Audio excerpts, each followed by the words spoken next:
Chapter 51. The next few months were among the most satisfying days that Simon had ever known. He'd spend a few days on the road helping to defend the barony from some monster or another.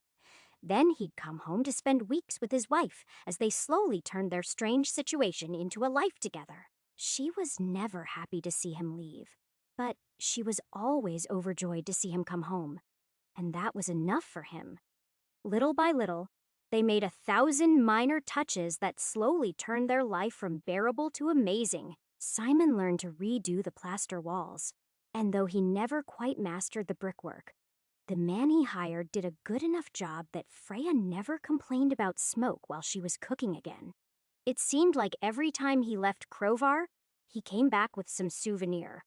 When they rousted a nest of bandits just before the first snow, Simon chose to take a nice set of stolen silverware as his prize from that tidy little hoard.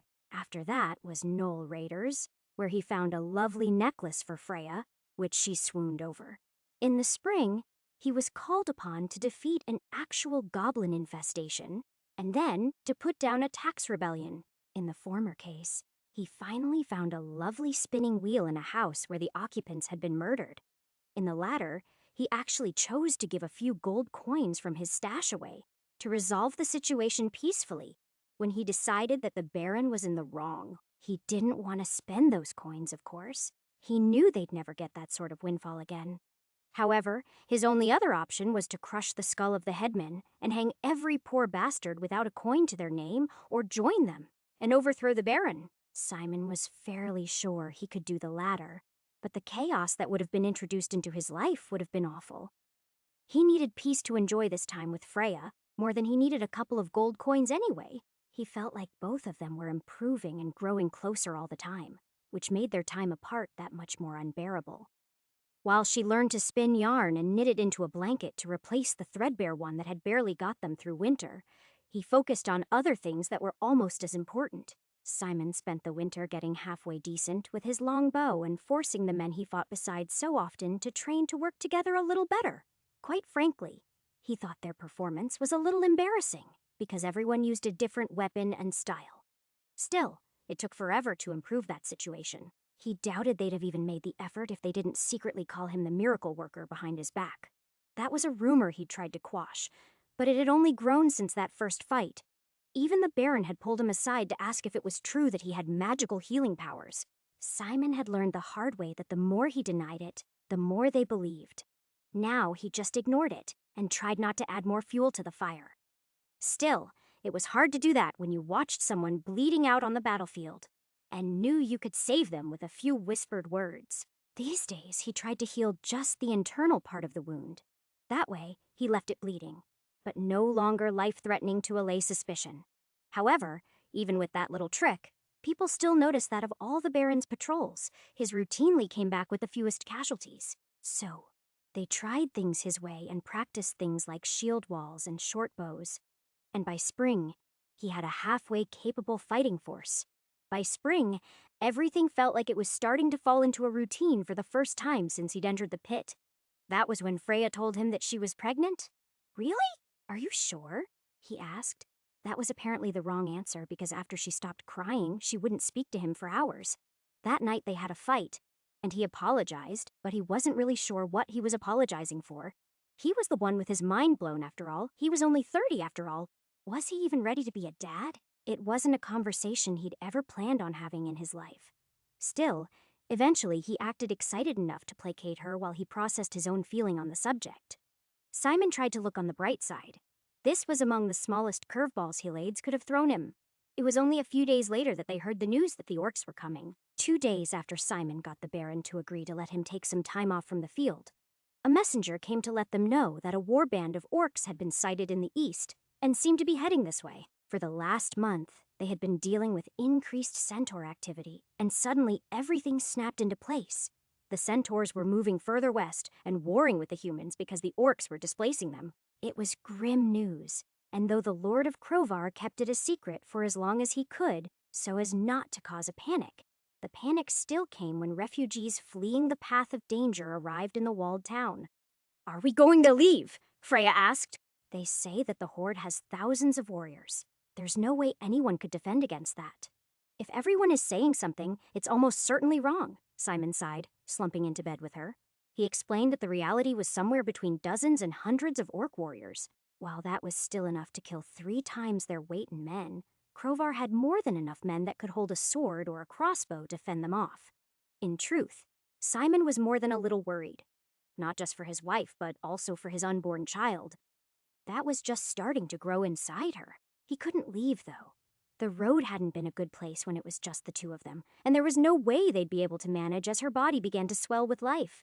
He didn't tell her any of that, though. Instead, he told her he would think about it while they fell asleep. His mind was already made up, though. And in the morning, he went before the Baron to suggest a plan that was a feverish combination of various action and fantasy movies he'd seen.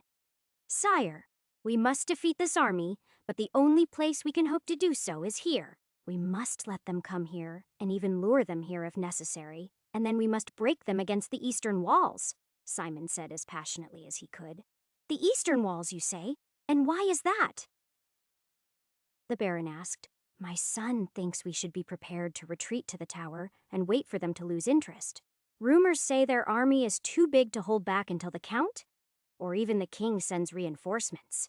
Simon carefully explained that the orcs moved like a wave of locusts, and that they carried no supplies with them, so they could not stay in one place for any length of time. Then he explained his plan. "They will attack from the east because that is the direction they come from, and they will attack at night because all greenskins hate the light. But we will be ready. They have no siege engines or scaling ladders, so we will line the walls with men wielding spears and keep them from gaining a foothold while we pepper them with arrows." "Arrows will just make an orc angry," Vartan said haughtily. "Don't you know anything?" "I know you can bring anything down with enough arrows," Simon snapped. "Almost saying bullets by accident. We will hold them in place. We will weaken them. And then in the morning, when they are trying to decide whether to retreat, we will launch our cavalry from the tree line and crush their weakened force against the wall and obliterate it." "What you describe is a fine plan, Simon," the Baron said wearily. "But it would take many more men than we have, and these orcs will be here within a fortnight." "More soldiers would be better, but I do not think we need too many," Simon answered.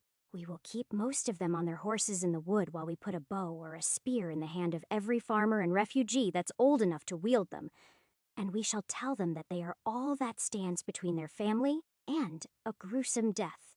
Eventually, the Baron saw things Simon's way and agreed to the plan, which infuriated his son.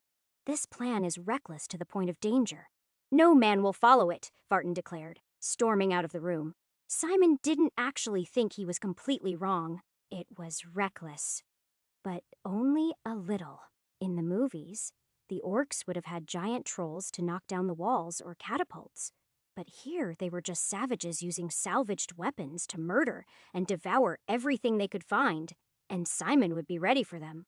Every day more people pressed into the small town for the slender promise of safety offered by their walls. And every day, the people worked as hard as they could to prepare. Blacksmiths worked late into the night, and Simon drilled the men on the plan. An orc's main advantage was size and strength, and his plan aimed to deny them both.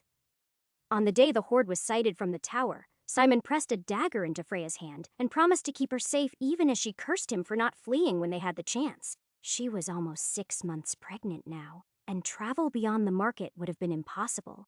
But that didn't matter. To her, all that mattered now was that he was safe. But just the opposite was true for him. He was going to keep her safe no matter what. So, with a look of grim determination, he strode out into the twilight to prepare for the long night ahead. The orcs reached the walls just before midnight, and Simon called for the first volley of death moments later. Their supply of arrows was not infinite, of course, but they would make sure that every single shaft ended up splattered in green blood before the end of the night. Simon took to the walls sometime past 1 in the morning, when one of the defenders was yanked off into the milling crowd below. Most of the orcs tried to climb the walls without success, but some of them had grapples and would hook onto the top bricks, and they did their best to bring down the ancient fortification one brick at a time. It was working, too, and it hadn't been part of Simon's plan. As Vartan had mentioned, they shrugged off arrows and instead used their massive strength to pull chunks of masonry off into their fellows as they sought to lower the walls enough to gain entry. It almost worked. Despite severing every grapnel he could, they still almost managed to create a breach in the southern part of the western wall.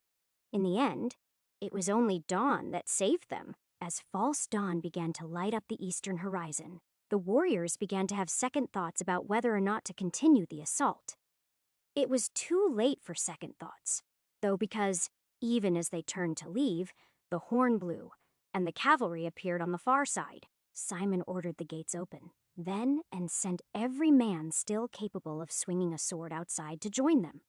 There had been perhaps 300 orcs at the beginning of the night, and even though there was only half that number now, that would still be too much for the knights that were charging in to save the day. The result was a bloody melee that lasted for hours. But for all their strength, the orcs were wounded and exhausted, and in the end, they were wiped out to the last man, inflicting only several dozen casualties on their enemies for all their effort. Simon was elated. Some of the soldiers wept that morning, embracing each other in the greatest victory that part of the world had seen in some time. Simon would have loved to join them. Instead, he hurried home because there was one person he needed to share this victory with more than anyone else. "We did it, baby. We're safe and..." Simon never finished that sentence as the words died in his throat. Both Freya and Vartan turned toward the sound of his speech, but it was too late. He'd already seen them kissing. It should have been the most joyous day of Simon's life. For once in his life, he was the hero. He'd saved the day. He couldn't celebrate, though, because when he came home, he opened the door to find his beloved wife in the arms of another man. Chapter 52. Simon felt the fury rising in him, but it was premature, so he held it in check. Everything happened at once in that instant, and it was impossible to completely hold back his anger as the world turned red and shrank to a single point of focus. He felt the rage that his wife would cheat on him, only to watch in slow motion. As Freya used the distraction his entrance had provided to wrest her right hand free and stab Vartan in the belly with the dagger Simon had given her so recently. "Simon, this isn't what it fucking bitch." Vartan's excuses were interrupted by his scream of pain as he cuffed Simon's wife, sending her careening off on the wooden table before she fell to the floor, as limp as a rag doll. "Gods, I'm fucking bleeding," he muttered to himself as he pulled the dagger out and tossed it on the ground. "That bitch fucking stabbed me." Vartan was a practiced duelist, but he only faced foes weaker than himself, so he was always the one doing the wounding and not at all used to the sight of his own blood.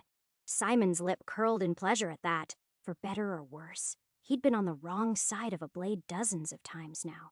That realization didn't stop him from advancing on the man with murder in his eyes. "You're supposed to be some kind of miracle worker, right?" the noble babbled. "Heal me as the men claimed you've healed them, or my father will hear of this." For a moment, Simon let that fantasy play out in his mind. He thought of how easy it would be to touch the other man's bleeding shirt and whisper the magic words that would end his suffering. Those words weren't the healing words he knew, but the words of destruction. He imagined filling that gaping wound that his wife had left behind with molten pain that consumed the awful young man until his prattling was finally ended forever. And he was reduced to ashes. Those idle thoughts all ended when he looked to Freya and saw the blood pooling by his wife's head where she lay on the floor. That was the only thing that saved Vartan as he walked past him to get to her. "Get out," he said coldly, not even bothering to look at the man that had done this as he cradled his wife. He could have Vartan's corpse any time he wanted it. So, at this moment, she was all that mattered. The noble took the opportunity and bolted immediately. That show of cowardice would have made Simon smile if things weren't so grim. It wasn't like he could get away. There was, after all, no place in any world that the young Rythwaite could go to escape from what was coming for him after he'd hurt the only woman that Simon had ever loved. "Faventim done, kak and kak," he whispered, instantly closing the wound on her forehead like it had never been there. Once that was done, he stroked her blood-matted hair as he cried softly. She stirred almost immediately but weakly. Her eyes fluttered open and then closed again, bringing to mind the painful lessons he'd learned after his battles in the last few months.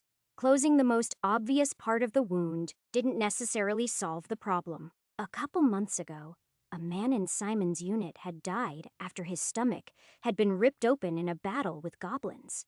Simon had even healed the man, though it didn't seem to matter, and it had been a slow, painful death, and Simon was sure that all his magic had done was prolong the man's suffering.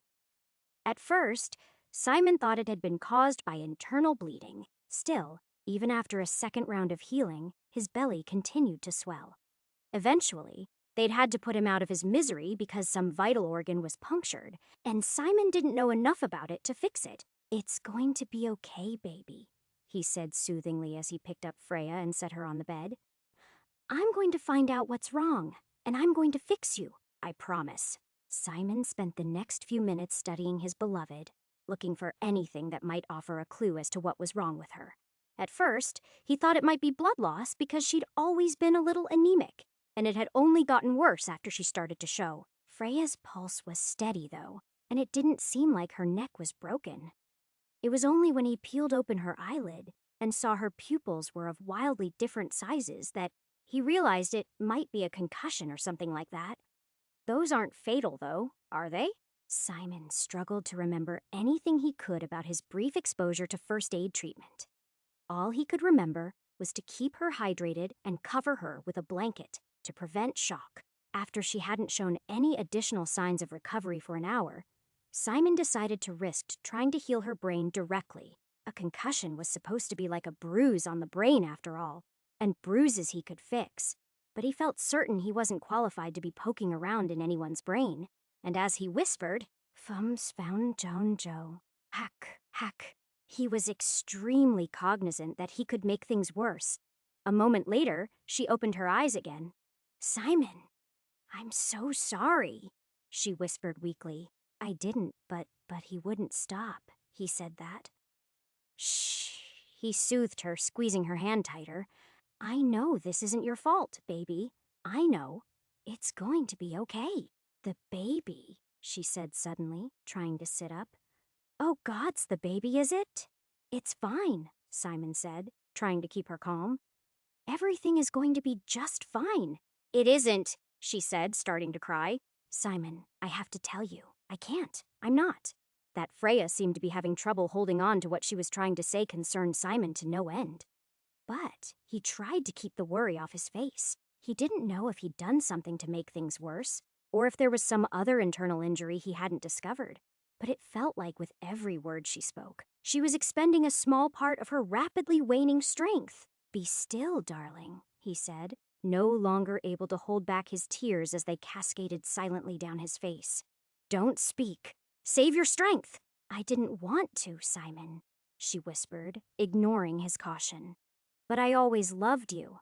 She smiled lopsidedly after that, but eventually her eyelids closed again, and no matter what Simon did or said, he couldn't make them reopen. "Freya, can you hear me?" he pleaded, panic seeping into his voice. "Answer me, please." "Fa-van-span-ja-gag-gag," he said again, louder this time, trying to will her delicate mind to return to life one more time. But even that only made her eyelids flicker briefly before they were still once more. "Please, Helades, just tell me what to do, and I'll do it. Just tell me how I can fix this, and I promise I'll do whatever you ask of me," he prayed quietly. "Just let me save my family, please." The goddess gave him no answer, though, so all he could do was sit there, crying over Freya's body. Her heart still beat, and her flesh was still warm, but he was increasingly certain she'd suffered some kind of stroke that was beyond his ability to fix. And now she was little more than a corpse. An hour ago, he'd been full of adrenaline and pride that he'd managed to save everyone from the orcs. But right here, right now, none of that mattered. He felt certain that he'd failed to save his wife and his unborn child now, so everything else was meaningless. What use was a city that still stood if the only life that he wanted to save was ebbing out in front of him? Simon didn't leave her side for the rest of the day. He tried twice more to heal her without result, and it was just after sunset when he noticed that she'd stopped breathing. He held her one last time, and then he took the ugly, primitive-looking ring from her hand and tied it to a thong around his neck. Then he wrapped her in the blanket she'd spent the last few months knitting for them, picked her up, and took her outside to bury her. Even hours after the victory over the orcs, the streets were still full of revelers and people celebrating the impossibility of what they'd done. When people saw Simon approaching, they cheered. But as he walked past them and they felt his aura of despair, they fell silent in his wake. He walked to the graveyard just outside the north gate, and then he located a shovel and began to dig. Several people approached him, including the gravedigger, with offers of help, but he refused all of them.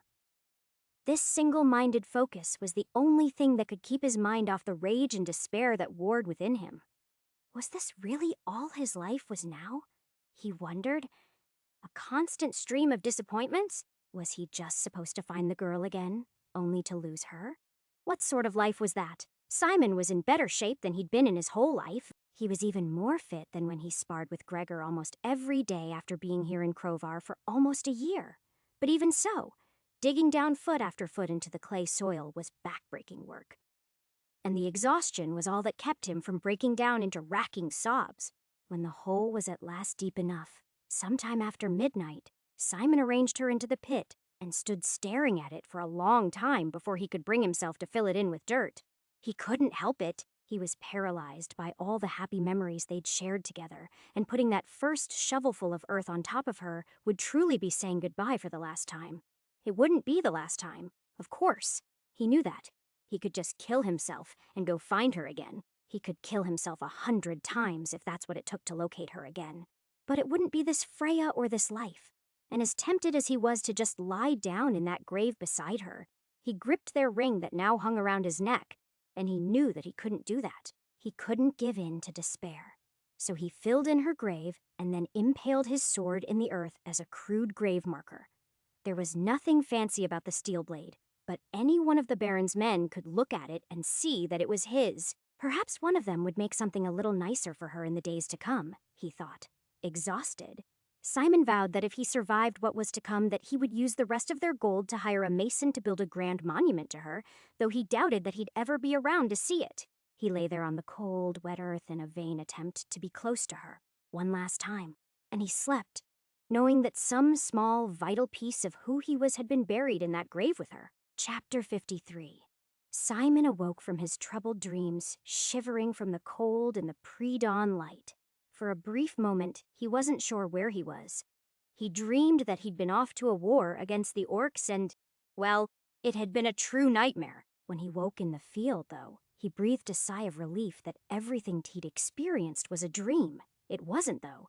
And as soon as he noticed he was in a graveyard, and not some forest clearing surrounded by the tents of his men, he remembered that.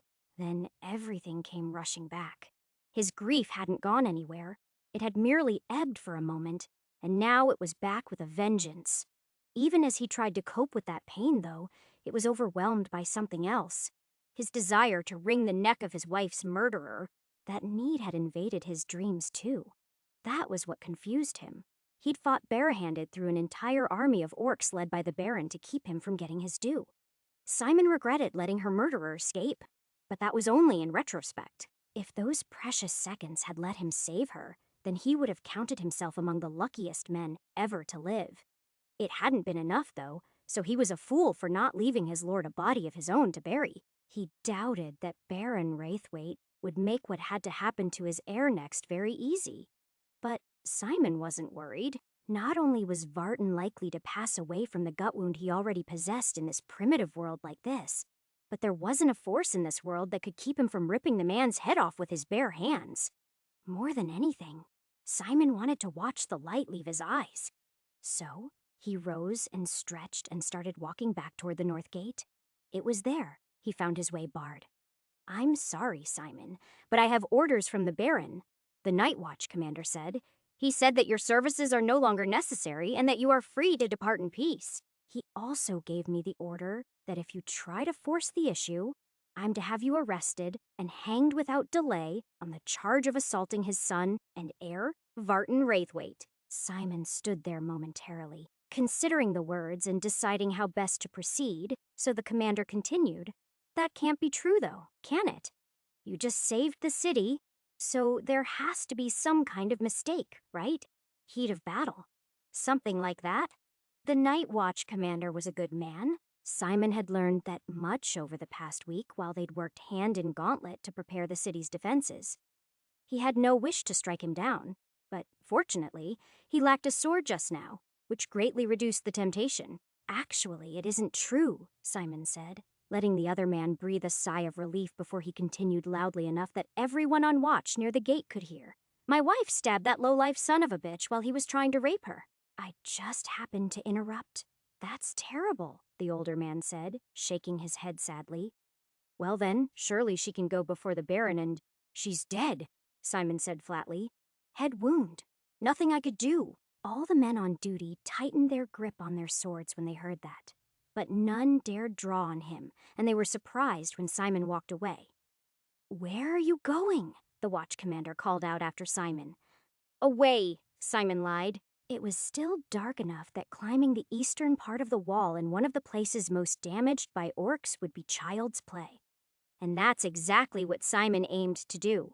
There, he found plenty of men staking up bodies of the fallen, so they could be burned before they rotted. And he greeted several that he recognized as he walked past. Obviously, the news about him wasn't widespread, because he either got a smile and a congratulations, or a few words of condolences, depending on whether they'd seen him carry Freya's body out to the cemetery. No one expected him to climb the wall, and Simon was over the top and down the other side in just a few seconds. Only then did he pull his cloak up over his head to hide his face.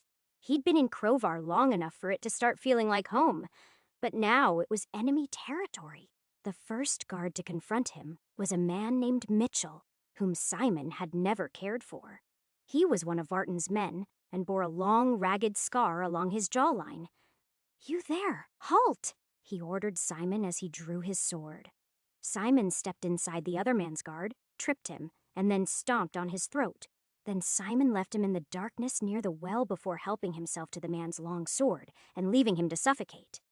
Then he walked to the Baron's keep, where Vartal would certainly be hiding until they were sure Simon was gone. Because the alarm had not been raised, the heavy wooden portcullis was still raised, but he noted that the watch had been doubled to 6 men. Wraithwaite Keep was an ancient structure built when the Centaur Khans still ruled this area, so it was fairly small. It had a 4-story tower covered in arrow slits to fire on those that might attack. Still, its 15-foot walls protected only a small courtyard and a few sturdy stone structures. It wouldn't be enough to save them from what came next. Chatting with each other, none of the guards noticed Simon until he was almost upon them. Halt, one of them yelled, and Simon obeyed, drawing his sword as he stood near the wench and Paul for the portcullis. Everyone else immediately drew their swords as well. However, some looked less happy or certain about it than others. He's here, Keldon shouted. Sound the alarm. He's in the keep. If I've ever saved your life or fought beside you against the goblins or the centaurs, leave now and you can live, Simon growled. If you stand between me and my wife's murderer, you won't live long enough to regret it. There was plenty of killing to be done, and he didn't want to add more to that list than he had to. A few shifted nervously at his offer, but when he added, lest you forget, I do have my miracles, and they aren't just used to save lives. He's bluffing, Muriel said, though Simon noticed that he was too afraid of the idea to actually take a swing. Bluff or not, Tim took off out of the gate at that point, sheathing his sword as he ran. What about you, Garrick? Simon asked. You've got a family. You don't need to die here. I'm standing here because I have a family, Garrick answered with sadness in his voice. You know the last thing I want to do is fight you. As they spoke, the other 5 men were starting to spread out, and Simon knew if he waited any longer, he'd lose his shot. I'm sorry to hear that, he said genuinely before shouting. Groove. Oh, for a minute, Simon had seemed totally unprepared and outnumbered. But he quickly reversed those odds by turning all 5 of the men that were arrayed against him into bonfires, as fire rippled out from his free hand to engulf them.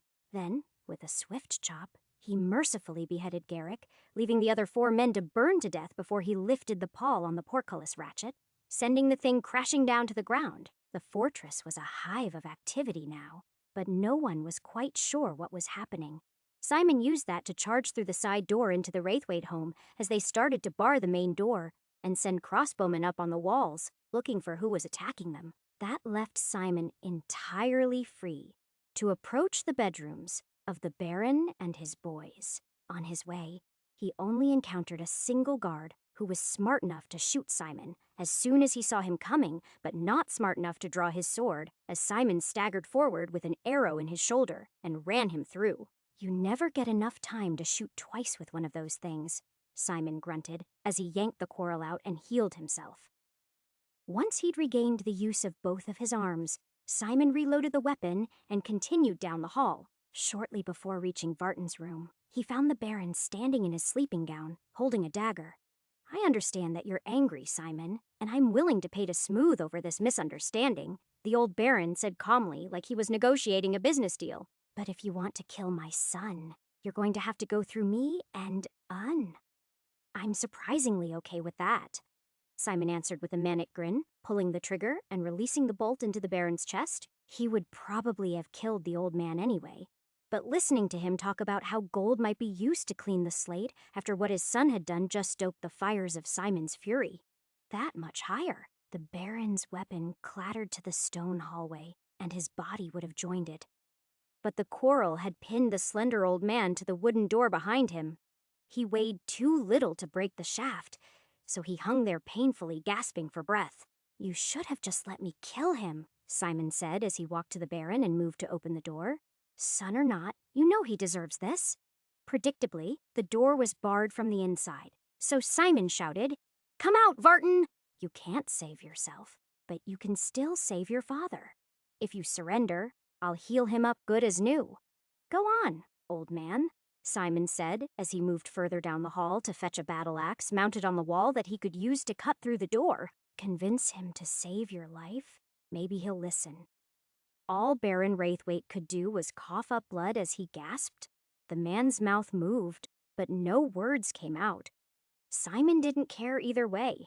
He just started hacking into the door jamb with the unfamiliar weapon. Trying to cut through the door itself would take longer than he had, but cutting through just enough to create a gap he could shove his sword through to lift the bar was doable.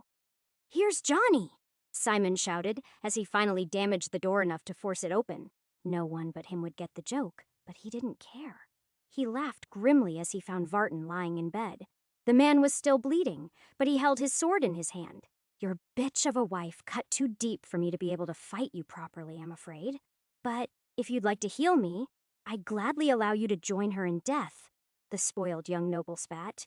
If that were an option, I would, but I don't want to fight you. I want to murder you in cold blood, just like you killed Freya. You fucking prick, Simon said as he raised his axe and moved purposefully toward the bed. She wanted it, you know, Vartan said, smiling like the snake he was. He didn't even bother to lift his sword because he knew it wouldn't do any good. We were at it all the time while you were away. In fact, the baby probably wasn't.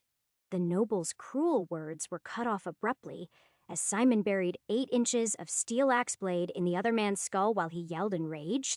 His scream continued even after he let go of the handle, and Simon was surprised to find that his act of righteous vengeance brought him no comfort. For a moment, he considered pulling the axe out and healing him just to kill him again.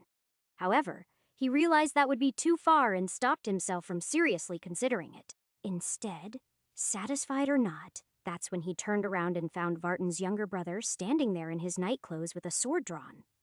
On instinct, Simon moved his hand to the hilt of his sword, but stopped himself. In all the time he'd been here, Eric had seemed the least cruel of all the Raithwaites. He was also only 16, so there was absolutely no reason to kill him. Are you going to murder me next? The boy asked him with a trembling voice as he looked like he was about to piss himself. Nah, Simon sighed. I feel like I've done enough killing today. How about this? You escort me to the gate so none of your guards decide to be brave, and then after that, you can rule the city of Crovar however you want. Sound fair, my guards? The boy asked in confusion. So I'm to be a hostage? If you like, Simon said, moving toward the shell-shocked young man and carefully taking his sword. But after that, you'll be the Baron of the whole region. Maybe you can do a better job than your brother would have. Chapter 54. Simon didn't return to his house to take anything with him.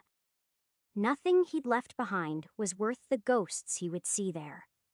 He had his sword, and that would be enough to get him where he needed to go. There was nowhere in any world he could find solace, but he did know one place where he could get some answers, and that would have to do for now. The guards had just managed to lift the portcullis by the time they came outside, but with his sword in one hand and the young baron's neck in the other, no one tried to stop him. "I've gotten my vengeance from the rest of the Wraithwaite family," Simon told the first man to confront him. "And as soon as I get to the gate, you can have young Eric back then, unless you want to end the line right here." No one tried to call his bluff, which was good because it wasn't one. The truth was it would be faster if they just cut him down here. It might even be more satisfying.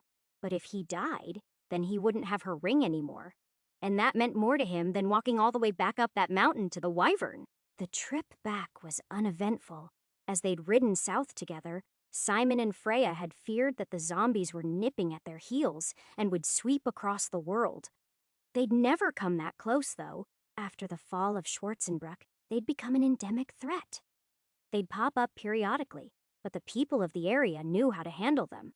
Some people even believed that there were ways to cure the recently bitten before they turned, though Simon had yet to see any evidence for that claim. There was a lot he still didn't understand about this world, but right now, he didn't care anymore. He just trudged forward from camp to inn and village to town as the mountain he needed to climb loomed into view. The whole time Vartan's words haunted him, too. It didn't matter that he knew they weren't true. All that mattered was the way that they picked at the open wound and made him despair and doubt what he knew. Was it possible that Freya had been unfaithful to him, or that she'd never really loved him? Simon knew that their courtship had been more than a little rushed, and that he could have been a better partner. But even so, he found it impossible to believe she could lie to him well enough to be true. Simon tried hard to stay positive whenever his rage faded enough for the despair to seep into his soul. As the trip wore on, this habit, combined with the familiar surroundings, made him more than a little nostalgic. He couldn't help but think about the way Freya laughed, or made fun of the way he pronounced certain words. It seemed like everything along the road brought back some memories. But it wasn't until he got to a bridge he didn't recognize that he realized that he'd gone almost a day too far to the north. No one on the road bothered him, or even noticed him as he turned around and started walking back the way he'd come. Maybe bandits could see his little storm cloud that followed him around wherever he went, or maybe they could see he really wanted an excuse to kill someone. Either way, it didn't matter. All that mattered was the hike up the mountain. It took 2 days to get up this time instead of the 3 days it had taken to get down. Simon was a little amazed that he was in that much better shape, and he even stopped early one night to roast an ewe that he'd taken with his longbow earlier. That was something else he'd gotten much better at, and he doubted he'd go back to a crossbow ever again unless he had to. Once you develop the technique for pulling back on the string, it was just so much better than having to step in the stirrup and reload the damn cross. He was under no illusions that he could take down the wyvern with one, though. He'd seen it twice on his way up the mountain, and though it might theoretically be possible to shoot it in the eye and bring it down in a single blow, Simon had missed several rabbits from close range in the last few days. That was the reason he was eating goat, because it was bigger. Even the meal made him miss Freya, though. They'd had goat and sheep often in Crovar, because it was much cheaper than beef and significantly healthier than pork. His dried-out spit roast made him miss the way that Freya would do it, basting in herbs for hours during the months he was at home. Simon sighed. The whole time he'd thought he was making a safer world for her, but in reality, he'd just been wasting time they could have spent together. That thought was enough to make him lose his appetite, and he cried himself to sleep. Simon reached the ruined castle just after noon on the following day and found the portal just where he expected it to be. When he opened it, the seaside Mediterranean-style town was still burning, and the volcano was still erupting, which was both expected and strange. As glitchy as this whole arrangement was, Simon always thought that if he lingered long enough, he would find nothing on the other side of this door but a wall of cooling magma and ash, or worse, he'd open it only for a tide of magma to consume him immediately. It never happened that way, though. Instead, it always linked to the same spot, like the levels operated in some way that was entirely independent of each other. You know this whole arrangement ignores basic laws like causality, right, Helades? Simon asked. knowing he wouldn't get an answer. She probably wasn't even listening, except for the parts where he was suffering. Simon strolled casually up the hill toward the river of lava, and eventually the palace, but the panicking tide of humanity running the other way toward the harbor made progress slow. That didn't bother Simon. He knew where he was going, and it was a pretty short trip from here. This time, on a whim, he walked past the turnoff to the palace and all the way up to where the lava was flowing down the cobblestone street like a river of fire. It was a view he'd seen several times from a distance, but standing so close to it that he could feel the heat rippling off of it was a different experience entirely. On past trips, he'd seen shapes moving in the heat haze there, but this time he saw a man made of red-hot stone and burning magma standing there like he was directing the flow of the whole thing. It stared at Simon briefly before it went back to doing whatever it was doing. "So that's a fire elemental, huh?" Simon said, nonplussed. "Looks a little basic. You could use some better art direction here." The only surprise of the whole level came when he got to the palace. This time, it wasn't in the form of Hellades waiting for him, though. The portal was wrong. It still hung in the same spot, but it no longer led to the forest as he expected. Instead, it led to the entrance of the covered bridge. The far end was too dark to see, but Simon knew that the bridge troll waited down there for him somewhere. It always did. Really. "Hellades, your world is glitching out now," Simon said in exasperation. Or maybe the portal wasn't wrong at all, he realized. Maybe he was. Was it possible he got the levels out of order, he wondered? Was it possible he went over the bridge and then got to the owlbear? Simon thought about it hard, but in the end, he determined that it was impossible. He'd definitely gone forest, children, miller, and bridge the last time he was here, in that order. There was no question. Thinking of that made Simon wonder how those kids were doing. He hoped someone else would be around to save them, though, because apparently he wasn't going to get that chance now. He thought sadly as he unsheathed his sword and stepped through the portal to ruin this thing's day. In all the errands and quests he'd run for the Wraithwaite family over the better part of the last year, he'd never seen another troll, or really anything like it, Simon thought. The closest he'd come were hobgoblins and orcs. That made him wonder just how rare these beasts were. But that didn't matter to him.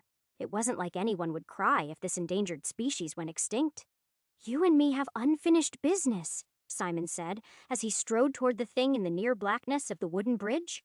He couldn't see the monster, but he could smell it, and he thought it was fascinating that it was trying to preserve the advantage of surprise. Not that it really had it. That was an illusion because Simon wasn't surprised. As soon as the 10-foot-tall warty monstrosity leaped out of the shadows to devour him, Simon rolled between its legs, slicing deep into one calf as he went, and chopping all the way to the bone on the other side once he rolled to his feet, making the troll roar in pain as it collapsed to its knees. It still spun around and tried to grab him with its giant hands, but Simon was already well out of reach. He walked backward to the far end of the bridge and looked around town to see where the best place to kill this thing might be. Its calf muscles were already almost completely healed in seconds, so he knew that his sword wasn't going to cut it. For a second, he considered letting the thing chase him into the church and pushing it into the portal to hell. But then, the part of him that had seen way too many horror movies realized that if the thing messed up the circle as it charged through it, might unleash hell in this world instead. And that was too big a risk to take. Simon was fairly sure if he died in hell, he wouldn't be coming back. He'd just be suffering for eternity. He'd already done that once, of course, and had no interest in doing it again. In the end, Simon decided that simple was best. He dodged the thing's strikes a few times as it lured the creature to a large barn he'd noticed not so far from the blacksmith's building. And then, just when it thought it had him cornered, he shouted the words of fire, erasing its face in a sea of flame and raking its chest with charred lines of power. With the amount of rage he felt, he wasn't surprised that shouting, "Dravorv want," had hurt more than usual. But it was hard to argue with the results. It lit up almost as easily as the wooden walls and the straw-filled stalls that surrounded it, giving Simon more than enough of an opportunity to slide around it in the chaos and bar the door, so the monster would be trapped in there until the whole place burned down. Its chilling, painful screams followed him all the way across the town until he entered the church door and shut it behind him. Strangely, they didn't bother him even a little bit, though. Right now, they just sounded like victory. Chapter 55. You're not going to invite your friend to join us? The demon asked as soon as Simon turned around. I don't generally prefer my meals well done, but I could make an exception. He was dressed the same as he was all the times before, but he'd gotten a table from somewhere and was enjoying a nice meal of roasted pheasant on fine china. Simon noted that the silverware was made of gold and wondered if that was the demon being gaudy, or if they had some aversion to silver that didn't exist in his mythology. How did you know I lit him on fire? Simon asked. No, I didn't, the demon confessed. Not until you told me, but in my experiences, there are few reasons for a man, or was it an orc, to scream like that? Troll, actually, Simon said, noting the misstep and trying to decide if it was an actual mistake or a subtle manipulation. Ah, troll, the demon said, slicing off a small chunk of meat and dipping it in the cream sauce before chewing it thoughtfully as Simon approached the gateway to hell. That would explain the fire. This church level had always been one of the strangest ones he'd seen in the pit, but it was made stranger by the casual way that this demonic dandy was sitting there enjoying dinner. The vast space and high ceiling were made somehow smaller by the mundanity of the small table in front of the curtain of fire. As Simon walked toward him, he tried not to gawk at the surrounding. If you've met lots of heroes that are stuck in the pit, Simon said finally, not entirely sure if he was right. As he put together all the facts, then you knew perfectly well there was a troll outside. There's always a troll outside here between the bridge and the church. Is there now? You're sure that's how it works? The demon asked in a tone dripping with sarcasm. Well, you're the expert, I'm sure. Simon opened his mouth to explain his point, but the demon just kept talking. You have to be by now. After all, it's been a long time since you were last through here. It's been decades. You must have loads of experience about how all this works by now. The demon smiled as it stood and approached the edge of his little prison. Honestly, I'd rather thought you'd given up already. It's nothing to be ashamed of course. Most of your kind do eventually. Humanity has such a short attention span, I'm afraid. I don't ever quit a game, Simon said, sounding both more serious and less clever than he meant to. In all this time in the pit, he'd gotten much better with the sword, but he still couldn't wield a phrase for shit. It was something he'd have to work on one day. Ah, a game? Very droll, the demon smiled. I love games personally. We could play one sometime if you like. Perhaps we could make a little wager for sport. Maybe we could bet your soul against the secret way out of your goddess's death trap. What do you say? I don't think so, Simon said a bit too quickly, making the demon's smile a touch wider. Another time then? The demon smiled. But I think you're engaged in something much too serious for that title. Life and death, as it were. Saving a world is pretty serious, Simon agreed, in a tone that made sure the other man knew just how obvious he thought it was. Simon carefully approached the broken ground at the edge of the circle, where space-time started to do weird things and warp around the edges as hell did its very best to find a loophole in whoever had drawn this chalk outline, and the solid stone of the church floor transformed into a series of broken islands. It was a disconcerting view. The unreality of it made Simon feel like the rest of the floor might give way at any moment. But he pushed that down and pretended this wasn't the scariest floor in the whole pit so far, and knelt close to the edge of the circle to investigate. While he did this, he was careful to stay several inches outside the edge, lest the demon get the chance to grab him. He could read some of the words that had been inscribed around the rim and all the points of the giant heptagram that was inscribed within it. But most of the symbols that were present were unreadable, which meant that they weren't a language. What would that make them? He wondered. Numbers? Seals? It was possible that they were some kind of hell language he couldn't understand even with Helides' magic. But the mirror had said it was every language he'd need while he was in the pit, so he found that unlikely. Saving the world. The demon laughed long and loud this time. No, that's a pipe dream. Pure fantasy. All the king's horses and all the king's men and all that. I meant saving yourself. Your body may be immortal, but your mind can only take so much, and from the looks of you, I'd say you're already halfway gone. Yes, you're looking very fragile now. So much pain. I'm sure I could find a way to help with that. The demon's words shook him, but he tried not to let it show. Was it possible he could see invisible things about him, just as the old woman had? Was he just trying to make Simon worry? Or was there actually some sort of growing problem with his soul? As those thoughts and fears began to spiral out of control, Simon did his very best to ignore them. Then, he forced himself to stand confidently and face the affecty red-skinned man. Standing less than a foot away from him, Simon got the distinct feeling that he was back at the zoo, and there was a 600-pound Bengal tiger separated from him by only a few inches of nearly invisible plexiglass. The thing on the other side of the line might be pretending to be a bored nobleman, but it had the eyes of a predator. He didn't have a lot of experience with that kind of fear. It was mostly in the scary movies he didn't really watch much, and his usual coping strategy would be to pause the video and turn on the lights or shut it off altogether. Neither of those were options here, though, and he knew that this demon was waiting for him to show weakness. Simon was also painfully aware that he had no idea how to fight the bastard. There was probably some way hidden in the language of the summoning circle, but he lacked the knowledge to decode it, and he was certain if he just started screwing around with it, he would unleash hell on accident. "I'm a different kind of hero," Simon said, doing his best to sound confident, bordering on arrogant. "I'm a completionist." "A completionist?" the demon asked. "I've never heard of such a discipline. What technique do you use?" "That's my secret, but your problem," Simon answered dismissively as he turned and started carefully picking his way toward the portal. "I'm sure they have dictionaries in hell. You can look it up." As Simon spoke, he took his first step over the abyss and onto the first treacherous island. The pieces of stone didn't actually move, and he reminded himself it was just a distortion, and they were all still somehow connected together. But that didn't make it any less terrifying, and he thought for sure the floating stone would give way beneath him. "Oh, we have a great many things down there," the demon bragged. "One little slip, and you'll find that out very quickly." The demon timed his words for the moment.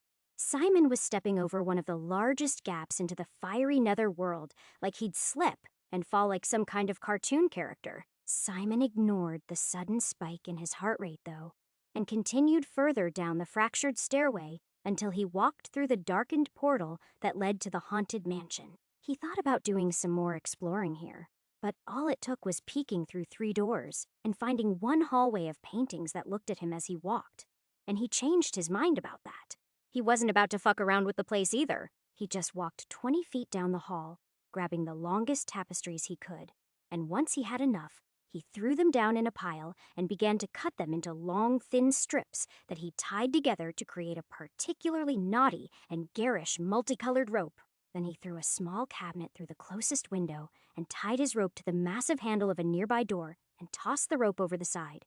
Once Simon had determined it would be long enough, he decided to do one more thing before he left. He used his flint and steel to light the shredded bits of fabric and yarn that were left over from his arts and crafts project.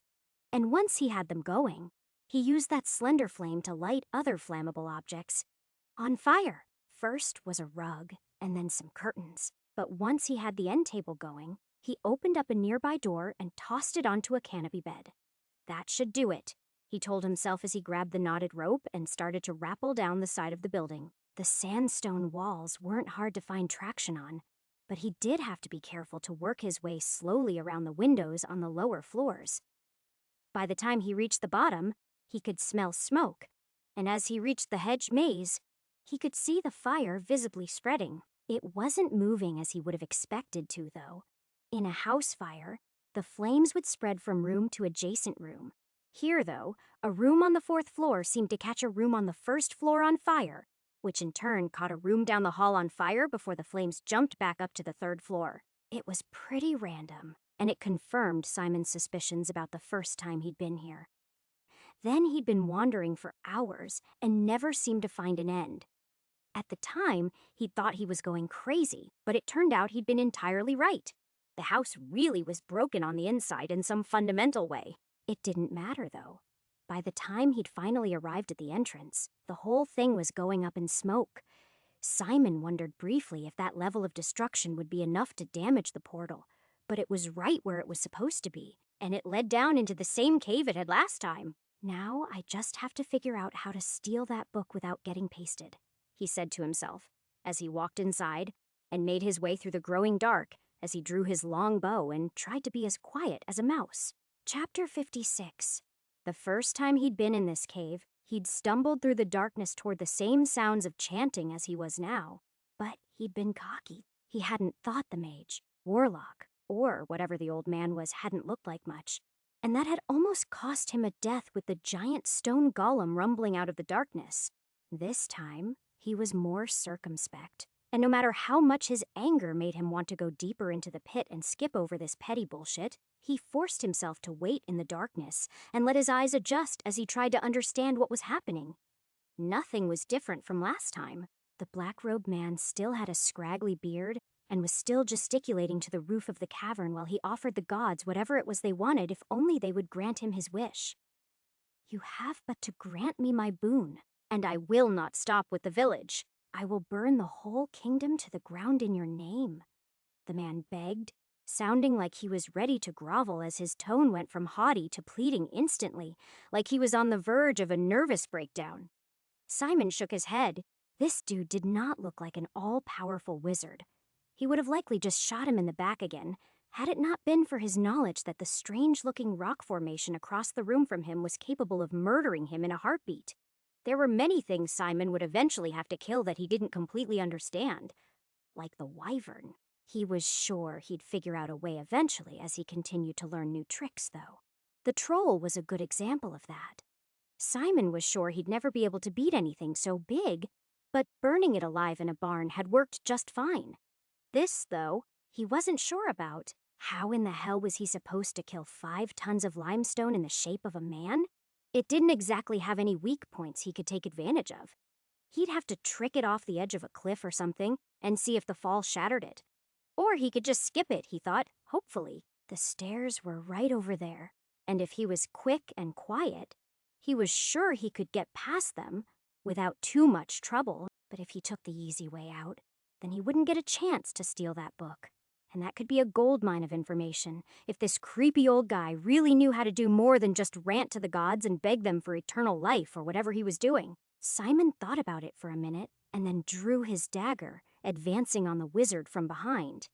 When he reached him, he covered the old man's mouth with his left hand while he held the knife very pointedly against his back with the right. The golem rumbled to life as soon as the old man was threatened, but it stopped moving closer the second Simon had his hostage. It was a sensible precaution.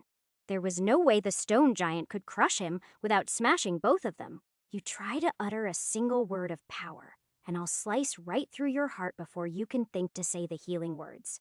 "Do you understand?" Simon growled. The old man struggled briefly before he nodded emphatically. "Remember," Simon reminded him as he let go of his mouth. "If you try to kill me, I'll come right back, but you'll stay dead forever." "You know the words, too?" the wizard asked. "And the secret of eternal life? How did you come by such knowledge?" "My master said, before we start playing 20 questions. Why don't you tell that thing to back off?" Simon interrupted.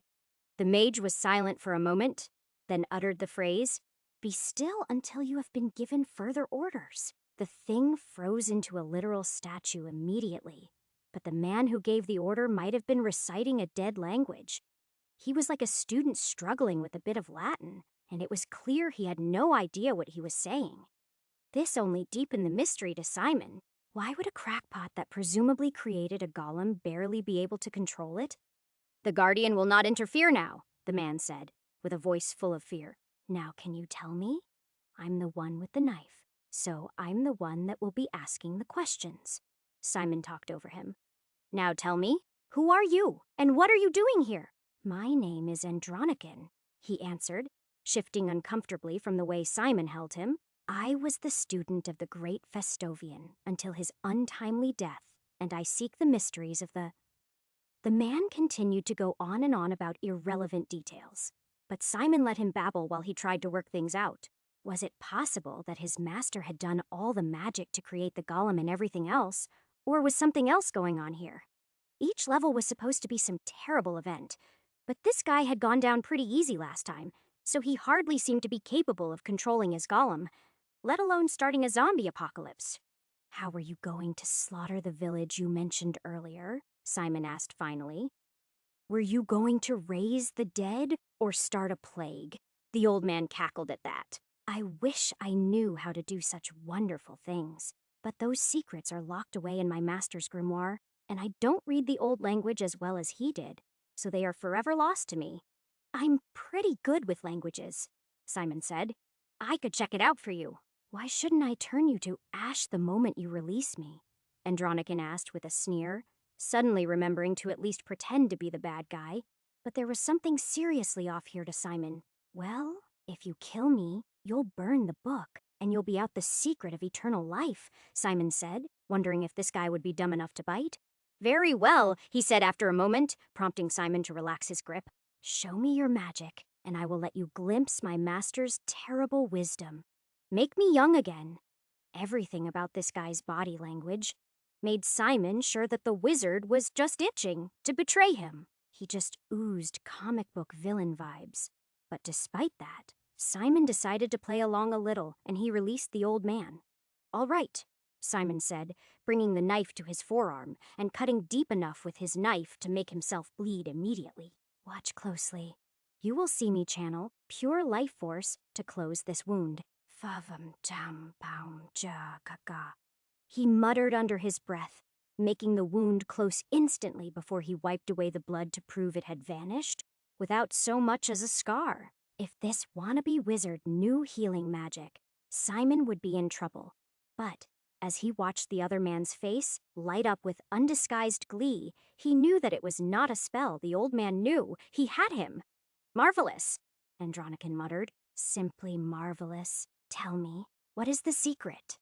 Did you get time to loop upon itself? Or did you steal the energy from the earth? If only I knew the secret, perhaps my blood magic could be... Nope, Simon answered flatly as he looked at the altar and the human remains that cluttered it with distaste. I've shown you mine. Now, you show me yours. The mage looked like he was about to protest, but instead, he sighed and said, Fine, fine, take a look, but be quick about it. That was all the permission Simon needed, and under the watchful eye of the twitchy and erratic old man, he opened the cover and began to leaf through the pages of the ancient tome. If it was written in different languages, Simon couldn't tell. It all looked the same to him, and though some of the handwriting bordered on the illegible, everything but the strange symbols he'd noted previously in the chapel were perfectly understandable. Some of the words stood out a lot more than others, though, and he knew those were the words of power he'd been searching for. Vandrein, dein an Arndt, and die und stood out right away, but he glimpsed others, and as he read them, he felt the powerful symbols dig into his mind. Simon's eyes widened as he realized that he could use lightning and pure force as well as fire now. But there was an even bigger revelation. Dun Arn want? A word that meant distant? It was a modifier. And if that was the case, Simon's mind boggled at the implications. And it was just as he realized that he'd had the means of casting a more controlled version of the fire spell the whole time that Andronican slammed the book shut. Simon had let his excitement show too much. And the other man now realized he had more than a little leverage here. See? Did I not tell you my master was an intellect without equal? Without compare? Andronican asked. Before I can allow you to explore more of his wisdom, though, we must first come to a bargain. You and I. What do you propose? Simon asked, curious what this lunatic thought was fair. Well, after you have given me your secret words and I have restored my youth, we will complete the slaughter that I promised to the gods as thanks for bringing you here, he answered with a smile. And then you shall become my apprentice. Your apprentice, huh? Simon asked, doing his best to keep his face neutral like he was taking any of this seriously. I suppose we might be able to work something out. Of course, he said. You can transcribe the words I cannot read into some more modern language, and then the two of us can complete my master's great work. And the strange old wizard was taken completely by surprise as Simon delivered a short, sharp jab to his throat. His eyes went wide at the sudden turn of events, and he collapsed to his knees while Simon's eyes flicked to the golem, which didn't appear to be moving. Thankfully, Simon picked up the tome and bent down to look the old man in the eye. "No one is dying today," he said smugly. "Not even you, since you were so helpful. Granted, there's not much a bitter old man like you can do, but just between you and me, I think you should have studied under your master a bit harder before he passed. It's clear to me there are gaps in your education." Simon strolled toward the stairway, unconcerned about either threat he was leaving behind. He could have just killed the old guy, but something about him made it feel like it was a bigger punishment to let him keep breathing. "To defend your master, you?" The mage gasped and choked in his awkward fantasy Latin before he switched to a language he was obviously more fluent in. "You useless stone monstrosity." Simon heard the thing grind to life once more, but it would never catch him now. He'd proven last time this thing couldn't get anywhere close to the door because of how much it weighed. Even as it charged toward him, Simon was running up the stairs, and before it had managed to rip out more than the first few, he was already opening the door and stepping on to the next level. Chapter 57. When Simon arrived at the next level, he could still hear the golem thundering and crashing impotently beneath him. The thing was bigger than the portal, so he doubted it could even make it across to follow him even if it could get up here. But out of curiosity, he shut the door, and the rumbling instantly ceased. When he reopened the door, though, the stairs he'd come up were replaced by a different set that looked much less precarious. The way he'd just come up had obviously belonged to some castle basement, dungeon, or something similar. This one just led down to an unremarkable root cellar. He supposed he could go back down and scavenge some supplies, but he wasn't really going anywhere where he needed more food. He was only a few floors left from his main goal now, and he hadn't been hungry since he'd last camped on the Wyvern level hours ago. Or was it days? It felt like lifetimes, and just thinking about that sweet little chapter of his life filled him with so much pain. He trembled and leaned heavily against the doorframe. "Just keep it together, Simon. You're almost there." Almost. "You can do this," he told himself, breathing deeply. He looked down at the book he was holding and tried to find some joy in that. This was a victory he would have killed for on any other day, but unless it had a resurrection spell, he wasn't going to get too excited. Still, he'd have to find some time to study it before he got too much deeper. The plague level seemed pretty quiet, he said to himself. Maybe I could do some research there for a few days. Knowledge was the only thing that stayed with him between deaths, so he needed to make the most of this ugly black book, which meant that maybe he would need supplies, he realized. He started to think about what he might want for a short study session when he heard the first scream. "Oh, that's right. This place was under attack, wasn't it?" Simon said, finally recalling where he was. "Was it goblins or orcs? Did I fight them once already?" Simon racked his brain as he walked to the front door and looked down at the village that was on fire. When he saw the ice doorway, though, he finally remembered the last time he'd been here. "Oh yeah," he muttered unhappily. "I skipped the whole thing, didn't I?" He could see why he'd done it that way. Of course, the exit was right there, but somehow that didn't feel right to him now. Maybe it was because he'd fought to defend enough villages now that he knew how unprepared they were down there. People were dying right now, and just because he didn't know them didn't make it less real. He'd already made his decision before he knew it.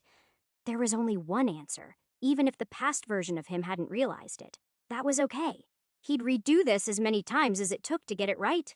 Well, hopefully, that door will still be there in an hour or two, he said to himself as he walked to the end of the porch and tucked the book away.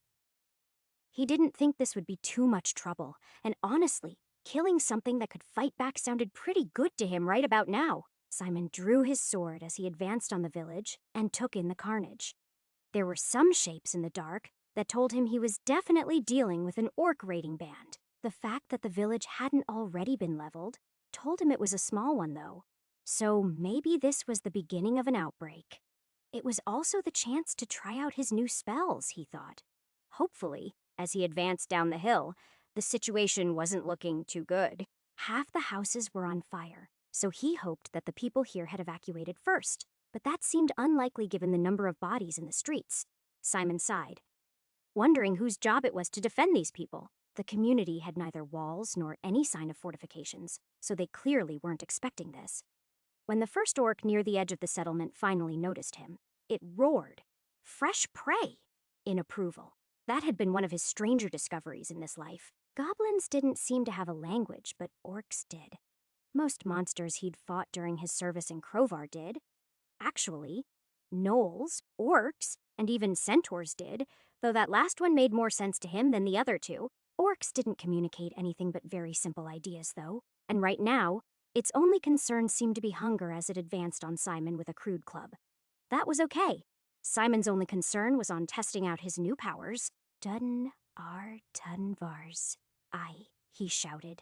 Distant lightning! As he spoke, he pointed his sword, and lightning shot from the tip of it, instantly crossing the 30 yards that separated the two combatants and striking the orc in the chest. The orc fell to the ground without a sound. It was utterly anticlimactic, but Simon would take it. As he approached the corpse, he noted that there wasn't much of a wound, just a tiny char mark in the center of its chest. Even though that probably meant he fried the heart, he stabbed it in the chest with his sword just to be sure. "Now? Where are all your friends?" Simon asked the corpse as he looked around for more enemies to fight. He found them down the street and to the left, where the villagers seemed to have taken shelter in a small church. There were a dozen of the savages attacking the building at every door and window, and the fact that many of those positions were being defended by people with farming implements instead of real weapons wasn't a good sign. Since he had the element of surprise, he decided to keep it. After all, he knew from experience that taking on 2 orcs at once was a gamble, and 3 or 4 was a death sentence. Even though they might look and stink similar to their cousins, the hobgoblins, these bastards were twice as strong as a man, and it was only their stupidity that kept them from conquering the whole world as far as he was concerned. Simon looked around for who the leader might be, but when he didn't see anyone that stood out, he just decided to target the biggest bastard that was standing there wearing a loincloth and holding a broken sword among several other orcs, waiting for their turn to kill a few human defenders. "Yeah, he'll do nicely," Simon said to himself before shouting, "Gur vo ver zo ver zo dzai." This time, he tried Greater Lightning, even though he knew it was a gamble, as soon as he'd figured out that these things were actually modular, and that he'd known Greater and Fire as opposed to Greater Fire for ages now. He could have kicked himself. He would have killed to be able to cast Lesser Fire or regular fire 100 times by now.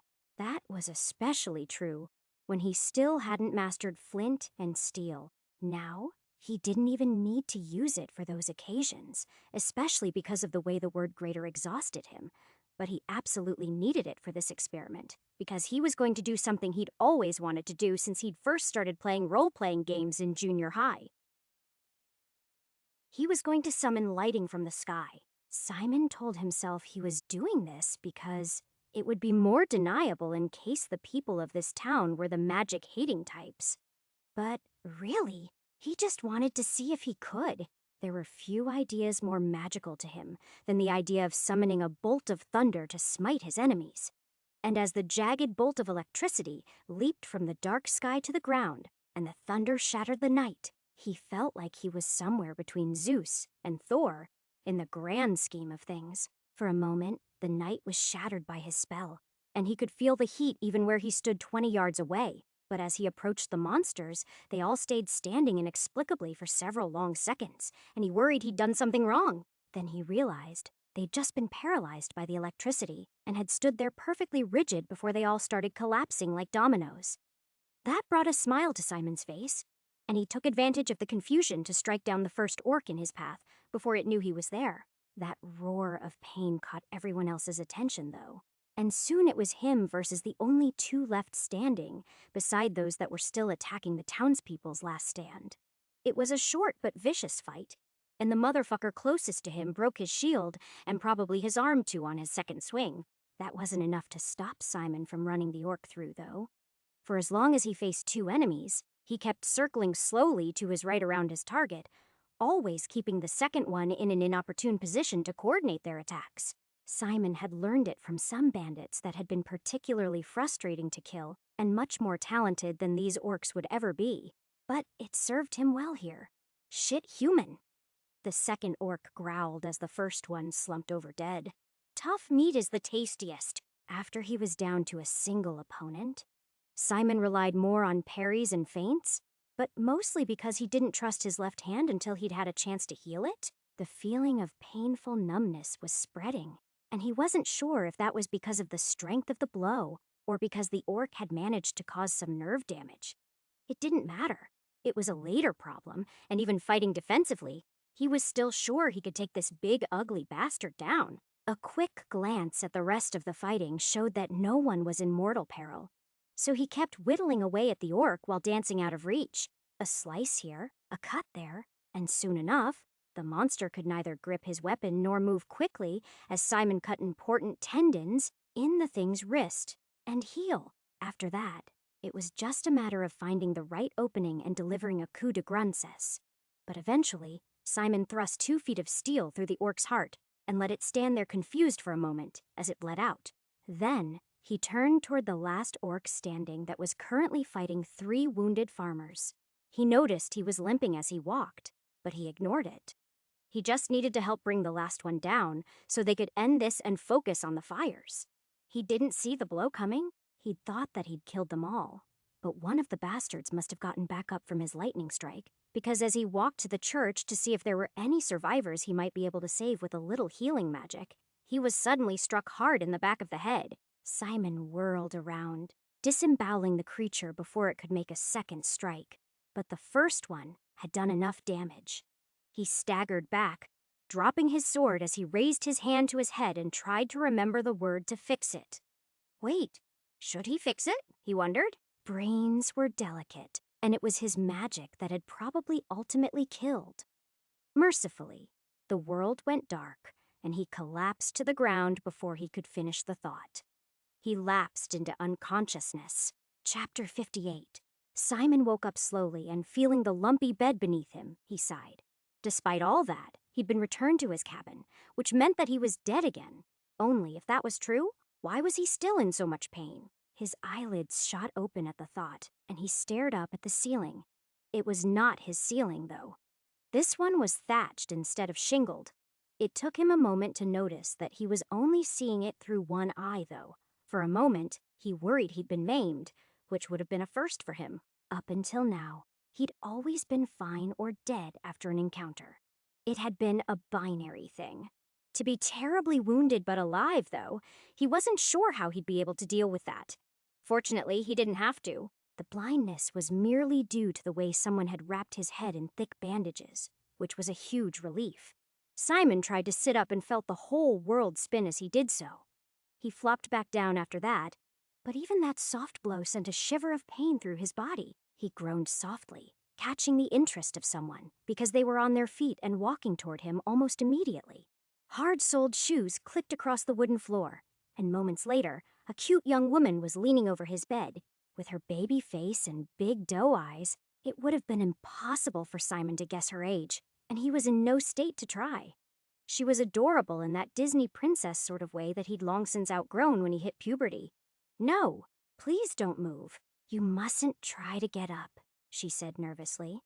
"You've been hurt very badly." She opened her mouth, but when she heard someone else moaning, she looked away and said, "I'll be right back." Simon turned his head to watch her go and discovered that he was in a makeshift hospital of sorts. Counting him, he could see at least 5 wounded men in here, which was about right for an orc attack. He'd never had a chance to see just how many wounded he'd left in Crovar before. Simon's head throbbed as the hazy memory of that day forced itself to the surface of his mind, and he pushed it back down. He would have drowned it forever if he could, but he lacked the strength. Instead, he lay there with his throbbing as he tried to understand what he should do next. He still had that book, of course. He'd hidden it somewhere, though he couldn't quite recall it just now. He wanted to read that, but he was in no shape for reading just now. He supposed that he could heal himself, but the idea of healing a head wound made him very nervous after what happened last time. What if he lobotomized himself? Would that carry over into his next life and the life after that? He'd been a literal zombie once, and his brains had actually rotted away, he reminded himself. He'd recover from anything physical as soon as he returned to the cabin. He tried to tell himself that with confidence, but he was left with far too many doubts to utter the words. He just lay there quietly until the young woman returned a few minutes later. "I'm sorry about that," she said. "Graham's is in the next building with the worst cases. She's the healer. I'm just trying to keep everyone comfortable until she can come back to check on you." "Whoa, where am I?" Simon managed to whisper through a parched throat. That much told him that he'd either been lying here a long time, or the new words of power had really taken it out of him. "It's okay," she said, sitting down on the side of his bed and bringing a cup of water to his lips so he could take a sip. "You're in Rivenwood, and the fighting is done. You saved us. Can you tell me your name?" Simon nodded. "I'm Simon," he said, not wanting to give away too much until he better understood his situation. He didn't know where the village of Rivenwood was, but it would be one more spot for his mental map once he connected those dots. "Graham will be so pleased," the girl smiled. She said that after a blow like that, sometimes people forget their own names. That thought sent a chill through Simon. If he died without his memory, would he get it back? Or would he be stuck in the pit without any idea of who or where he was? "I'll be okay," Simon mumbled. "I've had worse. I just need a few days to heal." "I'm so glad to hear that," the girl answered. "Graham will have a lot of questions for you. She said that you were tainted and that I should keep an eye on you. Do you know what that means?" "I'm afraid I don't," he answered. Technically, that was true. But only technically. He knew that there was something about him that raised the hackles on the sensitive, but he wasn't sure exactly what caused it. She said, her eyes hardening. "She wouldn't tell me either." The young woman was cooler to him after that. Like she'd been trying to get some kind of information out of him, or she thought he was lying to her. But he eventually found out that roughly half the town was in ashes. Dozens were dead, and that her name was Majoria. Before he could pry any more answers out of her between her rounds of checking on all the other people in the room, an older woman with an air of authority entered the room. "Good news, Graham. He's Majoria," started to say, but the older woman interrupted. "I can see that," she interrupted. "Please leave us. I must speak with our savior." She said the last word with obvious distaste, but Majoria started to protest. But her words wilted beneath the older woman's gaze, and instead, she mumbled something about going to check on everyone else and quickly left them alone with the other unconscious men. "Perhaps you could help an old woman understand something," the healer said to Simon as she moved a wooden chair next to his bed and sat down heavily in front of him. "I have 3 questions for you, and if you answer them all to my satisfaction, which means honestly, then I might not mix poison into your medicine and tell my granddaughter that you slipped away during the night." Just as his previous nursemaid had been indeterminately young, this woman was indeterminately old. Her hair was almost completely white, her wrinkles had wrinkles, and from the look in her hard blue eyes, Simon could tell that if he tried to lie to her, she'd know. "Shoot," he said, not bothering to try to explain. He wasn't in any shape to defend himself, so if she decided that he needed to die, he wasn't going to do a lot to stop that. "What is a warlock like you doing in my sleepy little part of the world?" she asked. "And why would a man as stained as you bother to help a small village like ours in need?" "That's only 2 questions," Simon answered dumbly after spending a few seconds waiting for the third. "We'll get there, son. Don't you worry," she said, glaring at him. "Well, I have no idea where I am, and if you want to call me a warlock, that's fine, I guess. I'd go with mage or arcane warrior or something." "But warlock, too," he said with a shrug. "You're saying that because you can see my magic use, right? It does something to my aura." "Your aura is a mess. It's true," she agreed without elaboration. "As to everything you said, you're kind of a mess, too, aren't you?" "If you don't know where you are, then you must at least tell me how you got here." "Through a portal. And don't worry, as soon as I'm feeling a little better, I'll be gone. I promise," Simon said, trying to ignore the throbbing as it slowly got worse. "I'm sure. Off to some other town to ruin good people's lives," she replied with a shake of her head. "Still, you do have a little spark of good in you, way down deep. Maybe I won't regret it too much if I let you live. Hard to say." "Let me live?" he asked, his brain starting to feel foggy. It was very strange to him that even a conversation was enough to exhaust him. But then he'd never been hurt this badly before and lived. It was a new experience, and he hated it. Well, of course, she answered. If I saw someone tainted even half as bad as you, I'd kill them without hesitation. As soon as they closed their eyes, I'd get my sons and grandsons together and chop them into pieces. But you did save all of them with your fancy lightning magics. You killed over a dozen orcs all by yourself, and that buys you a fair hearing when you're feeling good enough to explain what it is you're up to. Ay. He tried to ask what the third question was, but she brushed him off. You just rest now, she said. You've been asleep for 3 days, and I expect you'll need another week at least before you can do much more than this right here. Simon wanted to dispute that and tell her he was stronger than that. But the truth was, he could barely keep his eyes open. Soon he was swallowed up by a dark and fitful sleep where he fought against golems made out of the petrified versions of his past lives, using words of forbidden power like Freya and love. It was a sad dream, but no matter how hard he fought, though, eventually the golems bit him, and he became one of them. Each time he woke up over the next few days, he got a sip of water or a bite of soup. Sometimes his nursemaid Majoria would wake him and force him to drink vile, bitter concoctions that she referred to as medicine. But it occurred to him gradually that almost every time he saw her, she was dressed differently. At first, Simon feared that his memory was fried. But then one day, he looked around the room and noticed all the other beds were empty. That was when he realized time was passing. How long has it been since the fight? He asked. Since your injury, you mean? She asked, thinking hard about it for a moment. More than half a moon, but not quite a full one, I don't think. So, 3 or 4 weeks, Simon realized. That was pretty serious, even for a head wound. Which meant what? Skull fracture, infection. It had to be something like that, not that these people would know. He reached up and found his chin covered in stubble, which was just about right. I'm feeling better now, Majoria, Simon said, mostly meaning it. What do you say we try to get some fresh air? She seemed unsure, but she didn't try to stop him as he rose and stumbled toward the door. Outside, it was somewhat past noon, and there were plenty of people out and about, but no one seemed to pay him too much attention as he leaned heavily on the doorframe. It was only when he saw the town he remembered the portal he needed to take to get to the next level. He turned to look up the street toward the house on the hill, and he saw that the home with the portal had not been burned down, but the door was closed. Did that mean that the way was closed to him now? Was this as deep as he was going to go in this life? Chapter 59. The next week was a blur for Simon, but it wasn't any fun. He tried to remind himself that the previous week he'd spent mostly unconscious, though, and this was a step up, but it didn't help. He'd finally tried his hand at healing the skin and the bone of his wound, so he didn't have to wear the bulky bandage anymore. But it had only elevated the pain and earned him a scornful look from the village healer when she'd inspected his wound later that day. Now that he knew he could try other words, he was tempted to try greater heal on his mind. But he was also terrified that he would scramble his brain in the process.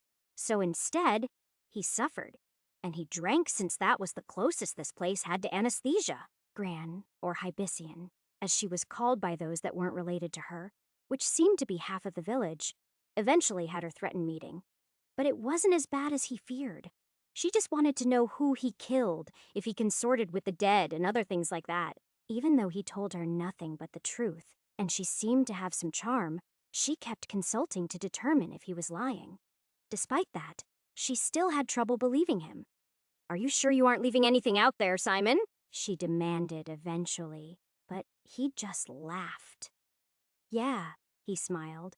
I'm on a mission to save the world. She'd looked at him sourly for a moment, but then she just shook her head, ending their rather tense discussion by saying, I know that you're bad news, and I want you out of our town just as soon as you're able. But if you deal with neither demons nor the dead, I have no idea why you've been marked as damned. Marked as damned. That was an interesting phrase, and he wanted to follow up on it. But right now, his mind just worked so slowly that he let it pass. She wasn't going anywhere, and neither was he. Not right now anyway. He was certain he wouldn't make it through the ice level that came next without recovering. and he still needed to study that grimoire if he could find it. Studying wasn't going to happen until his vision and his concentration cleared up anyway. So, after he moved out of his deathbed and into a nicer room at the end, he spent a few days just relaxing. The people of the village were a mixture of friendly and fearful, and though he paid for his meals, most nights, the other men at the bar paid for his drinks. The very first thing he did was check the door that led to the next level. It was the door to someone's house, but he'd watched it for several days and assumed that they must have died because no one came or went. Eventually, he tried the handle, and instead of finding an empty room, he immediately found a winter wonderland. Simon closed it immediately, of course, but still, it was reassuring. He would, in fact, have a way out of here when the time came, though that certainly wasn't now. He didn't have a bad time while he recovered, though, even if he knew they secretly suspected him of planning to kill them all, summon demons, or whatever else it was that warlocks were supposed to do. Day by day, his condition improved, and his thoughts became clearer as he went on strolls through the countryside to better understand the region. Sometimes, Majoria would tag along with him on his walks, and other times he'd wander the village and the surrounding countryside himself. It was clear that she had some sort of weird crush on him. But Simon did his best to brush that off without hurting her feelings. She was a wonderful nurse, but she was only 19, and as far as he was concerned, barely legal. More importantly, she wasn't Freya, so he had zero interest in getting to know her better. So, when one day she asked him, "Do you have anyone you fancy, when you go back to this mysterious home of yours?" He quashed it then and there harder than he needed to, probably. "I had a wife, but she's dead now," Simon said, pulling out the ring to show it to the young girl. "So I'm afraid romance just isn't in the cards for me anymore." She didn't seek him out anymore after that. It took him almost a week to remember where he'd left the book, and by the time he found it, he was shocked that it hadn't been damaged by rain or animals. Still, hiding it under the porch had been a pretty solid decision on his part, and he thanked the past version of himself for being so clever. Once Simon had the book, he rarely left his room at the inn. He still went down for meals, but he drank a lot less too, and when people asked about it, he lied and said, "I'm just not feeling too great." He couldn't tell them the truth, of course. "I'm reading an ancient book written by an obviously evil person that tells me how to summon the armies of hell and raise the dead." Just didn't sound the same as, "Sorry, guys, I just need to spend more time in bed." The book told him all that and more. It provided a basis for finally understanding how magic worked in this god's forsaken world. Most of it was nonsense, of course. It was just like the engravings he'd read in the temple where he'd learned magic, but there was good information in there too. If he looked past the long lists of demonic names and the blandishments he would need to provide them if he wished to gain their boons, he found a few other words he didn't already know. Transfer, ice, protection, boundary, light, and cure were all present as the strange anti-language he'd come to know. At the moment, the one that struck him was the most interesting was do, dal, or cure. Apparently, healing applied only to trauma, while double T, as, applied to what he might call status effects in a game. Poison, sickness, and other things that harmed a person while they suffered no actual bodily harm were treated totally differently. It was a strange sort of logic, and he didn't see why the same magic that could work on cuts and bruises couldn't work just as well on cyanide or rabies. But he wasn't the one that had designed it. Still, he couldn't help but wonder about edge cases. In a video game, blind was an effect that had to be cured away. In older games, they had their own potion for each effect. But in newer ones, it was just a cure-all sort of thing. So, did he use the words for cure or heal to handle cataracts? What about a nutritional ailment like rickets or scurvy? The book didn't say. It didn't even know what those things were. He'd only found the words for cure in a section on venereal diseases, which had some particularly gross illustrations. It was a strange thing to want to curse your rivals with, of course, and that implied he could use the words to induce negative effects. But he wasn't about to try that out, especially not here, where the local wise woman was already just a misstep or two away from burning him at the stake. It seemed difficult for him to believe that one could go from hero to zero, but he'd already learned that lesson the hard way once in Slaney. The people here in Rivenwood probably thought they were being incredibly tolerant to let a man like him breathe after he'd done something as terrible as save their lives. But what was he going to do? Even if they were dicks, he couldn't just let them die, could he?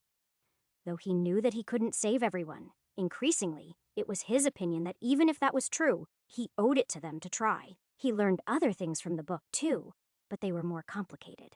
And he wasn't sure how well he'd remember them once he lost this font of knowledge, which he definitely would eventually. In many places, the book contained the same sort of inscrutable symbols he'd seen on the church floor, too. Sometimes, these did, in fact, seem to be the names of demons, as he'd guessed before, but other times, they were linking symbols that seemed to be more like the logical symbols of equivalence and negation that he'd learned in his philosophy classes. Or maybe the greater than and lesser than symbols in math class. That made Simon groan. He always got those confused. In this case, though, getting one of them backward might create hell on earth, or make whatever magic item you were creating explode. The idea that there were magical items was insanely cool, but that excitement was almost immediately counterbalanced by the fact that every time he died, he would have to make a new ring of protection, or whatever. Mostly, the book went into creating wands and staves to more efficiently use the words of power that he already knew. But given that he could just say them, that seemed like an unnecessary pain in the ass. He sighed. Well, I'm not going anywhere very quickly if I want to figure this shit out, he told himself as he leaned back in his chair and rubbed his eyes. Memorization was getting easier all the time, but having to sort through the mysticism to find the magic in this thing was really slowing him down. And he would have yelled about the obvious contradictions it contained a dozen times by now if he wasn't worried about what people might make of such deranged rantings from a supposed warlock. Simon was in no hurry, though. Next time he went through, he might not have this book.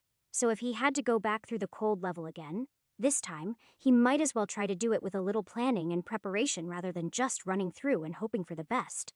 Taking a quill and a blank page from the back of the book, he started to make a list of everything he was going to need to get where he was going. Food and water weren't really high on his list, but he would need furs to make warm clothes, specially treated thread to try his hand at making a protection rune, and something sharp so he could scribe shapes into his sword. The book had an example of a frost blade that looked almost like one that the skeleton knight wielded, but he didn't see a reason why he couldn't just substitute the rune for fire where the rune for ice had been, and get a flaming sword that should be able to deal with the ice quite handily. As he pondered what else he was going to need, he finally added one more thing to his list. Lots of fucking practice with his bow. Chapter 60. Once Simon was well enough that the village's matriarch began to find an excuse to ask him when he was going to be leaving almost every day, he rented a cottage outside of town where he wouldn't have to see her as often. He still needed to visit Rivenwood 2 or 3 times a week, though.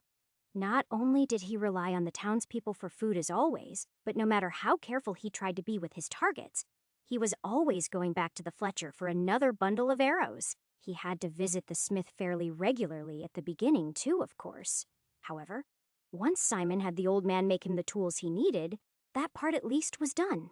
Though he'd spend most afternoons over the next month scratching the perverse symbols ever deeper into the steel short sword he'd bought for just this purpose, he didn't need anyone else's help with that. Light, patience, and his steel scribe were all he required. It turned out that he'd gotten it backward, though. He'd thought that crafting a magic sword was going to be the hardest thing he was going to have to do, and getting better with his bow was going to be the easiest. In reality, though, it was the opposite. It took almost 2 months of careful, painstaking effort to carve all 9 runes and glyphs onto the steel, along with the 12 connecting lines.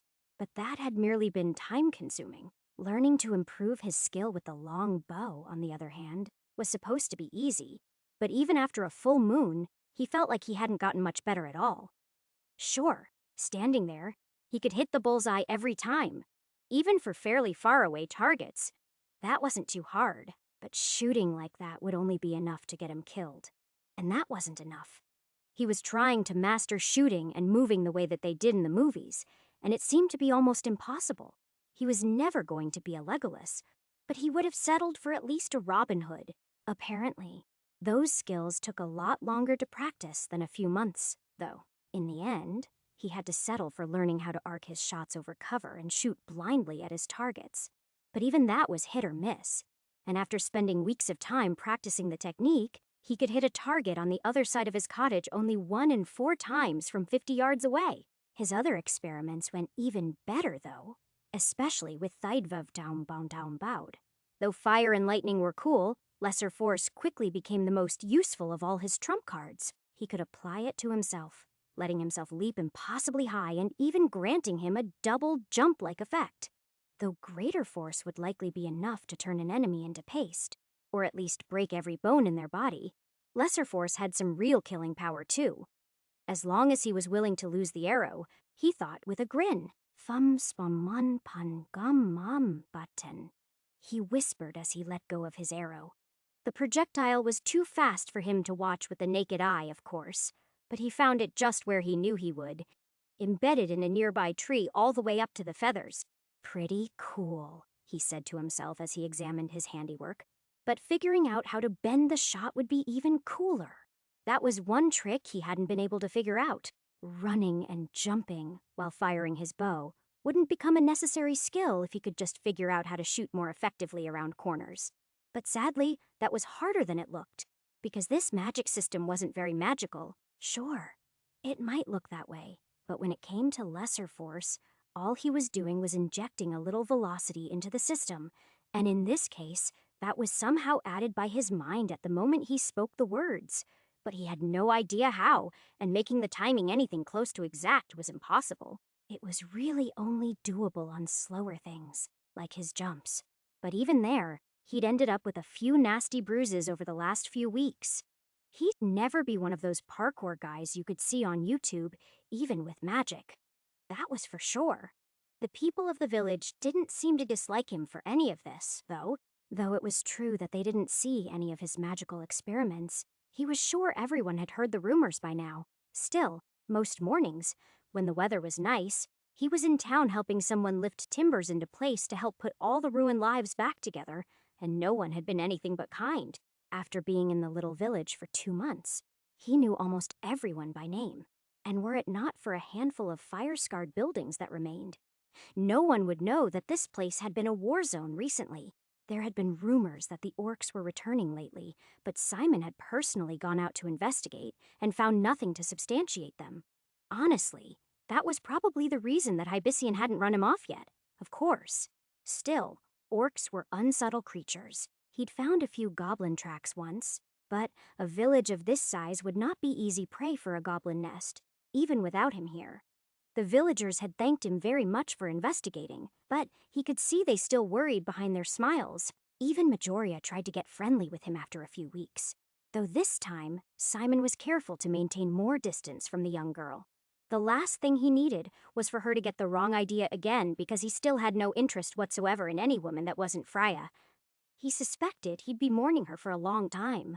In fact, Simon was fairly sure that even if he went to the zombie level tomorrow, and that he, by some miracle, found her, he'd still be mourning her even after that. Because it wasn't just her. It was both of them. It was the crappy little cottage and the boring little life they had together. And, of course, it was their unborn child. That last part he shied away from. He was too raw to think about it.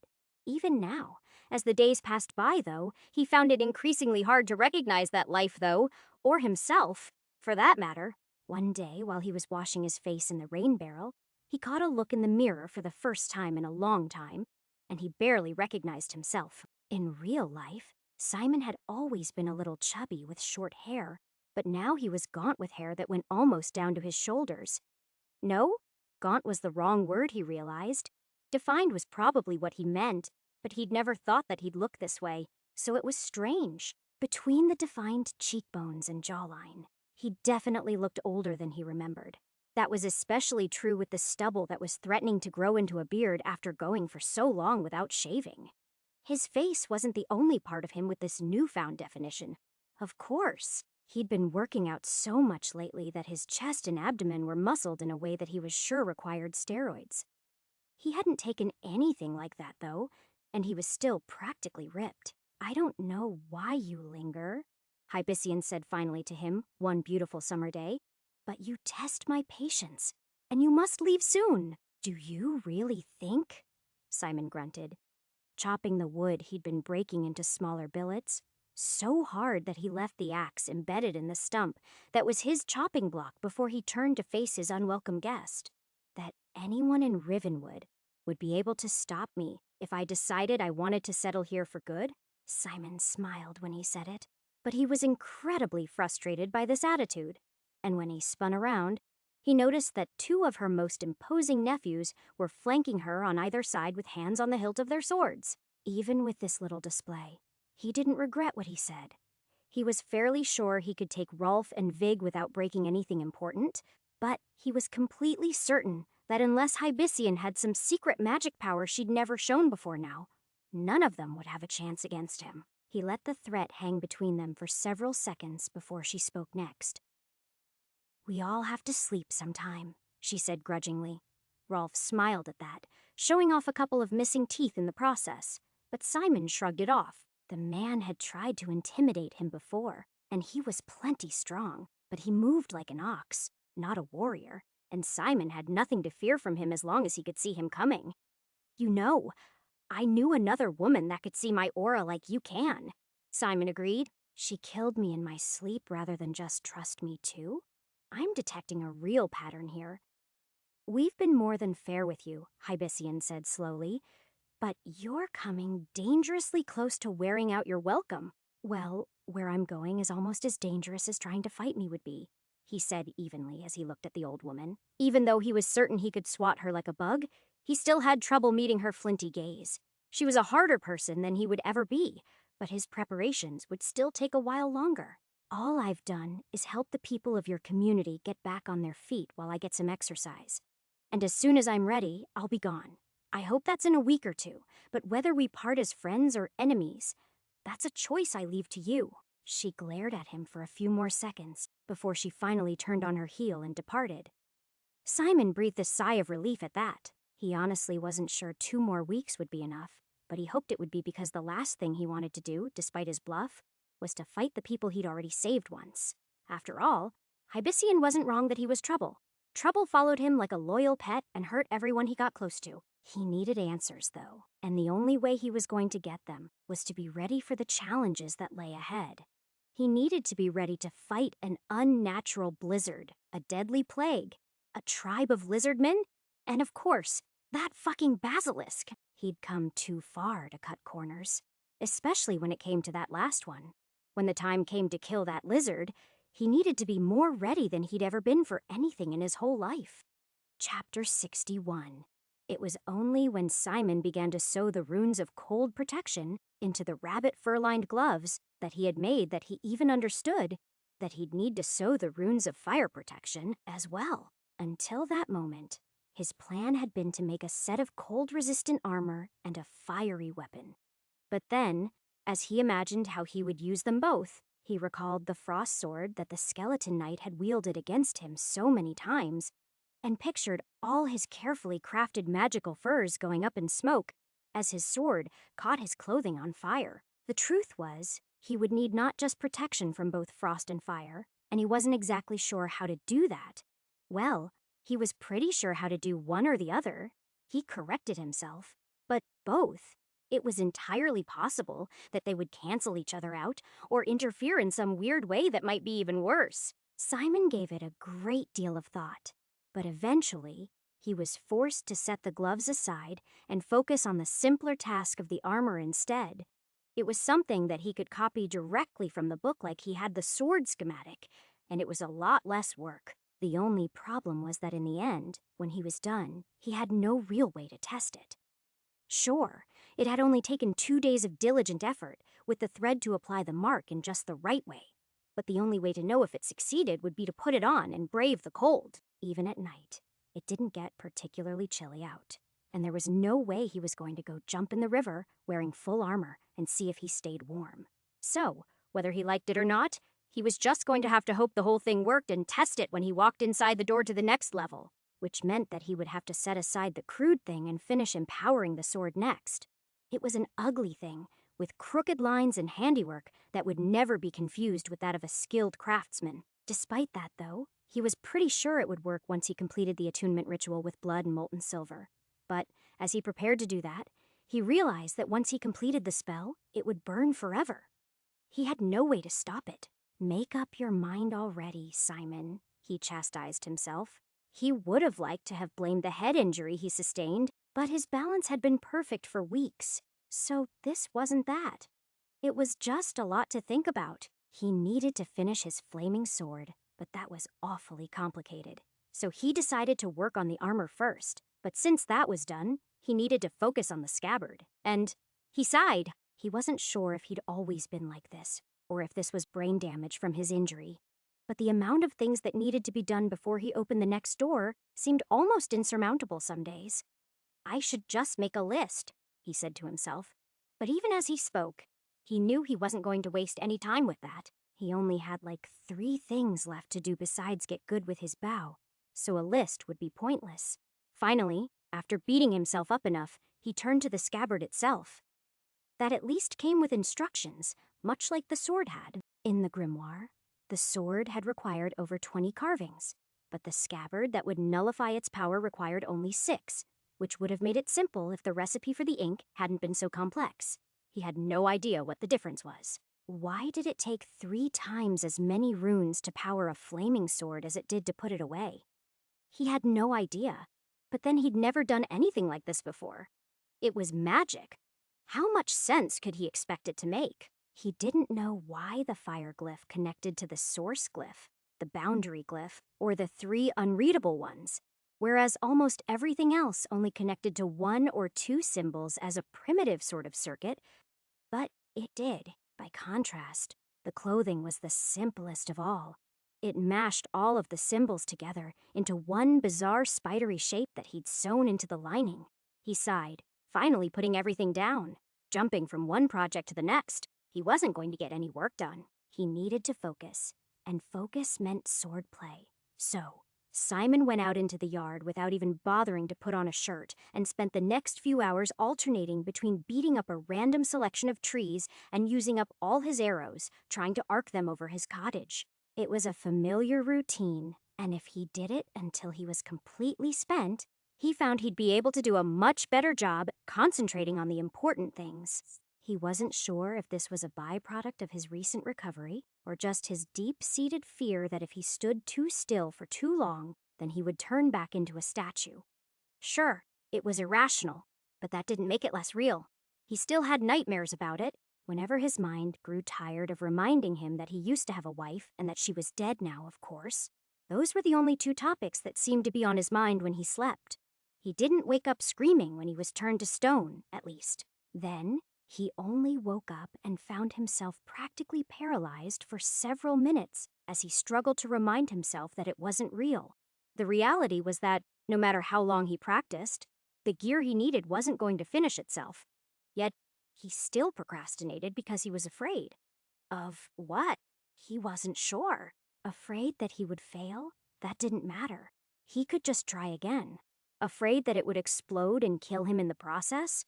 Death was the only thing in the world he wasn't afraid of. What was he afraid of then? He wondered to himself as he went through the paces with his sword in a blinding flurry of blows and counterblows. That I'm missing something, he said to himself, panting as his motion finally ceased. And he stood there holding the blade. For weeks, he'd been trying to get this thought out of his addled brain. But today of all days, it finally broke loose. And Simon stood there, slowly turning it this way and that as he studied it.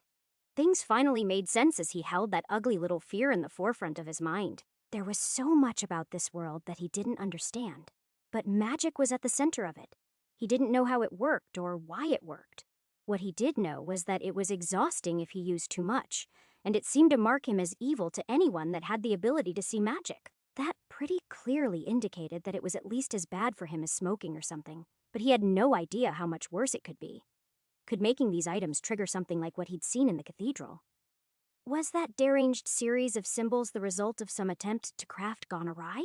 Could the last step in enchanting his sword do the same thing? Simon tried not to panic as he thought of that, but he couldn't help but imagine one of the miscarved symbols arsing and sparking, until it exploded, forcing a huge magical rupture on his formerly small blade, allowing unknown amounts of evil in the real world. After all, Hibician was the one with the second sight or intuition or whatever it was, and she seemed very certain that something bad was about to happen. Maybe it was. Maybe I was naive for thinking that just because I hadn't planned on killing anyone didn't mean no one was going to die, he mumbled to himself.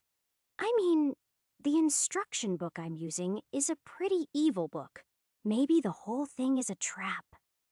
Simon turned that thought over and over in his mind, and quickly realized that his real fear was that he had no idea what he was doing. He was just going through the motions without understanding them.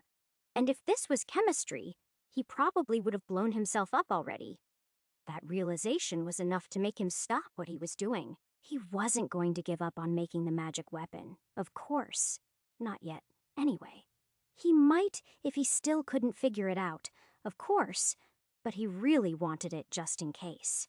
What he was going to do was actually focus, though. Instead of just copying down the different symbols and hoping that was good enough, he was going to read the whole damn book all over again. He was going to understand why it was telling him to do different things. And if he couldn't at least sort of understand it, then he'd take a break. After all, he presumably had armor that would protect him from the worst cold. That meant that at this point, he could likely trudge through the blizzard and force his way through the frozen door with an axe or a little fire magic if he had to. He had a lot more control over his flames now than he ever did before. So, hoping that the old woman that was currently the bane of his existence would understand, he closed the book and reopened it at the beginning, so he could pore through its entire contents uninterrupted. When he'd first started studying it, he just leafed through it looking for the words of power before focusing the last several months on the small section related to blood magic and permanent enchantment. But this time, he was going to read the whole thing from beginning to end. He was, after all, in no hurry. No one could force him to keep going. And near as he could tell, no one except for Hibician and her most loyal cronies wanted him gone. Some people, like Majoria, had actually confided in him that they felt safer with someone like him around. So, day after day, he familiarized himself with the scant basics that the book mentioned as he tried to understand what terrible thing it was that he'd been about to do. Those days were endlessly boring, of course, and he took frequent breaks to practice his swordplay. But every day he made it through dozens of pages. He even took notes of some of the most important bits on the rare occasion that the grimoire would try to explain the strange language it called Valdarian. 3 weeks later, the town's unofficial leader came back, of course, demanding that he honor his word. But Simon just told her, "If you're ready to force me out, then I'm ready to fight you for the right to stay." The half a dozen men she had with her drew swords then, but the stray bolt of lightning that he whispered into existence, that struck the ground between him and where the rest of them stood, was enough to convince everyone that maybe this was a fight they didn't want to have. That night they tried to burn him out, but a single whispered word, "Gatai," froze all of their torches to cold ash and put the thatch out where it had started to catch without even the need of rising from his bed. Later, Simon heard that a few of those men had lost fingers due to frostbite, despite how carefully he had aimed his magic. But none of them tried to take revenge, and no one ever came to ask him when he was leaving again after that, giving him all the time in the world to study in peace until he finally felt he understood what was happening well enough to take the next step. Chapter 62. It took another 3 months before Simon felt like he understood what he was doing and completed the enchantment on his sword. Unlike the armor and the scabbard, which did nothing to confirm that he'd actually succeeded in his efforts, the flames of his weapon sprang immediately to life. Simon instantly shoved it into the scabbard, and only once that seemed to extinguish it did, he finally breathed a sigh of relief. "Finally," he said to himself, "I'm ready." He still had to test the gloves, of course, since he was sure the weapon would heat up to the point where he could no longer hold it within a few minutes. But he was confident that it would work fine. After all, he'd spent most of this time trying to understand exactly how he could enchant an item to do 2 different things at once, and it was only when he'd made that breakthrough that he finally felt like he could activate the runes on his blade. Now, though, he needed to sleep. In the morning, he could get ready, and then he could finally get out of Hibician's hair. In the morning, he began to pack, and once he verified that his gloves were almost entirely fireproof, He made a little time to show off his new weapon to Majoria. He did it in private, though. Of course, he didn't want to upset the villagers and provoke a witch hunt just when he was finally ready to move to the next level. "You really made this?" she asked, wide-eyed, as he unsheathed his flaming blade and showed it to her. "I never imagined such a thing would be possible." Simon explained some of the basics of what he'd done and how it wasn't so hard. But as she nodded eagerly and seemed to hang on his every word, even those he was fairly certain she didn't understand, he noticed something. Simon realized from the way she was looking at him over the flaming weapon, with a mixture of awe and admiration that he could have her if he wanted her. It was a strange moment in his life because he'd never been certain of that before now. Not even with Freya during their second time together. The moment had just snuck up on him. Here, though, there was some magic, some connection, and he could seize it. It was a tempting moment. Instead of plunging deeper into the Arctic level just ahead, he could stay here with a beautiful woman to keep him warm. He could try to forget Freya and move on with a comfortable life. Instead, he sheathed his sword and said goodbye to the sweet young woman before he turned his back on her and began climbing up the hill toward his date with Destiny. Majoria's cute smile might be enough to make him forget the way Freya once looked at him with her beautiful eyes. But nothing she could do would help him clear this dungeon. And at the end of the day, that was all that mattered. Even though it was a warm morning that would be sweltering by midday, he put on his gloves and covered his face from the nose down with a cloth wrap before he lifted his hood. Only then did he open the door. Majoria and a few other townspeople watched him from a distance. They'd seen him at this door before, but he'd never gone through it. Today would be the last time they'd ever see him. Simon kind of felt like he should say goodbye. He just took one final look and then opened the door and took a sudden gust of Arctic air across the face. The shock that it sent through him was almost physical, and he cinched up his backpack a little higher and stepped through, closing the door behind him. The frozen level, as he thought of it, was every bit as strange as it had been the first time he'd been here, and the only thing that had changed was his lack of urgency. The last time he'd been here, he was freezing to death almost from the first moment. This time, it was still quite chilly, but it was the sort of cold that was manageable. Simon spent a few moments checking his winter gear and finding that almost all the cold spots were expected. The gaps where his furs met around his waist, his face, and his boots were the worst offenders. Simon didn't relish the idea of spending weeks putting together such an outfit for every run going forward. But realistically, he didn't think he would have to. He just wanted to do one good search of the area to try to understand what this place was supposed to be. And then next time, he could go back to breezing through it again. Next time, after all, it was just a sprint down this main street, and then a force blast or something through the wall of ice that barred his way, and then it was on to the lizard men or whatever. He didn't sprint, though. He walked slowly through the drifting snow as he took a peek through various windows and opened up a couple doors with his shoulder. What he found was a town that wasn't so different from any of the others he'd spent time in recently. It was larger than Rivenwood and smaller than Schwarzenbruck or Crovar, but culturally, he felt like it was similar based on the dishware and the style of houses. This wasn't the sort of place that should have experienced a deep freeze like this, even in the middle of winter. In every house he went inside, he found the same grisly discovery. A family huddled in front of their hearth or curled up beside each other in bed that had frozen to death, waiting for whatever this was that was happening to end. It tugged at his heartstrings to see so many people not just dead but frozen solid as a result of something terrible. He didn't really get his first clue as to what that was, though, until he spotted green trees from the windows of one of the houses. At first, Simon thought it was a second gate. It had to be, didn't it? The only color he'd seen until now, beyond the white and blue of snow and the brown and gray of the frozen buildings, had been the blood-red sunset from the next world at the end of the street. A green tree simply didn't make sense in that setup, unless it was sitting safely beyond a portal boundary, or crystallized in particularly clear ice. Neither of those turned out to be true, though. He left the home he'd been standing in and walked down a side street toward that distant goal.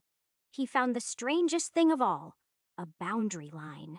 It wasn't quite as stark as a cartoon might be, with spring grasses on one side and a foot of snow on the other. But it quickly became apparent that this cold was coming from a single source. and it only reached so far before it petered out. When he took off his glove and passed the line where ice and snow gave way to mud, Simon confirmed it was still cold, but apparently not cold enough to kill everything and leave it frozen. He began to walk along that border, noting that there were a few houses on the side of the line that he thought of as safe. But they'd obviously been abandoned in a hurry, even though it was obviously a warm and sunny day sometime in late spring. Simon knew that he'd be freezing even this far out without the magic he'd sewn into his armor. Whatever was doing this robbed all the warmth from the air, and as Simon walked along that long border, he realized it was an almost perfect circle. On one side, wheat was slowly growing, and on the other side, it had been frozen dead before it had done much more than poke a few leaves above the ground. He felt like he should be able to work out how long this place had been like this from those two facts. But he hadn't paid enough attention to all the farming he'd been around recently to really say for sure, so he continued on. Along the way, he found half-dead orchards and even a half-frozen pond. As the sun started to set, he realized he was going to have to make a decision. Either he was going to have to move further away from the cold and make camp for the night, or he was going to have to go to the center of this town and look for the source. He chose the latter. Aiming for the center was easy at first. He just looked as far left and right as he could, and then he oriented himself and started walking. A giant tower or something to aim at would be nice.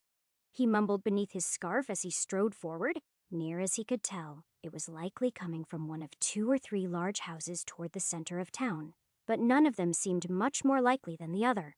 He vowed to give all 3 a quick search, but to leave before it got dark if he didn't find anything obvious. The first house was a complete waste of his time, and the only thing notable about it was just how cold it got when he reached the 3rd-floor garret. The fact that, by the time he got that high up, his teeth were chattering even through his armor was enough to convince him. Whatever was causing this had to be in the house next door. He didn't know what he expected as he climbed those stairs, but the 1st and 2nd floors seemed normal enough and noticeably lacking in corpses. It was only when he got to the narrow stairs up to the 3rd floor he found the body of a frozen man that had obviously been rushing down the stairs before he'd been frozen in place, with a look of panic on his face. Simon could feel the ice assaulting him worse with every step as he walked up those dark stairs. He didn't have to search to find the source, though. The blue glow made it fairly obvious. There, on a desk in the center of the frosty, high-ceilinged space, he found a blue orb hovering just above the desk where someone had been working on it. Around it, there were engraving tools and alchemical compounds that he found more than a little familiar after his experimentation with making his flaming sword. He would have loved to study whatever this was, but he couldn't. He knew that if he did so, he'd be frozen just as solid as the poor bastard that had started all this in a minute or two. So, he didn't hesitate. He pulled out his sword, watching the shadows jump as the yellow-orange flames suddenly outshone the soft blue glow of the orb. Then he struck it, cleaving the thing into 2 halves which both flickered briefly before fading out completely. Simon shivered as he sheathed his sword before he went back downstairs. It was still brutally cold here, but not lethally cold. Whatever that thing had been had stopped, but everything around it had spent weeks or months absorbing that temperature. So he expected it would still be like a deep freeze in this room for days at least. That made his decision to go find somewhere warm to let the whole place thaw out an easy one. He'd go back to one of those buildings on the edge of town, light a fire and see how many toes he was going to lose from frostbite. Chapter 63. The answer proved to be 0, as it turned out. Without magic, he might have lost all of his digits, of course. But with a few applications of lesser healing, Simon was able to turn all his toes and even his blue and black nose back to a healthy pink color. That was great, of course, because he was fairly certain he would have hit the reset button and started this run over if he had to cut his own nose off.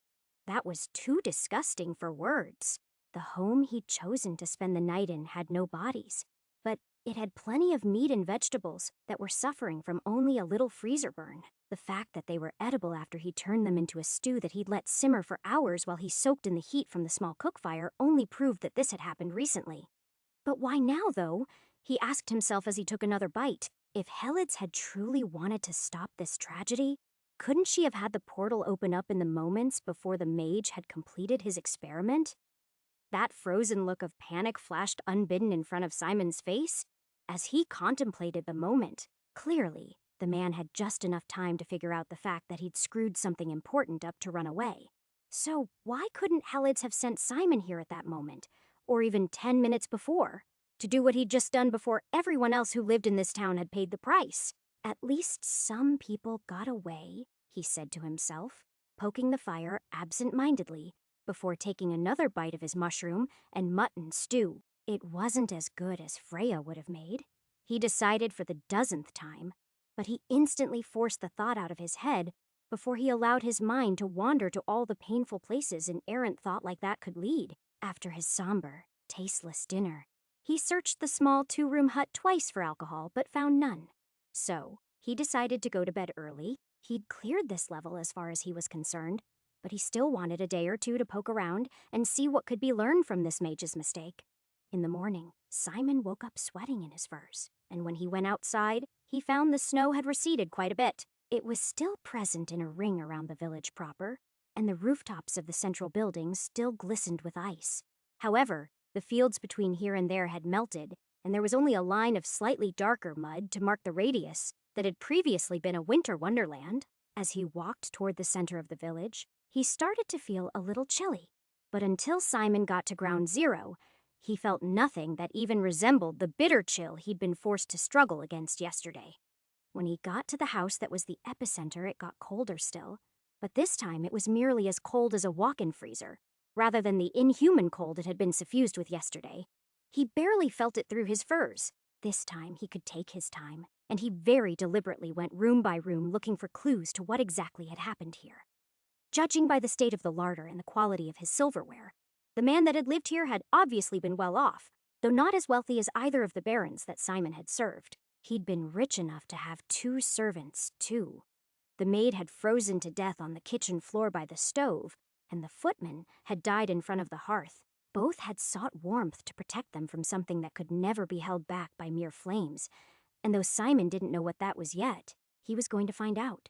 On the second floor, he found a study full of books, which he'd learned was a rarity in this world. For a few minutes, he thought he'd found the jackpot, but they were mostly books of poetry, with a few books of history and heraldry mixed in. He flipped through a couple dozen at random, and finding nothing that even smelled of the arcane, he gave up and continued to the scene of the crime in the cramped garret. Everything was exactly where he'd left it. The frozen man, the bisected orb, and all the other tools were completely unmoved. Simon took his time, examining the room, looking for anomalies. He found what he thought was a spell book on the table. After leafing through it, though, he found that most of the rest of it had nothing to do with magic. It was a book of natural philosophy, or primitive biology, as Simon would have called it. It mostly talked about the local birds and herbs of the region and hypothesized how the gods might have created them. 4 pages, though, at the very back of the book, stood out. They were written in a different hand and contained complex schematics for an orb of silver covered in very precise runes. Nothing in those pages told Simon exactly what the thing was supposed to do, so he tore them out and shoved them in his own book, so he could examine them later. Once that was done, he picked up the pieces and took them outside, so he could examine them somewhere warmer. On the way out, he noticed that one corner of the wooden floor was a lot cleaner than the rest of the room. There was even some chalk residue there, but no obvious answers as to what that might mean. So after a few moments of investigation, he shrugged and started down the stairs, and left the building, sitting on the stoop in the sun. He looked down the street where he could see the ice-shrouded temple that he'd eventually need to cut through to make his way to the next world. He turned his attention from that for a moment, though, and focused on the problem at hand, studying the pieces of the hollow, rune-covered orb, though he still wasn't sure what the man had been hoping to make.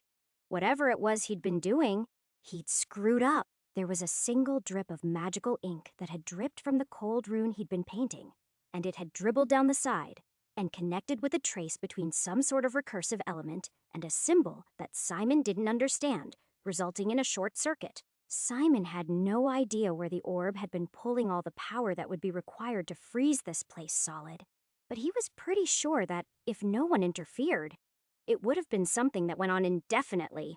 A real-life snow globe, he said to himself, as he shrugged off his backpack and tucked the pieces inside it. He'd find some time to better understand this puzzle, but now that he established that it was the magical equivalent of an industrial accident, it didn't really matter so much. After all, whatever this guy had been trying to do hadn't caused the problem. It was what he'd done by accident that had gotten his neighbors killed. That wasn't what bothered Simon now, though.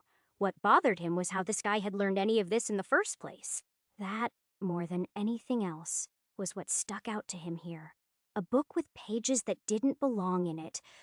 A house that was utterly mundane, containing the most complicated magical artifact that he'd seen so far on his trip through the pit. How did that happen? Did he find something he shouldn't have? Was there some other force at work here he didn't understand? Not my problem, he said finally, rising to his feet and tromping through the melting snow toward his real destination. The street from the house he'd been investigating to the temple that held the portal to the next level was eerily quiet, and Simon briefly considered looking in some of the other houses, but suppressed the urge. There wouldn't be a point after all. It was possible he might find some gold or silver, but he really didn't need it for where he was going. And other than maybe a few more arrows for his longbow, he couldn't think of anything he wanted to carry around. He wanted to get back to level 20 so he could give Helades a piece of his mind, and the only thing he had to do to make that happen was to cut through a wall of ice, walk through a city of the dead, then a swamp, and finally, he had to kill a basilisk. While he wouldn't call that to-do list easy, it was certainly simple and straightforward, and he didn't need to complicate it by digging any deeper into this place. The mystery had been solved as far as he was concerned. So, with that thought in mind, he pulled back his hood and enjoyed the brisk air before he reached the front door of the temple. Once there, he forced it open with a brief shove and wiped away some of the snow that rained down on him from the eaves as he did so. From here, Simon could finally see his destination. This time, it didn't glow red with sunset because he'd taken much longer. This time, the ice was as black as night, but he was certain it still led to the same place. And with a smile and a flourish, he unsheathed his sword, watching it burst into flame as he did so. "All right," he said with a smile. "Let's see what this baby can do." He plunged the flaming sword into the icy barrier in front of him, smiling grimly as he felt it slowly cut through the thing like a hot knife through butter. Or, perhaps more poignantly, a lightsaber through a blast door. This felt like real progress to him.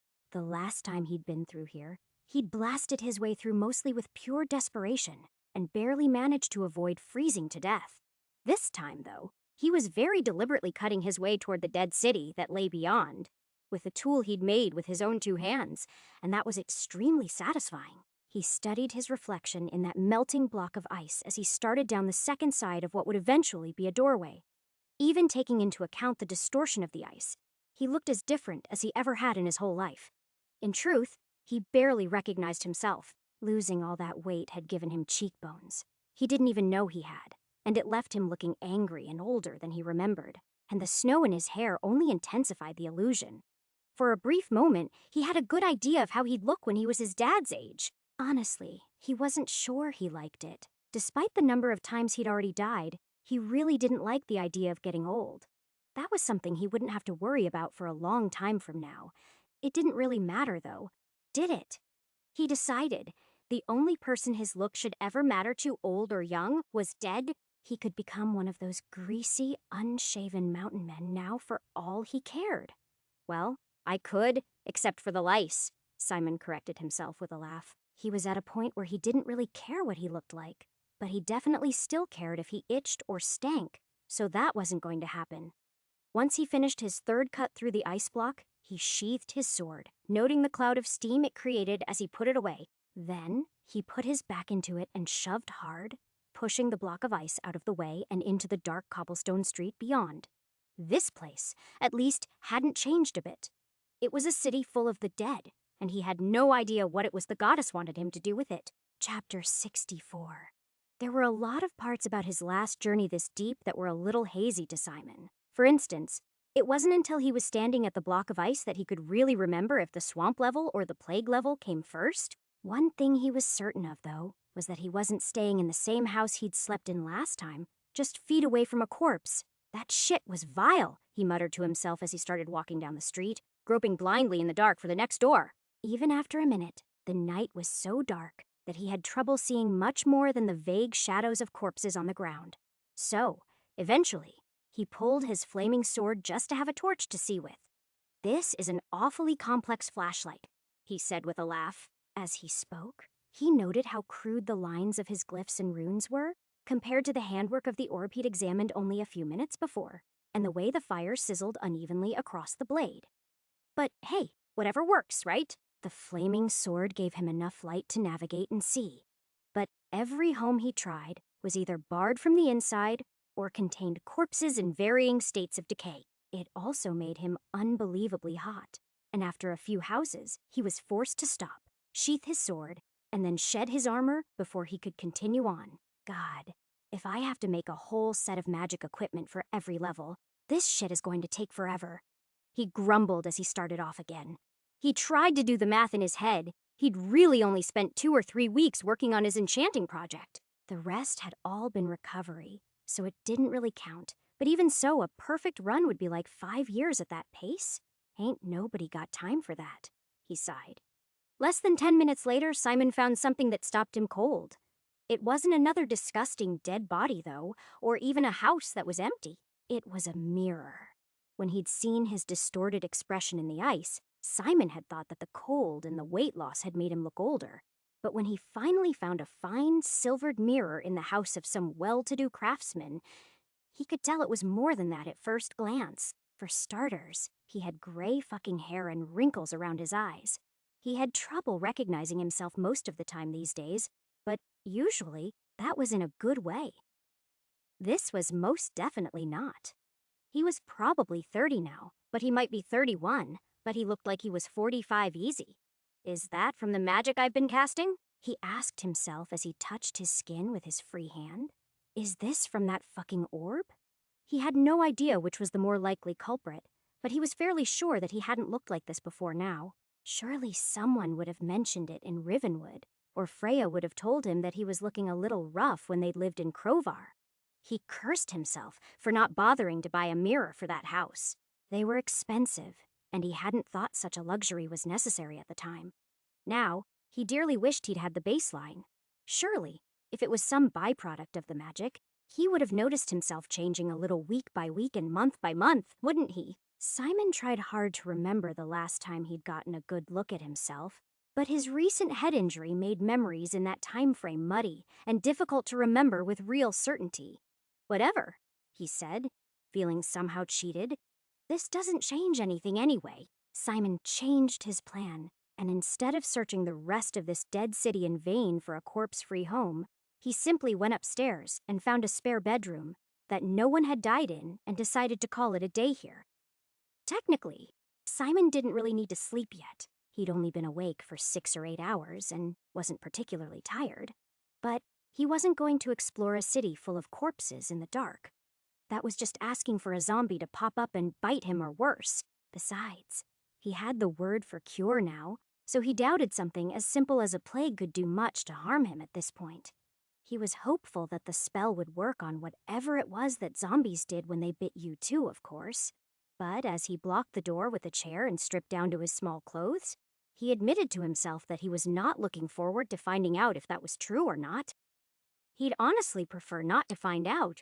He might even blow his own head off rather than take the risk, but he was sure he'd come across someone he could try to save on this trip to hell one day. And anyone who'd been bitten by a zombie was bound to be a very grateful guinea pig. He decided with a smile. The bed he'd chosen was one of the softest he'd laid on in a long time. It was nicer than anything he'd had since he'd known the joys of Egyptian cotton in the modern world. Even that wasn't enough to let him rest, though. Instead, a variety of thoughts whirred in his head. Why was he here in this city after everyone had died? Why wasn't he here when people were just starting to get sick so he could do something to save them? Surely, Simon could teach a few dedicated healers the word for lesser cure. Couldn't he? Even if that magic aged them prematurely as it might have done with him, that would be a small enough price to pay, wouldn't it? 12 lives to save hundreds? Why didn't the portal open to the merchant ship that had brought this plague here, or the wagon that it had lain dormant in across long trade roads to get here? These were all good questions, of course.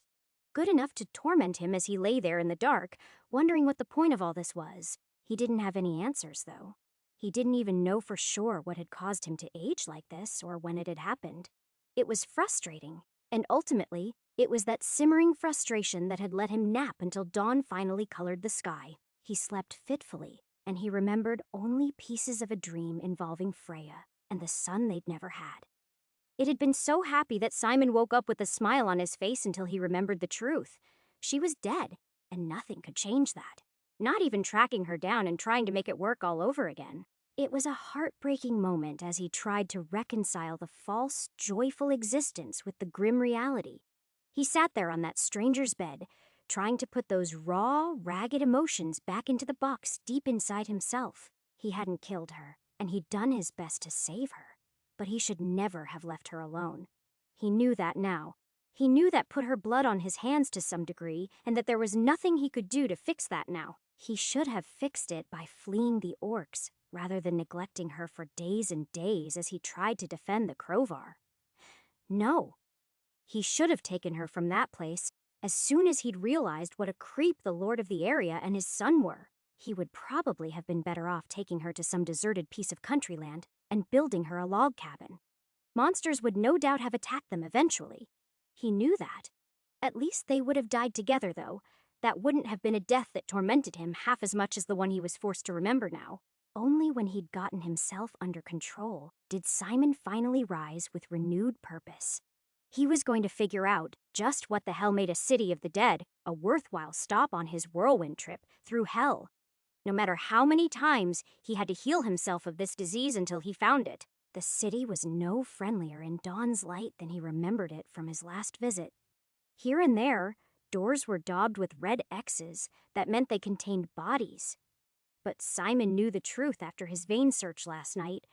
Those marks were from some earlier point in the plague. Before, whoever had been trying to keep order had given up. Now, there were piles of bodies in the streets, nearby already full carts loaded with corpses wrapped in funeral shrouds. It was a mess, and it only took a little searching to realize that anyone who had survived this had done so by managing to flee a long time ago. That wasn't the interesting part to him, though. The interesting part was that after walking down a few streets in the daylight, he was sure that he'd been here before. The first time he'd been to this level, it had just struck him as a shithole little town. But to be fair, his impression of Hurag, while it was still a bustling little city, the first time he'd walked through hadn't been much different. It was still a little shithole wedged between two rivers. It was still pretty much that same little shithole, of course, though it had a few more stone buildings than he remembered, but now it was full of the dead. That mystery solved, Simon thought about walking to the Temple of Ethres and leaving. However, to be honest, he wasn't totally sure where that was, and the idea of a temple full of dead priests who lacked the magic to even save themselves was more than a little depressing. So he headed slowly back toward the south, which was where he thought it would be, avoiding the worst swarms of flies where he could. Eventually he stopped, as he discovered what he could only describe as a primitive hospital in the main market. There, under pavilion tents, were dozens of cots laid out in orderly rows, and Simon felt compelled to explore it. From the looks of the corpses, some of them had been dead for days, but a few, near the end, looked like they might still be alive. Really, it was like a macabre museum display. The oldest bodies were already bloating and rotting, but as he moved back, he could see the boils swell, and the black and blue streaks started to spread across the skin. It was a progression out of a medical textbook and equal parts disgusting and fascinating. Simon quickly checked for a pulse, but found none. All the likely candidates were still and cold, and though he didn't regret trying to help them, he suddenly felt an overpowering need to wash his hands. As he walked over to the small fountain on the north wall, he found something else that was still familiar. There, sprawled out on the ground, was a man wearing a plague mask made of leather and canvas, just like he'd seen in video games. That was an oddity that was enough to make him wonder. Was it possible that this was some isekai person from his world? Sadly, he'd never get the chance to ask a dead man, he thought, as he bent down to retrieve the thing for a closer look. "Don't mind me, pal. It looks like you don't really need this anymore." Simon said as he undid the strap. You can. As he removed the mask, though, he found another surprise. The man was still breathing, faintly at least. For a moment, Simon backpedaled, worried the man might be about to turn into a zombie. He put his hand on his hilt, but as soon as the stranger blinked and tried to speak, Simon relaxed. This guy wasn't about to devour his flesh. He was as weak as a kitten, and unless Simon did something, he definitely wasn't going to make it. Chapter 65. Simon quickly found a clean cot and moved it into the shade of a building far from the corpses. Then, he picked up the stranger and carried him over. After that, Simon evaluated him the best he could. He knew very little about medicine. To be honest, physiology and anatomy were the last things he would have expected to need to know about in a fantasy world. But he'd learned the hard way that just wasn't so. Magic needed to be wielded with precision and focus, though a sloppy spell could still work, as he demonstrated plenty of times with fire magic. Healing was a little more finicky. He shuddered as an image of Freya's trembling form came briefly as he remembered how badly healing could miss the mark, but he suppressed it. Instead, he forced himself to focus on the man in front of him. The parched, cracked lips spoke to thirst, and the raging fever implied that it was getting worse. But the fact that his blisters weren't too bad, and his skin had not yet gone gray, implied his case was still earlier than the rest. Maybe that dumb bird mask did you some good after all, Simon said, as he pulled out his water flask and tried to get the man to drink. The dying man tried and failed to choke down some water, spraying Simon enough that he was certain he'd officially caught whatever this guy had. He shrugged it off. He'd kill himself before he ever got this bad.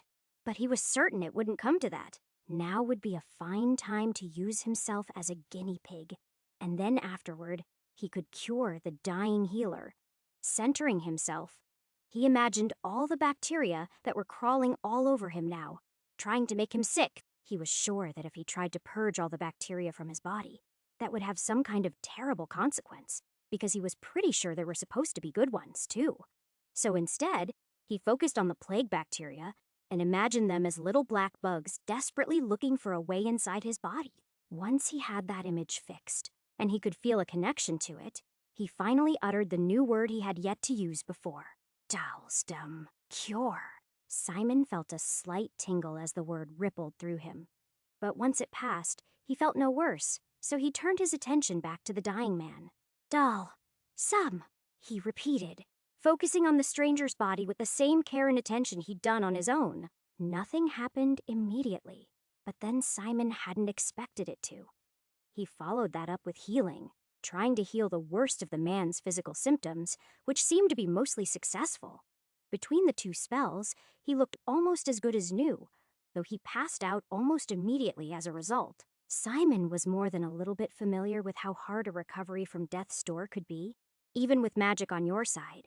So, he watched the man's chest slowly rise and fall peacefully for a few minutes, and then he got up and started looking around for answers. The stranger wasn't much younger than Simon thought of himself as being. He was perhaps 25, and he had no identifying symbols or marks on him. A search of the makeshift hospital this guy had been working on yielded a few more answers. It definitely wasn't religious or spiritual in nature. Instead, it was alchemical. Most of the contents of the jars and vials smelled positively putrid to Simon's nose and looked even worse. But he had no way of knowing if what he was looking at was supposed to be medicine that had been administered to the sick or research about the pestilence that was killing them. It seemed more likely to be the former, though. He seemed to recall that things as toxic as mercury had been considered medicine once upon a time on Earth. Who knew what they would consider here with mythological creatures to add to the mix? You really got in over your head, didn't you? Simon said, when he came back over to the man to check on him a few minutes later.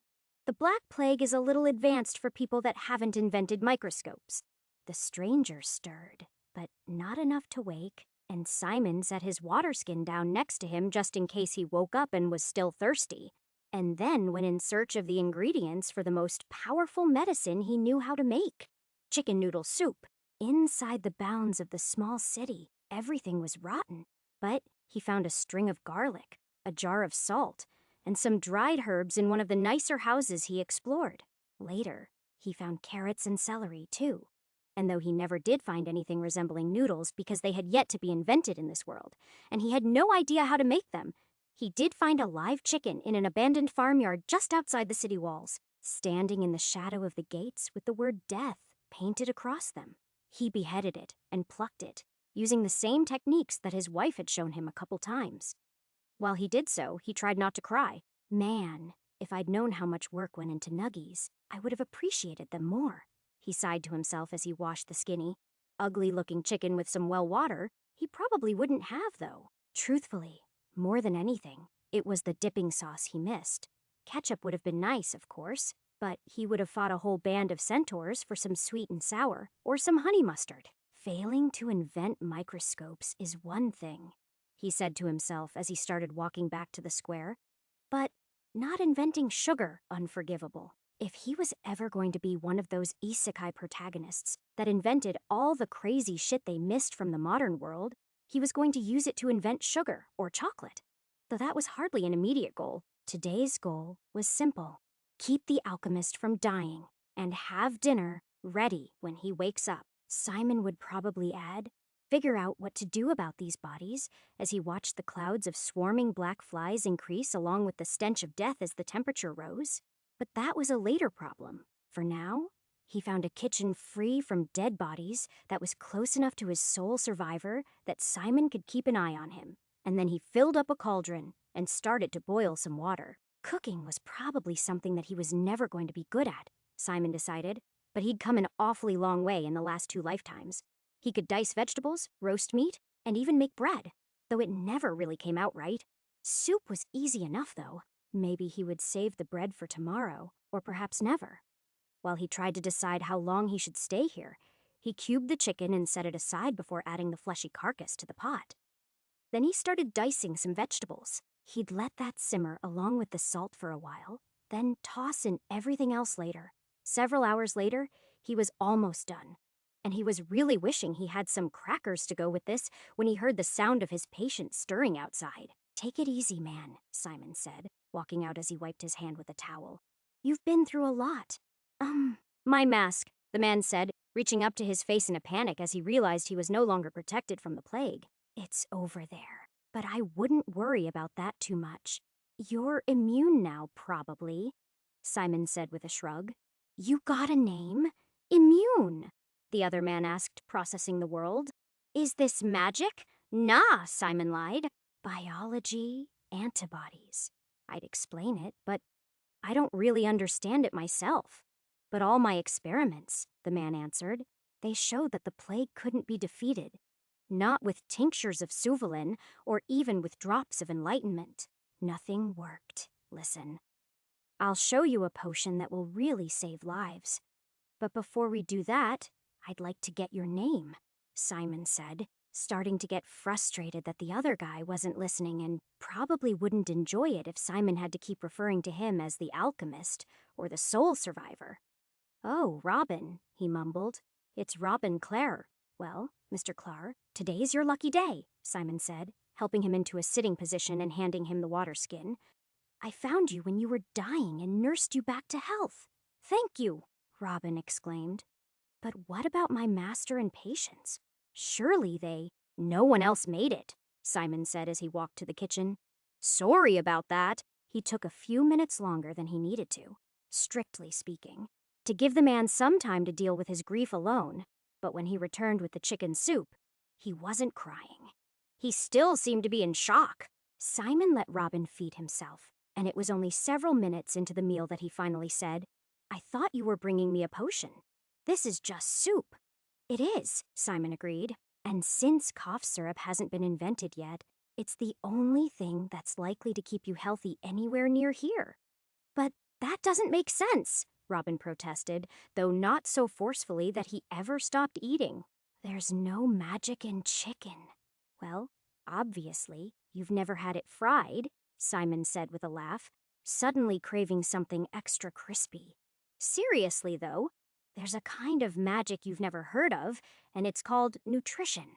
Other than making sure they have plenty of water, it's the most important thing that you can do for a sick person the next time you're treating them." Robin didn't believe him. not at first at least. But he asked questions about what the words meant. Simon didn't know much about proteins or vitamins, but he tried putting it in alchemical terms about reactions and reagents to make it sound more believable. And by the second bowl of soup, the alchemist was at least partially convinced that there could be a magic in food if it was cooked the right way. Before bed, Simon made his patient change into clothes that were less filthy, and he found them a room that was free of the dead. The fresh air outside might have done Robin some good, of course, but as bad as the flies were, Simon knew that the rats would be worse once it got dark, and he wanted to avoid that as much as possible. Simon had originally intended to keep going the next day. After all, he'd done his good deed, but when Robin still looked so weak, Simon couldn't bear to abandon him just yet. He might be a stranger, but the man had watched a city die. So Simon decided he could spare another day or two for the man while he got on his feet. They did a lot of things over the next few days. They found a pomegranate tree, and Simon explained the miracle substance known as vitamin C to the alchemist. For his part, Robin tried to explain the mysterious fall of Hurog and the complicated mysticism of his alchemy, which was based on the trine. Apparently, only metal, air, and water were elements, and everything else was just a mixture of those. It was different than the 4 elements he was used to. But Simon didn't see how it was wrong exactly. In Robin's version of the world, fire was just elevated air, and that was why the sun burned. Likewise, earth was just unrefined or fallen metal. It was an interesting worldview, but more than anything, it reminded Simon of the mumbo-jumbo parts of his evil book, so he didn't take them too seriously. The only thing Simon didn't talk to his new friend about was magic, not even after they started burning bodies. When he used fire magic, he did it in secret. That wasn't because he was trying to be greedy, though. It was because he had no idea how bad an eager young guy like this could screw himself up with magic. Simon didn't know if the aura some people could see, his premature aging, or both was because of his spell casting. But he wasn't about to give that burden to someone else. After all, Simon had a reset button, and until he understood more about the systems of this world, he wasn't going to risk it. They didn't burn every corpse in the city. They didn't even try. What they did do, though, was burn every person that Robin cared about, as well as his patients. It was only once that was done that Simon told the other man he had to be off. "But I could come with you," Robin said. "You still have so much to teach me about your strange magics." Calling soup and juice magic was enough to make Simon chuckle, but he shook his head. "No, you said so yourself. You have to deliver the news of your master's death to his people. And well, I've got people I need to see too." They shared one more meal of leek and potato soup that night, and once Robin had started to snore softly, Simon quietly got dressed and made for the temple. Long goodbyes weren't really his thing, and the longer he spent in the pit, the more true that would probably become. There might not be any real mechanics in this stupid dungeon, but he still felt like he had a bar for socialization, and though it had been empty when he'd found Robin, it had finished filling up days ago, and he'd just been looking for reasons to move on. When he got to the temple, the portal wasn't quite what he'd expected. Chapter 66. The swamp was gone, just like the forest had been before. Simon could see that, but he had no idea why that was the case. He definitely wasn't remembering it too well.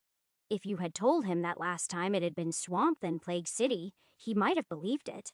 But it had definitely been around here somewhere. He rubbed his side as he remembered getting stabbed with that wooden spear and recalled how disgusting it had been to heal the wound, knowing that there were probably still splinters in it.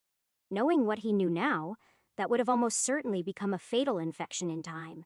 After all, back then, he'd only tried to close the wound. He hadn't thought about how he'd have to make the muscles knit back together, or remove the splinters and filth that would have inevitably caused an abscess to form. Simon would never say that his death right after that to the basilisk was a good thing, but it had likely spared him a lot of suffering in that sense. If he'd gotten blood poisoning and died of a fever while cursing Hilade's name, he might never have tried healing magic again, though, and that would have been a serious mistake. The magic of this world was a lot more manual than it should be, in his opinion, but there was no denying that it was useful. He just didn't see how a healing spell would be useful to the medieval mind for anything but the most minor of wounds.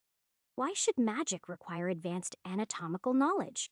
Was there an MRI spell he could learn to actually diagnose wounds? He chuckled to himself as he studied the sand-blown ruins on the other side of the portal. The better question is, why the hell doesn't everyone and their brother know these spells already? I think it would be kind of hard to keep a secret like this. He was just stalling, though. He knew that. He had no trouble facing death, even horrible splintery death at the hands of the lizardmen. The threat of being a statue, though, that was so much worse. He took a deep breath to calm himself as he realized he was shaking. He couldn't handle another century as a statue. He just couldn't. This time, it would be worse. He'd be trapped in that stone with nothing but the memory of his dead wife and child until the sorrow devoured him whole. Just contemplating that horrible fate was enough to allow the deep sorrow that he'd been repressing for. How long had it been? Weeks? Months? Not long enough. He decided as he pulled his bow from his back and stepped through the portal, letting the fear wash over him. Purpose had been the only thing that kept him going for a while now. Perhaps he'd only bothered to defend the burning village because he needed that fear of death to keep his demons at bay. After all, more than perhaps anyone alive, he knew what a bad idea it was to fight so many orcs at once, just like he knew what a terrible idea it was to return to this desert. As he looked around to make sure the coast was clear in all directions, he strung his bow, noting that it was a little harder than it usually was. He wondered how it could be that he'd gotten so much older that it was starting to make him weak as he rushed to the cover of a nearby wall and looked around. His mind was about to start to go down that path when the sound of movement caused his mind to shut down as every muscle in his body tensed. As he peeked around the corner, he decided it was a false alarm, but that wasn't something he was going to take for granted. Simon started to thread between the ancient statues that might or might not be men in the same predicament he'd been in not so long ago as he started to stalk his prey. He was not the best hunter, and what little skill in tracking he possessed was nearly useless in the sandy wastes. But he had gotten pretty good at killing things during his time in the pit, and he was sure that basilisks died. Like everything else, if you hit them in the right spot. Part of him needed to find it so that he could start to plan, and another part that was almost as large just wanted to find the portal and rush past it. He couldn't do that, though. It was like the skeleton knight all over again. If he ran from this creature, while all the rage and pain of Freya's loss burned within him, then he'd be running forever. Simon stalked the temple complex for almost 20 minutes, noting the occasional half-eaten statue or old tracks. The whole time, he constantly worried that he would find it just as he turned a corner and came face to face with it, only to be instantly turned to stone. That didn't happen, though. Instead, when he finally saw it from almost 50 yards away, it was ambling slowly away from him as its awkward six-legged form moved through the shadows of a colonnade. A dozen thoughts flashed through his mind in an instant. How far could its petrification attack reach? How quickly could it use it? How many times a day would it be effective? Where was its most vulnerable spot? Those concerns were comforting, of course, in their way, but there was anger there too, and Simon took hold of that instead. This was the creature that had almost driven him insane. It had turned him to stone, and then taken decades to devour his corpse at its leisure. It was an intolerable thought. He looked around, trying to decide where the best places for cover and ambush were. He looked to the temple on the left and the forum on the right and decided what he had to do. He could use his force spell to help him get around. He'd practiced that plenty. He was only going to get one shot from each direction and each opportunity, though. He was sure of that. Anything more than that was just begging to be statuified. "Hey, ugly!" he yelled, already drawing back on the bow. The giant lizard immediately started to turn, but before he even faced Simon completely, he'd released aiming for the creature's head and was pulling back behind the corner before he even saw that the blow had landed. There was no time for that. Last time, he seemed to recall he'd had about 2 seconds. Enough time to reach for his sword and pull it out. This time, he was going to assume the answer was closer to 0, though. "Drvagwada, die!" he yelled, imagining lightning striking the spot where he was fairly sure the creature still stood. He felt the hairs on his arms begin to prickle from the static electricity, and then there was the roar from the heavens as the bolt struck the earth hard enough that the thunder resonated in his chest. Simon waited a moment for the temporary deafness to subside. He'd hoped for silence. but the shrieks of pain he heard echoing were a closer runner-up. He considered looking around the corner but suppressed the urge. Instead, he turned and ran. If an arrow to the face and a lightning bolt hadn't killed it, he didn't want to be here when it arrived.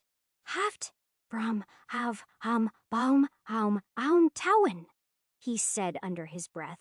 Lesser force. It was a technique he'd practiced extensively after he'd healed from his head wound. But he still found it thrilling as he was tossed into the air. It was like a double jump in a video game, and though landing could be a touch painful, he'd gotten used to it as he landed on the temple, 10 feet above where he'd been before. He drew his bow and waited for his quarry to come around the corner again. And when it did, he noted the scorch marks of a blast near its left hind foot and the stone shaft of what had been an arrow sticking out from its neck. This time, he took the extra second to aim since the thing wasn't looking up just yet, and then released an arrow, ducking out of sight and scuttling back the way the basilisk had just come before he could see if he'd managed to poke out the thing's third eye. That was what he really wanted. If he could turn off that terrible petrification attack, then he could get up close and personal with his sword and really make sure it was all the way dead this time.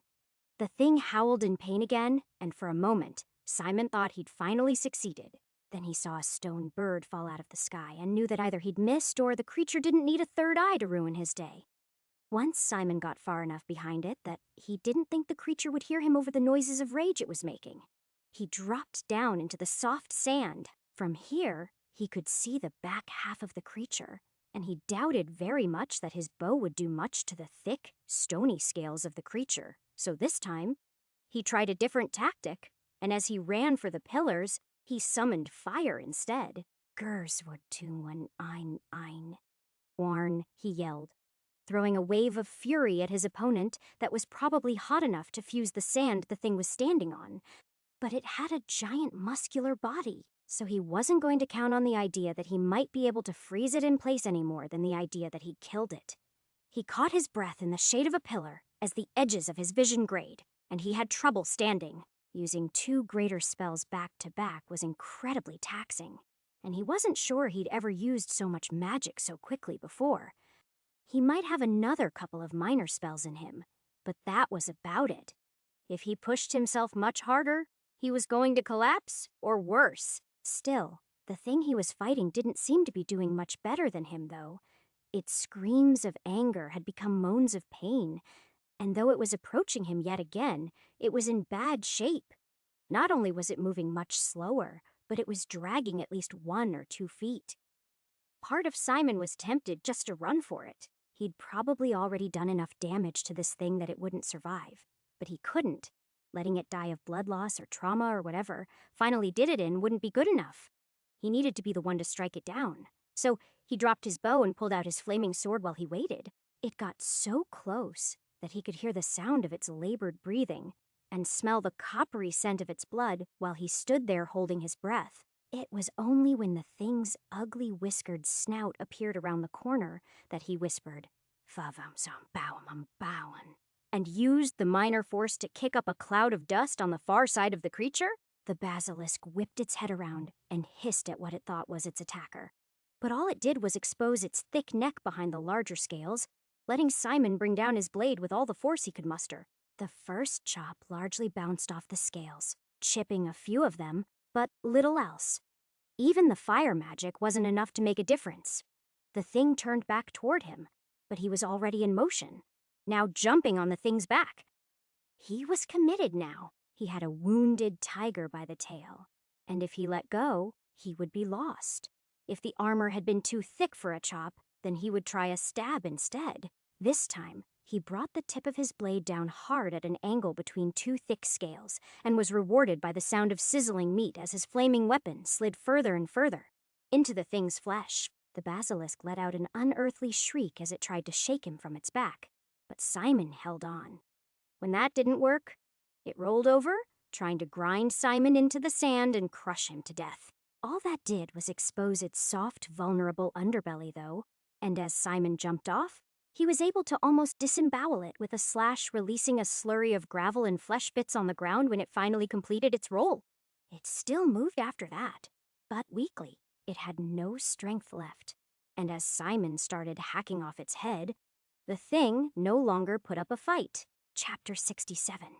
Moments later, the monster's head rolled free of its body and tumbled down the sandy slope, leaving a smeared trail of purple blood behind it. Exhausted, Simon stabbed his flaming sword into the creature's corpse one final time and shouted, "Hillades!" He paused for breath a moment, then started walking back toward the front of the temple, where most of the other statues were. He thought he'd made it through the fight completely unscathed, but after a few steps, he discovered the truth. The basilisk had almost gotten him on his last run, and his left leg from the calf down had been turned to stone. Simon paused partway to his destination and shouted again, "Hellades! I'm on level 20, and you owe me my question."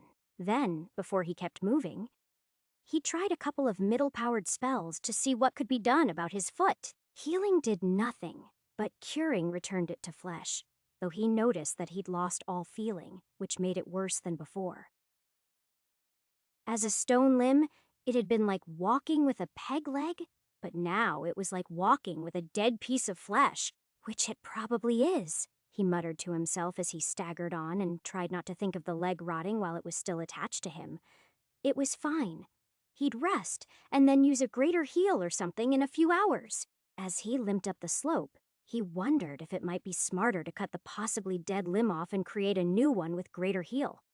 He wasn't sure. He'd reattached a finger on one of his men with lesser heal once, and that had worked well enough, but he'd never tried to grow a new limb before. Simon shrugged. There was a first time for everything. When he reached the first statue, he toppled it over with a shove, shattering the thing. He took the head and threw it further up the slope towards the center of the group and then staggered on to the next one. "Hellades! You told me I could ask a question, and last time I was here, you did all the talking." Simon looked around to see if she'd appeared, and when she was still nowhere to be found, he continued breaking statues. God, he was exhausted. In the movies, they always said things like, "I'm getting too old for this shit." He'd always thought that was dumb, but right now, he felt literally too old for this shit. Still, the exhaustion of the fight wasn't enough to stop him, and slowly but surely, he made a pile of heads. When he had almost 24 of them there on the flagstones of the temple stairs, he finally took cover behind a pillar and whispered, Pont, o bone," imagining them being crushed downward like a vice. In the immediate aftermath, he heard stone shrapnel spray out, and he felt himself go dizzy. But when he looked up, he could see that most of the heads were still largely intact. It hadn't been enough. He said again, grinding the bigger parts down into smaller chunks, and noting that not all of them were destroyed yet. He couldn't save these people's lives, but he could save their souls. He could get them out of the hell that they were stuck in. He might be the only one who ever would. Simon knew he should rest. He knew he shouldn't push himself much further, but he still yelled. Again! Simon's vision grayed briefly as he poured out his power to destroy the stone. He needed this. He needed to vent his rage because of all the other things he should have been able to do but hadn't. He felt the tears well up in his eyes as he thought about all the things he hadn't been able to do, but wiped them away so he could get a good look at the pile of gravel in front of him. One more hit would almost certainly be enough to reduce them to sand and dust. Hopefully, then he'd be able to... Enough, Hellades called out from further up the slope, standing in the shadow of the temple. Simon looked up, with his mouth still open, and sighed. Saying anything without carefully considering his words might be construed as a question. He hadn't actually thought he'd get this far. He hadn't actually thought he'd kill the basilisk. And if he did, he hadn't expected that she would actually appear to talk to him. So Simon hadn't actually picked a question to talk to her about. So he took the opportunity as he slowly strode up the wide, shallow staircase to consider that. "You know, this used to be a temple dedicated to me in its way," she said nostalgically before she turned and started walking into the half-collapsed thing, leaving Simon to catch up. That was a long time ago, though. Simon ignored that. The last thing he cared about was Hellades. There were so many other questions to explore, including the one that mattered most to him. Was she faithful? Could I have saved her? Did Vartan?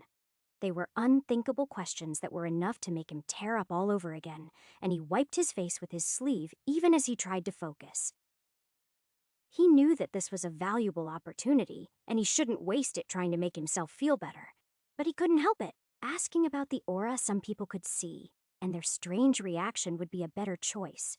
Likewise, there were so many questions he wanted to ask about the devil on level 13, or the nature of magic items and the frozen orb he'd found on level 17.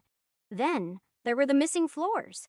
The pit had 1,000 mysteries he needed answers to. No matter how much he wanted any of those things, though, Freya kept returning to the top of the pile, and he knew he was going to ask about her, even if it wasn't the optimal thing he had to. He needed to know, and by the time he made it to the doorway of the temple, he'd made up his mind.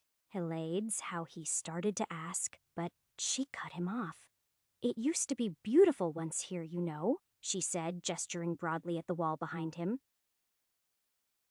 "Not just this temple, but the city too, and the region. Now, it is just an oasis that is critical to certain events that have to happen in the future. Trade is key for both knowledge and prosperity." As she spoke, he glanced over his shoulder toward where she was pointing and noticed a large mural of what the city must have looked like once. It was overwhelmingly Greek, or maybe Roman. He wasn't sure, but it was lovely enough to make him wonder what had befallen this place. He was about to turn back toward Helade's and finish his question when he noticed the lake that someone had painted with a silver glaze so that it was just reflective enough to be a distorted mirror. That was enough to give him pause, though, and he approached it for a closer look. What he found wasn't his father staring back at him, but his grandfather. His hair had gone almost completely white, and his skin had wrinkled. He looked down at his hands and began to pull off his leather gloves with shaking hands, finding nothing but liver spots and wrinkles underneath. "How did I get so old?" he asked. Simon knew he'd screwed up as soon as he asked, but there was nothing for it. Even as he was turning to Helade's, she was already smiling sadly. "Don't worry," she reassured him as she took him by the hand and led him over to the closest piece of rubble large enough to function as a bench before sitting them both down on it. "You'll have time for your other questions, too. You'll be to level 30 and 40 before you know it, Simon. You're doing wonderfully. But Freya and..." He trailed off as he tried to take her words in. Now that he'd seen how old he'd gotten somehow, he felt like his mind had started to slow down. Or maybe it had been doing that ever since the fight with the monster outside.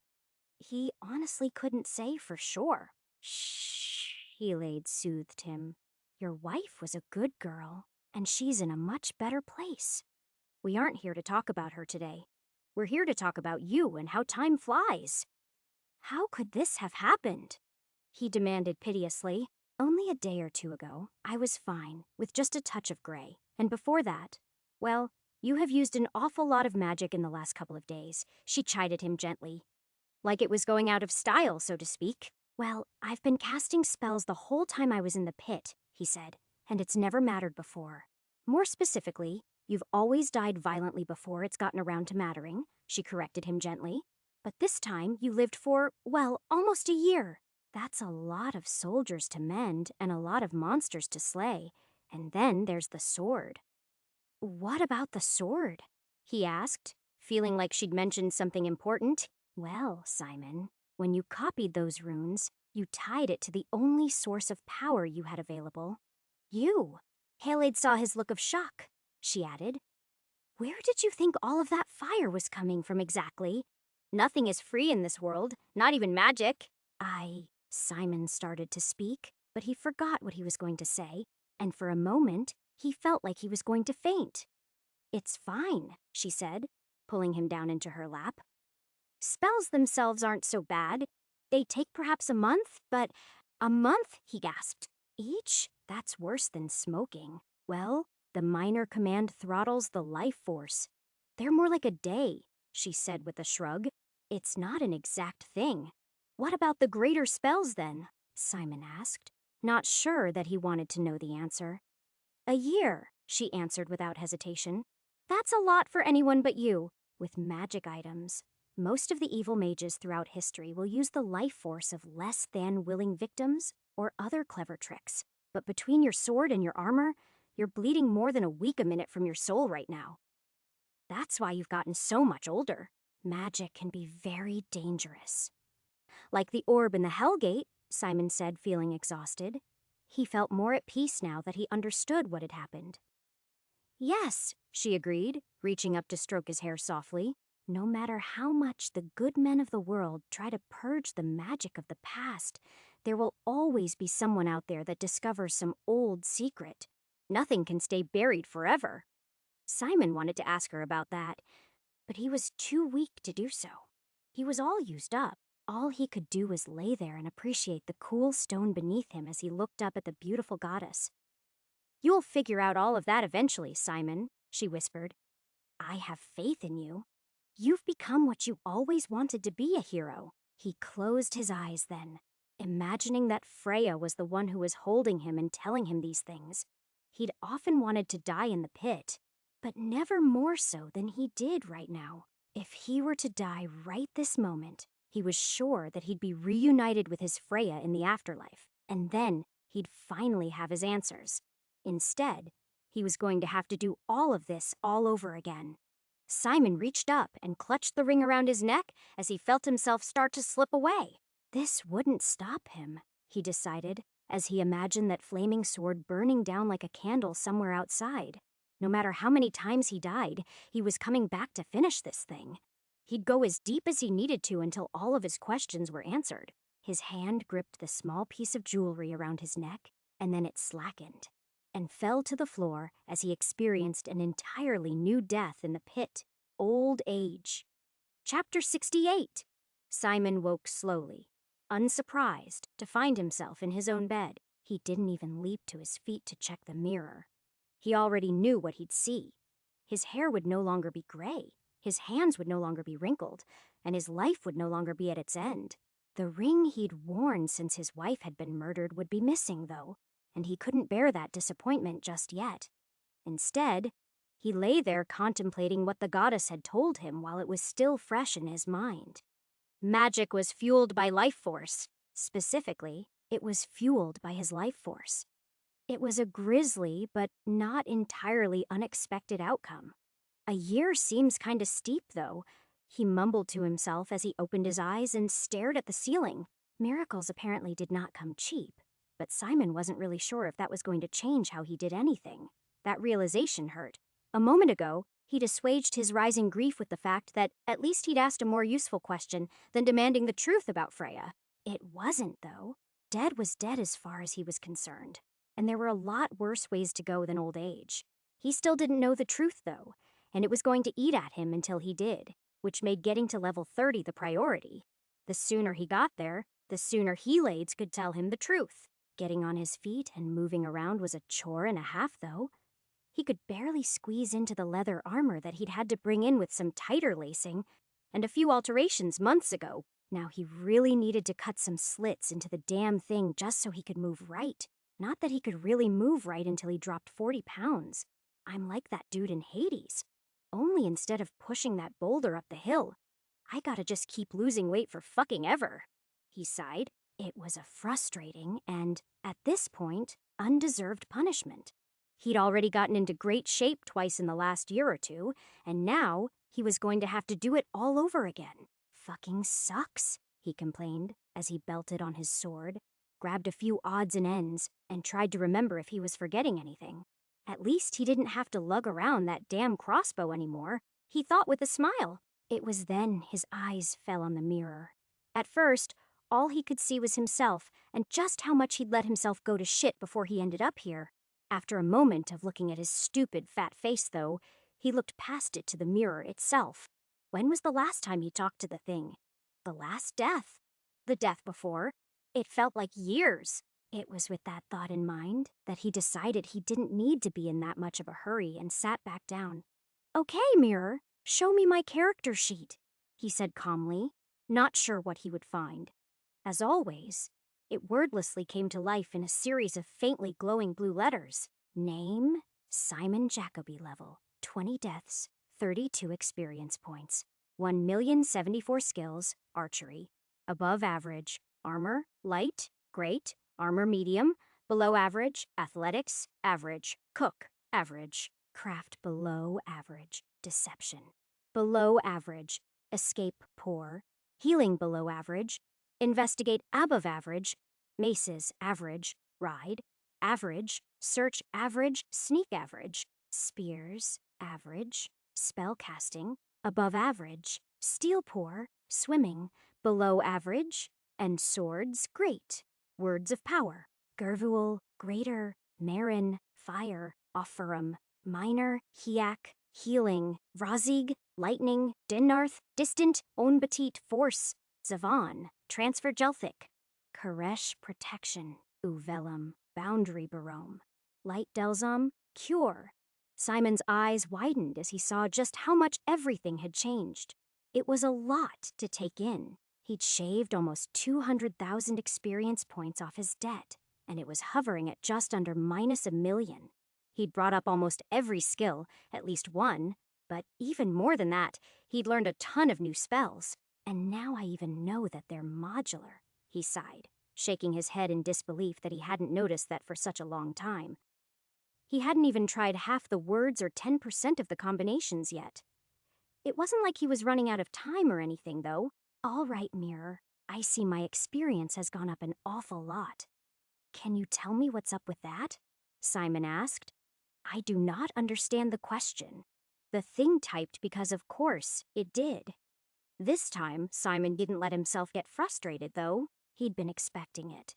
This thing was stupid. But despite that, it was entirely likely that it still knew things that he didn't know yet because he hadn't figured out how to ask the question just yet. My experience went up 200,000 points, Simon said slowly and patiently. Can you tell me why that is? Where did I gain those experience points from? I do not know what you do in the pit, but presumably, over the course of your last life, you performed actions that merited the increase. It typed completely unhelpfully.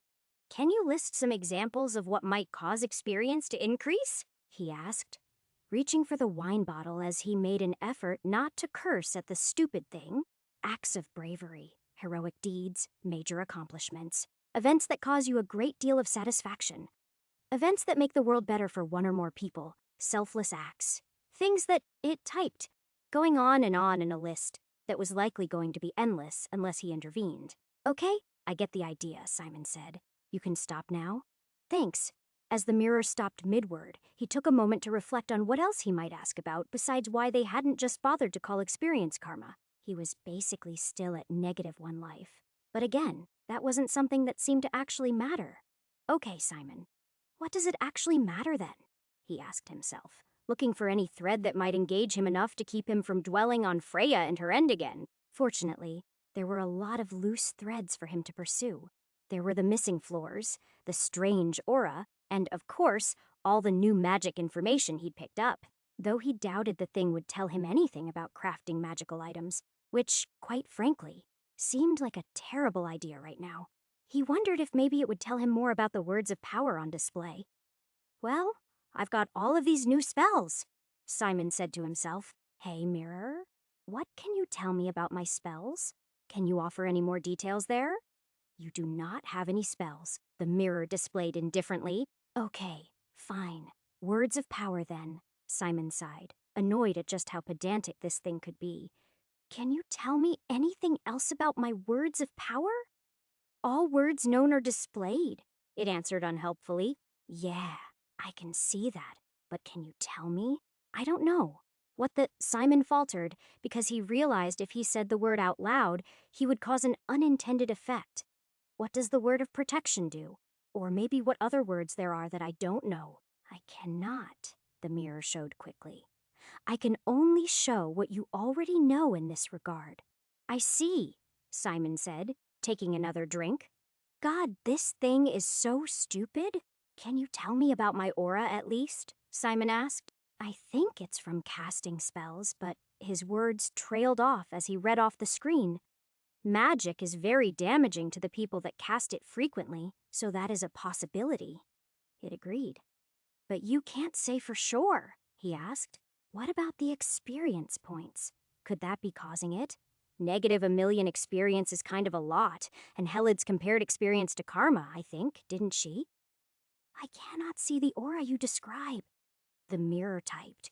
So, I cannot say for certain. Well, you once told me there were 99 levels, Simon quipped, getting annoyed by the way it was stonewalling him. Some part of him felt that it was on purpose. For a moment, He considered appealing to Helides directly but decided against it. She'd literally just talked to him, and her response was certain to be much less kindly than it had been only a few minutes ago, so he followed up on this point instead. What else can you tell me about the levels I have visited? Can you tell me why some of them seem to be missing? No levels are missing, the mirror declared. Well, the one in the woods with the kids, it's right after the volcanic level, so I guess that makes it level 11, Simon said, thinking for a moment. It was there every other run, but this time it was missing. What happened to it? Completed levels are not required to be repeated, the mirror told him. To Simon, it was like a slap in the face. Come, completed levels don't have to be repeated. Are you saying I've only completed one, number 2 levels so far? That's not possible. I've completed 20 levels so far. You said so yourself. It's right there in the character sheet. That is incorrect, the mirror answered. What is? Simon demanded. He was exasperated now. Which part? He'd tried so hard to be patient with this thing, but the longer this went on, the thinner that patience was wearing. Which part? All of it, the mirror answered, infuriating him enough that his grip tightened on the wine bottle. He might have thrown it too, if the thing had left it there. It does not say that on your character sheet. You have reached level 20, but you have not beaten all of them. And you have not beaten 2 levels. Simon fumed silently for a moment. He'd had just about enough of this thing, but he forced himself to stay calm and focus on what he'd just learned. He'd known there were levels, but until just now, he hadn't known you could skip or complete them. That altered the whole equation in ways he didn't fully understand. He did understand one thing, though. Suddenly, the pit had gotten a lot easier. Simon spent a few more minutes in his verbal duels with the mirror, trying to get any more answers about the levels, but he was unable to do so. It wouldn't tell him how levels were completed in general, what levels he'd completed, or even how he'd managed to complete them specifically. There's no way this is a game, he said finally, as he set down his bottle and pulled aside his bed. Because if it was, it would be designed a hell of a lot better than this. Take note of that, Helides. If you want people to die 1,000 times and beat 100 levels, maybe you should include a quest log in all this. With that, he pulled aside the bed, opened the trap door, lit a torch, and stepped into the pit to do this all over again. After all, the surest way to get more answers was to do it on his own. Hints were nice and all, but the true answers were always waiting in a deeper level. He was sure of that. Chapter 69. The rats weren't even the faintest threat to Simon anymore. He stomped one, kicked 2, and skewered 3 on his sword in a series of precise thrusts. Then he spent a minute looking for the 7th rat before he decided that only 6 had spawned this time. I wonder why that is, he said to himself as he flung the ugly collection of rodents from his blade and resheathed it so he could look around. More importantly, though, what the fuck is there to this room beyond the rats? It was a fair question. If he'd defeated any level in the pit, it was this one. He'd killed every creature in here dozens of times by now. But apparently, that wasn't enough. The first few times he'd been through here, he'd poked around but hadn't found anything but turnips and potatoes. This time, he tore the place apart methodically, a shelf at a time, but he didn't find much more than that either. For a while, Simon thought that there might be a nest and that the rats wouldn't count as defeated until he killed it, too. After all, that's what he'd done on the lizardman lair, wasn't it? He'd smashed the nests, and that level was almost certainly completed now. In the end, with the room in ruins, he gave up. He even tried digging a little bit, and in a final twist of fate, he closed the trapdoor and then tried to reopen it to see what might be on top of this level, wherever he really was now. He hadn't been able to reopen it, though. Wherever that door led to now, something heavy was sitting on top of it. All in all, it had been a waste of time, but he had learned at least one new thing, and next time, he might bring an axe down to hack through the door and see if he could find out something new. So, he pocketed a few potatoes he could roast on the road, and then he went down another level. He wasn't quite sure which level he wanted to explore this time, but wherever it was, he would definitely need to eat. Simon exercised the same thoroughness on the trap floor, making it a point to slay every bat and trigger every single trap he came across. Once he found the exit, of course. There were a couple, like the spiked pit, that could make escaping afterward difficult. On this floor, he found absolutely nothing new at all. He even dug to the bottom of the chest to make sure that there was no secret magic item hidden in it, and then he emptied it and checked underneath. There was nothing there, though. Very fucking funny, Hillades, he cursed. Not exactly sure what he was supposed to do with this floor either. How could anyone say I didn't do 100% clear of this place? It was possible that he might need to take something from here and use it in another level, of course. He seemed to recall that Hillades might have mentioned that in one of their conversations, but that was a really long time ago, and he wasn't sure. If that were true, the situation would be hopeless, though. Having to clear 99 levels was bad enough. But if he had to use them in combination with each other, well, he couldn't do the math in his head. But that was a lot of combinations. When he got to the goblin level, his torch was already low, but Simon didn't care. He kept it burning until he found the first guard, and then he extinguished it in the thing's face like a cigarette butt before drawing his bow. He didn't even try to muffle the awful screams the goblin made. He wanted them to charge him. After that, he cleared the level like a medieval first-person shooter. Every shot was a headshot, and there were no surprises left to find.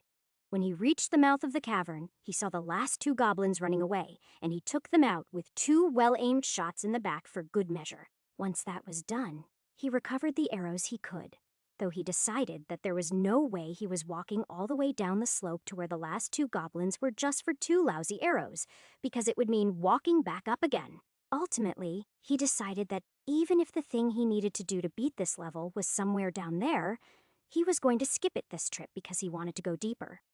There's literally an entire world down there, he grumbled.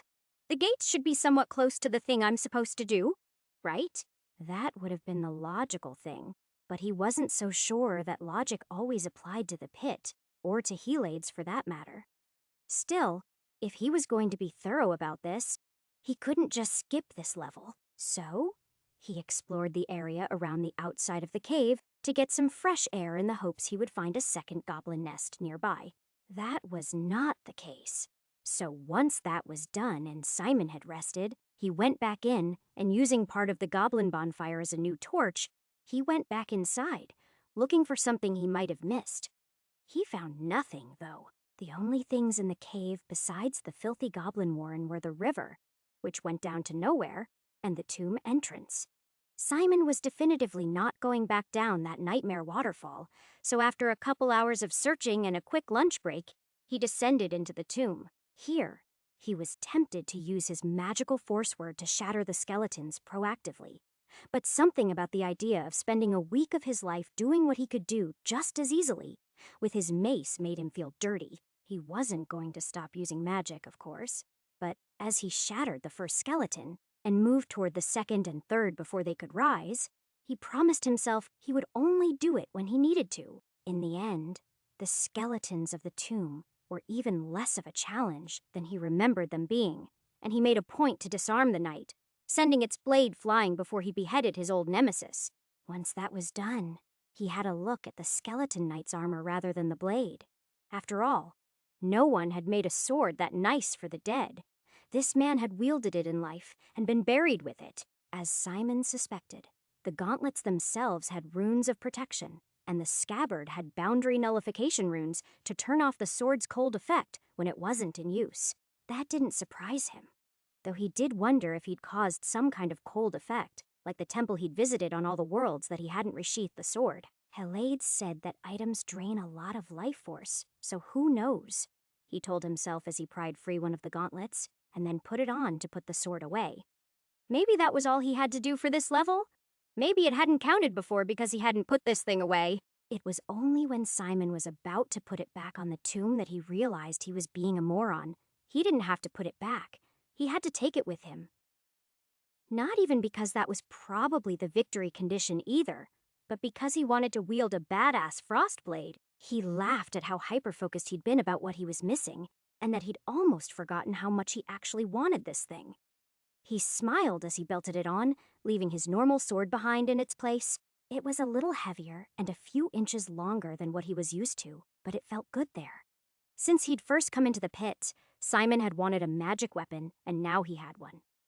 More importantly, this was something he could study when he had the time to understand a bit more about magic and magic items. It was with that confidence and a smile on his face that he walked into the next level to face the slime.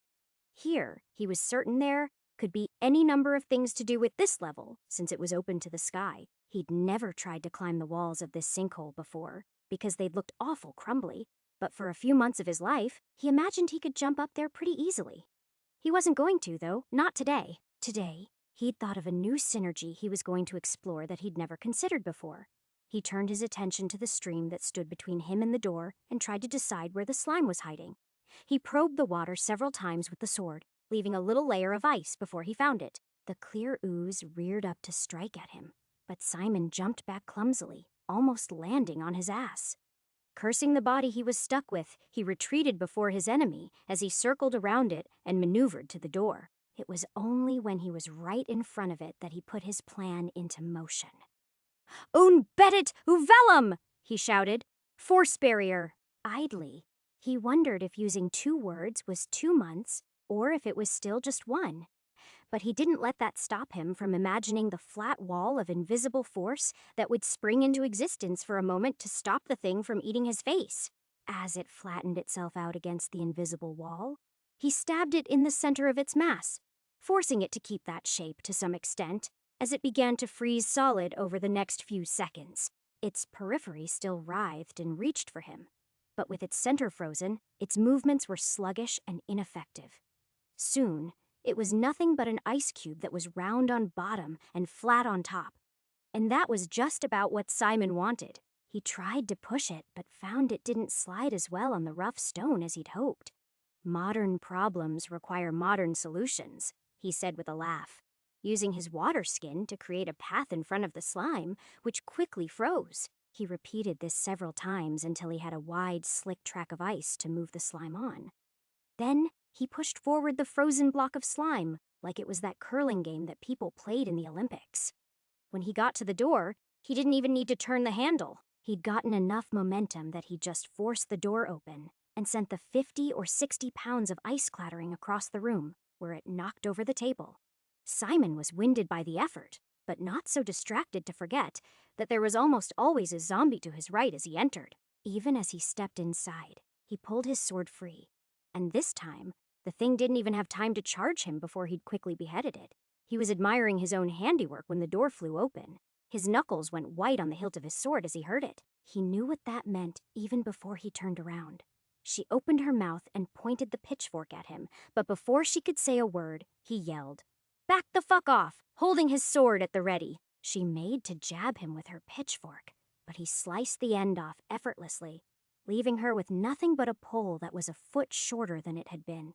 She looked at it, and at the fog of condensation that was coming off his sword a bit more seriously now, and stepped back. As she did, he advanced. She tossed down her now worthless weapon and raised her hands in a gesture of surrender. That wasn't enough to stop him from bringing the tip of his sword close enough to her neck that he was sure she could feel the unearthly cold radiating off of it. Chapter 70. Did you kill her? Simon demanded. Or did you let the zombies do it for you?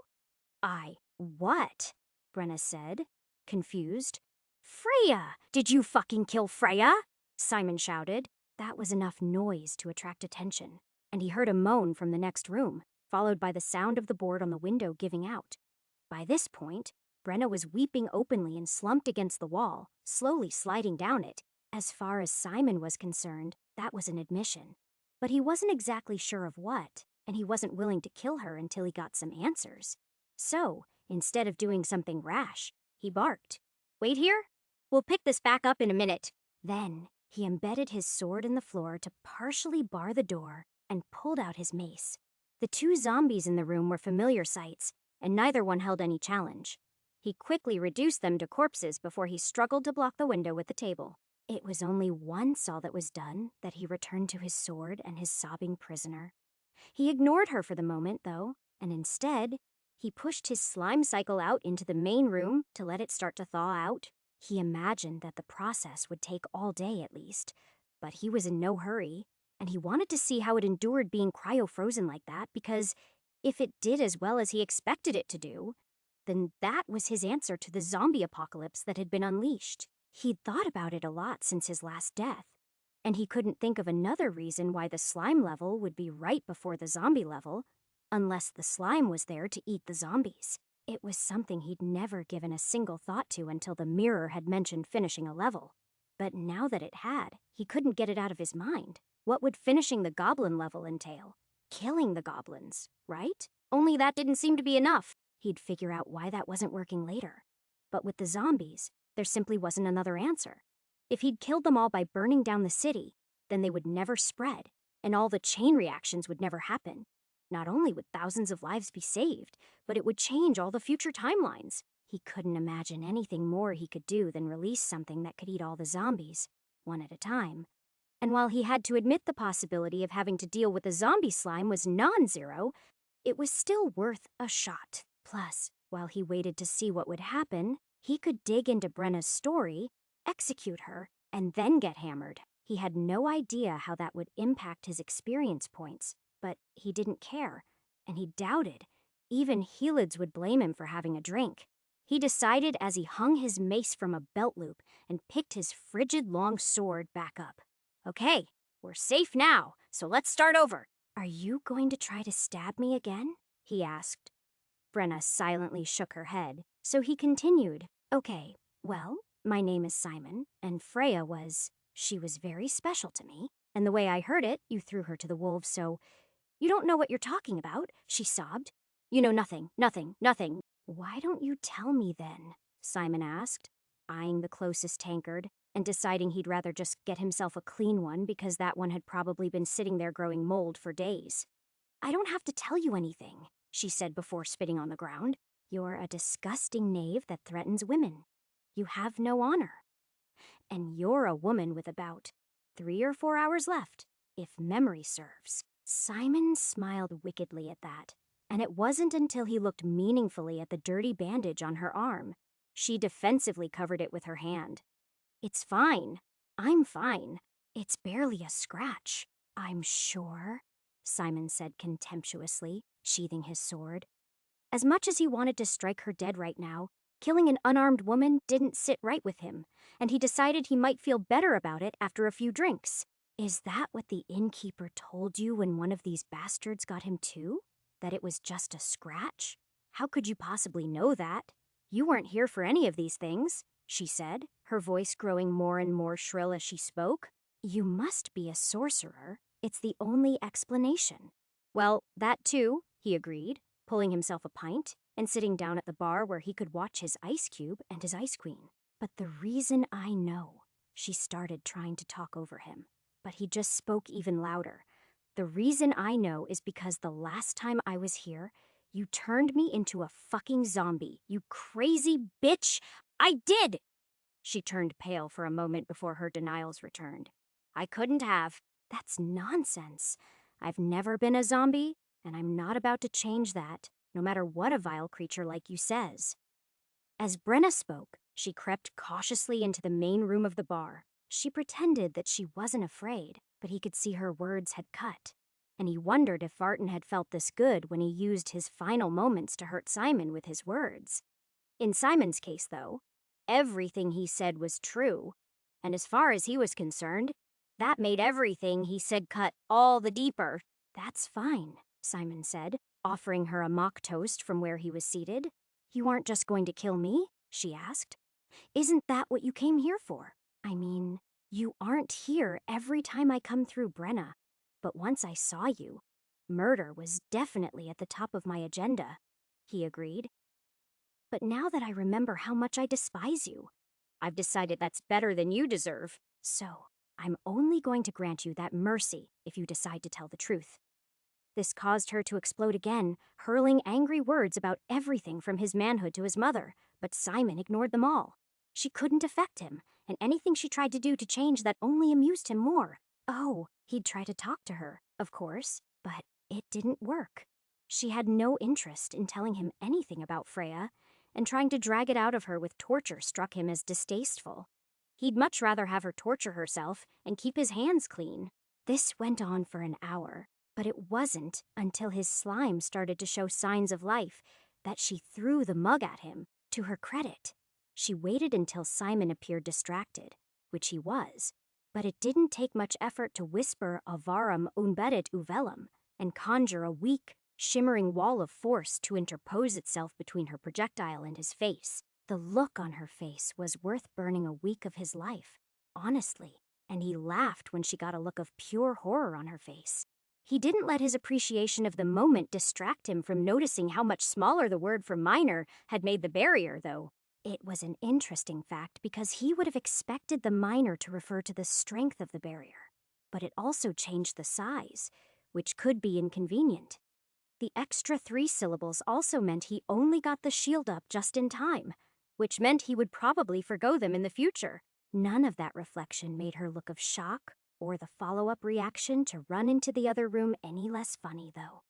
"You're a monster," she yelled through the door. "You've sold your soul to darkness." "Yeah, but you did it first," he agreed, finishing his drink and pouring himself another. Things were quiet for the next hour, and it was only when he was on his 3rd glass and he was watching the slime start to undulate like a sea anemone that she finally emerged again. Brenna definitely wasn't looking so good. "Did you do this to me?" she asked, looking pale as she sweated profusely. More than anything, this reminded him of her the last time he'd seen her when she bit his neck enough to give him du tu vu. "I didn't," he said with a shrug. "But if you're ready to talk, I'd be happy to put you out of your misery." He noted that he slurred his words slightly and that he might want to try to avoid spellcasting until he could pronounce all the complicated words properly once more. "Oh, what do you want me to say?" she gasped. "Please, I'm begging you." "All I want to know is what you did to Freya," Simon repeated patiently. "You've had all afternoon, and you still haven't said a word." "It was that bitch that bit me," Brenna spat. "Really?" Simon asked. "Then show me the bite mark." For a second, she froze like a deer in the headlights, and Simon was sure he'd caught her in a lie. Then she opened her mouth to speak but vomited blood instead before she could even reach for the bandage to show him the truth. After that, she fell to the ground and began to seize. Black veins crisscrossed her pale skin now, and her eyes had gone completely bloodshot. "No one says I have to save you," he whispered to himself. This woman had killed him on one occasion, and killed the woman he loved countless times. There was no way anyone in the world could fault him for letting them happen. After all, it wasn't like he'd bitten her. But if that was the case, why did he feel so bad about the whole thing? He should be overjoyed to see this bitch get what she deserved, but instead, he just felt like shit. He watched her convulse on the ground, knowing it was too late to cure her. He rested his gauntleted hand on his mace, certain that he should put her out of her misery now and be done with it. But it wasn't until the slime finally worked up the energy to begin sliding toward the dying woman that he finally sprang into action. She'd gotten a taste of her own medicine, but he knew exactly how awful it felt to suffocate to death as the acidic body of the slime eroded your flesh. And combining that with the maddening hunger was a bridge too far for him to do to someone with a face and a name. Using it to eat a city full of damned strangers was one thing, but letting it feast on Brenna right in front of him was too close to a snuff film for his tastes. So just before its first pseudopod reached her, Simon took 2 steps forward, pulled his mace off of his belt, and slammed it down hard enough of the girl that it shattered her skull and pulped the brain inside it in a single blow. She'd only just started to rise, and one blow was all it took to cut her puppet strings and drop her back into the embrace of the other monster he'd unleashed on this town. He thought about looking at her bandage before it ate her, but decided he wasn't interested in her version anymore. "Well, this was fun," Simon said, pouring out his drink. "But I think it's time I go look for survivors before you unthaw and go out on the prowl." Chapter 71.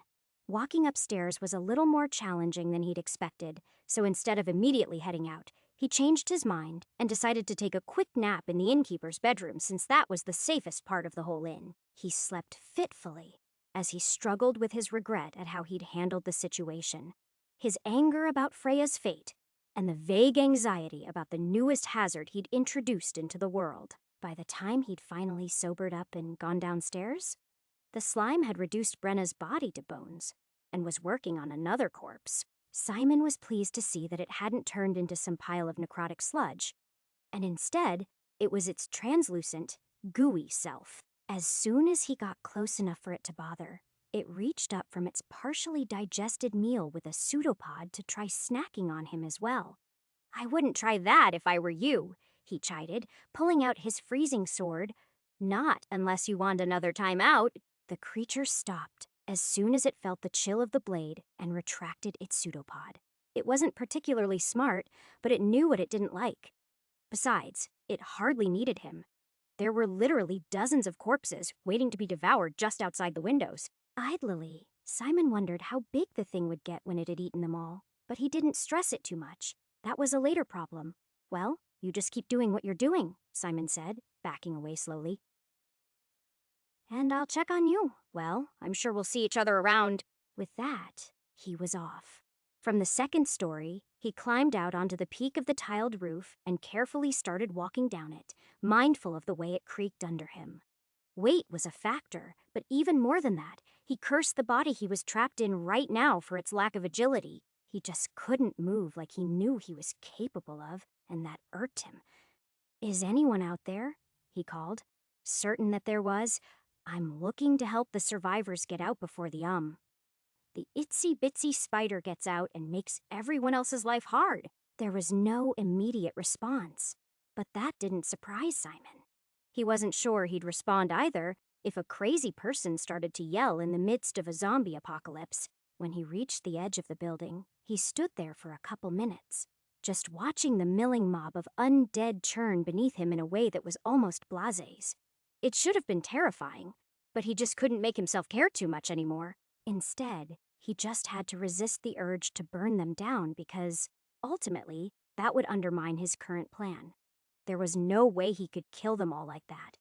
He was sure of it. Even if he burned the whole city down, someone infected would escape and start it all over again, just like in the movies. It was only when he didn't see anyone cautiously peer out of the windows that he decided he needed to get across the street to where he'd seen those lovers fall so long ago. "On batit," he whispered, using magic to give him enough strength to force leap across the 6-foot gap to the next building. The next building had been a bakery, and it was apparent that there had been survivors here at one point. But sometime after that, the front door had been broken down, and it was nothing but a slaughterhouse now. The next building had fared no better. He could see that from the windows without even going inside. He would have just skipped it and gone across the street as he'd planned. But the way the zombies groped for him out of the windows made the sloping roof too dangerous to chance. And he wasn't about to throw this run away because he slipped off and fell to the street to be devoured. So he forced his way in and bludgeoned the 6 zombies that were milling about the second floor, and then climbed out the window on the far side before more from outside could come up and join their little party. As he did so, he pointedly ignored what was obviously the room of a little girl and the dollies sitting on the bed that had been bathed in blood. Something terrible had happened here, but he was too late to do anything about it. "Why is that?" he asked himself as he walked to the edge to gauge the distance. "Why do you keep sending me to the event after something terrible has already happened? Couldn't I have gotten here, like, the night the adventurers showed up? Or maybe been sent to the necromancer's lair to deal with them directly?" There was no answer, but Simon had never really expected one. Now, he kind of wanted to see where all this started once he finished purging the zombies, though he had no idea where he would go about looking for that. "Un beret," he said louder this time, as some of the anger about how stupid this was entered his voice. This time, he didn't make another one of the little jumps he'd been making over the 4- and 6-foot wide alleys.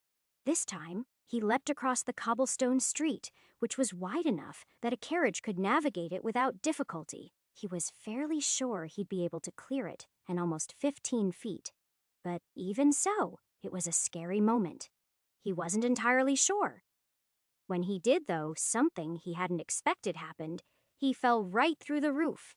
The buildings here weren't as strong as he would like, and between his weight and momentum, he punched right through the tile, landing on his ass in a cloud of debris. "Spider-Man, I am not," he said, coughing as he pulled his mace free and readied himself to strike any monsters that might be about to snack on him. There weren't any, though. Instead, he caught the briefest glimpse of movement running away from him as he staggered to his feet. "Helva, hurry! They're coming!" Someone yelled down the hallway even as Simon staggered after them. "Wait!" he yelled. "Slow down. I'm on your side." They didn't listen, though, and he didn't blame them. If he'd been cooped up in this city for days or weeks, he'd be pretty jumpy too. By the time he reached the hall, they were scrambling out a window. And by the time he got to the window, they were already on the roof. That was when he saw them fall. The last time he'd seen this scene play out, he was pretty sure it had been the man who had fallen on the other side of the jump. This time, it was the woman that was fallen before they'd ever even made the leap. And Simon was certain that was all his fault. He'd tried to stop something bad he thought was about to happen, and somehow, he made it worse. Even as he watched, though, the woman's partner tried to save her, and he started to fall too right after her. They were about to be ripped to pieces, hand in hand, and that was too much for Simon. He couldn't bear to be the one to crush the only fragile flower that had bloomed in this whole rotten city. "Gervulau embedded," he yelled out as they fell, and he focused. This visualization was a complex one, but all the stupid indie games he'd played once upon a time had to come in handy for something, right? As they fell, a shimmering, imaginary wall of force came into existence. It stretched beneath them, flexing for a moment before snapping taut and sending them back up into the air.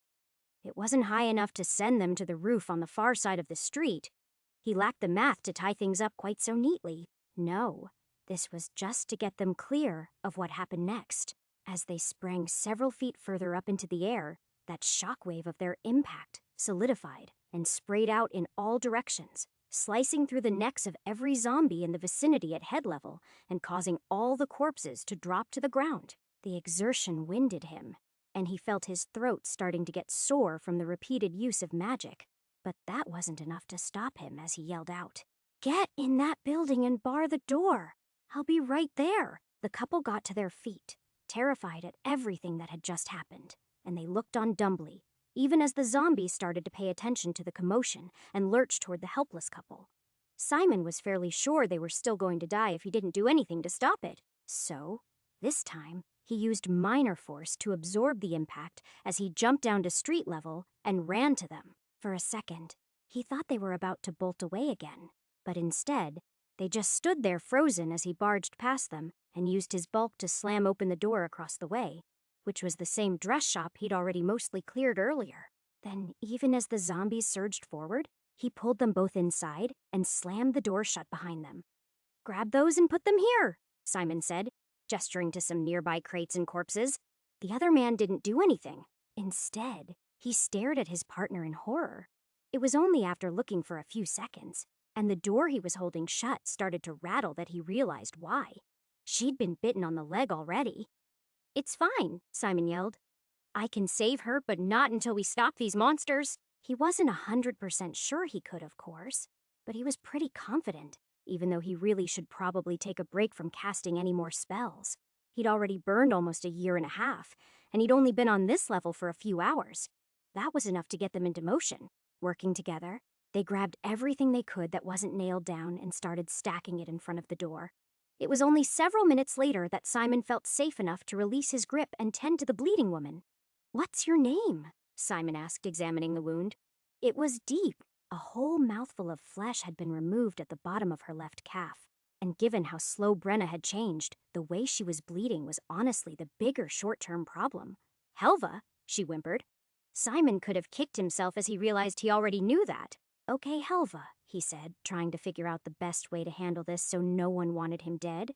"Well, I've got holy powers from the gods, and I'm trying to save everyone I can, so if you could, just please save her," her partner demanded as he clutched the woman's hand. "I couldn't keep living without my Helva." That much Simon understood, so when he whispered Avaram Hiak, it was with a heart full of understanding and a solid visualization of the muscle tissue knitting back together and the blood vessels reconnecting. He did what he could for the nerves, but he wasn't optimistic there. He had trouble imagining them. So, in the best case, she'd have a dead spot, and in the worst, she'd have a little trouble walking. But either of those was better than dying. Within seconds, the skin began to cover the area, and the flesh began to fill in. In the end, there was only the faintest scar around the new pink tissue to show that there had ever been a wound. That wasn't the end of this, though. Simon knew from bitter experience that just healing a zombie bite wasn't enough to stop it from taking effect.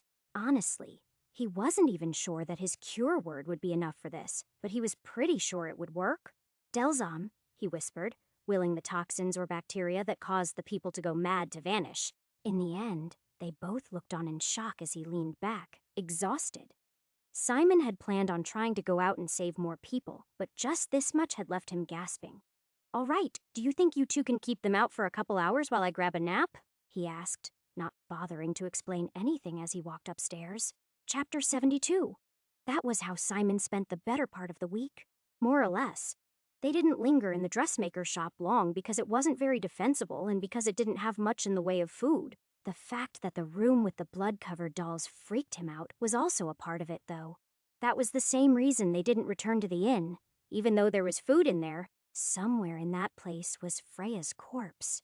And quite frankly, he had no desire to know if it was moldering on the floor or wandering around hungering for flesh. That wasn't true completely. If he saw her wandering around, he would definitely put her out of her misery as painlessly as he could, even if this version had no idea who he was. But he just couldn't go back to that place. Instead, he helped his growing tribe of survivors navigate the dangerous city as they took circuitous rooftop routes in search of other survivors and supplies. Eventually, they succeeded in building a bridge of planks and timbers from the third story of the tax assessor's office to the north gate, and started to build a little refuge camp there on the bridge for which Schwarzenbrock was named. It wasn't much, but it was safe. Helva and her husband Gotrek vouched for him, of course. How could they not after Helva became the first cured zombie victim in all of Simon's many lives? They tried to explain to the other locals that, yes, even though he's a wicked sorcerer, he's here to help, but mostly, they just heard the word wicked. Who are you? Why are you doing this? Those were the most frequent questions he was asked, followed closely by asking if he was the warlock that was responsible for the zombies. Simon mostly ignored them now. Instead, his most frequent answer was to tell them that they were going to be okay as he searched for any signs that the person he was saving was infected. There had been some close calls on that front. It turned out that his magic worked, but only within a few minutes. Greater Cure worked longer, at least until they turned, but it was chancy. He'd thrown away 3 years of his life trying to save a young boy, and it had been in vain.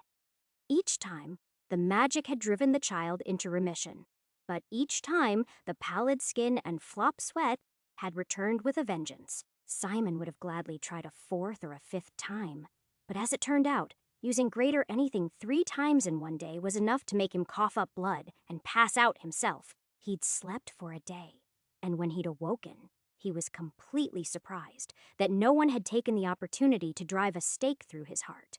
That didn't mean they trusted him, but they needed him, and sometimes that was more important than trust. Simon was forced to take 48 hours off of casting to focus on resting enough that he could whisper, "Avarum Hiak," and heal his throat. He spent that time sitting on the wall and watching the slimes multiply, so that the desperate men and women he'd spent the week saving wouldn't realize how weakened he was during that time. "Did you know there would be so many?" Markin asked, climbing up the ladder next to the postern gate to join him at his lonely observation post in the gatehouse. Simon nodded. It wasn't true, though. He'd secretly feared that the slime he'd brought with him would just keep growing and growing until it was bigger than the buildings. That hadn't happened, though. Every time it got to be about the size of a washing machine after half a dozen feedings, it fissioned into 2 smaller slimes and started the process all over again. "It's all going according to plan," he rasped, still hoarse despite the healing. He felt better, but he was going to wait until tomorrow before he took one last sweep of the city for anyone who might be left. The slimes were a bigger hazard than the zombies, and it was harder to predict where they would be lying in wait. But after the slimes eat all the zombies, how are you going to beat all the slimes? The boy asked. It was a fair question. Simon had devoted many hours of thought to the subject, but he still didn't have a great answer. Fire was the best answer, but he doubted that the people he'd spent so much time rescuing would take kindly to him burning down their homes. Ultimately, they didn't get much of a vote. What mattered was making sure that this outbreak was stomped out before it could spread and zombify tens of thousands more. And as bothersome as 100 slimes could be, they weren't nearly as bad as the alternative. Simon didn't explain any of that to the 12-year-old. He just looked from left to right conspiratorially before he leaned forward and whispered, "Dragons? Dragons?" Markin shrieked in delight before Simon shushed him. "That's right," Simon said in a gravelly voice. "Every slime eats 100 zombies, then every dragon eats 100 slimes, and then all I have to do is slay a couple of dragons. Easy." This brought forth gales of laughter, which was really all he was hoping for. He wasn't really ever going to get all of these people on his side, but 1 or 2 would be enough. The next day, Simon finally felt good enough to go back into the walled town. He had guards at both gates to keep anyone from opening them since he remembered the adventurers that had set them all free in a past life. His plan was working. It just needed another few days or a week, and then the hungry slimes would start to flee to the river or just start devouring each other. Honestly, he didn't really care which. Moving around this city was practically a platformer for him at this point. At least it would have been if he was in better shape. He was rather portly for the Prince of Persia, he thought wryly.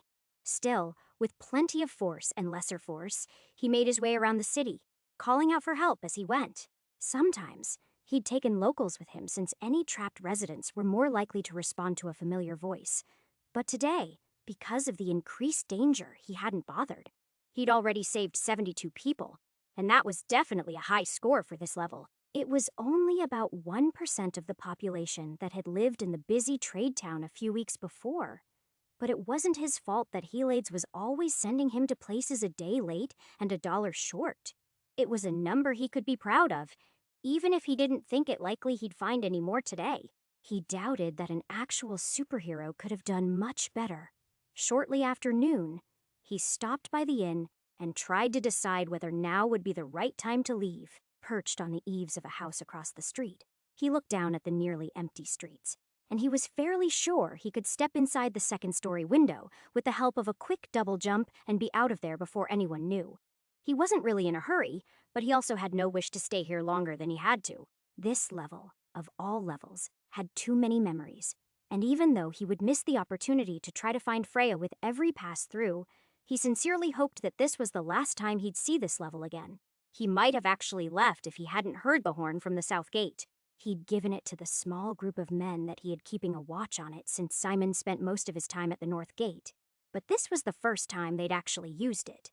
Fearing the worst, he leaped across the city in leaps and bounds, throwing away another 6 months of his life to get there that much faster. He thought he'd find zombies escaping, but instead, he found the opposite.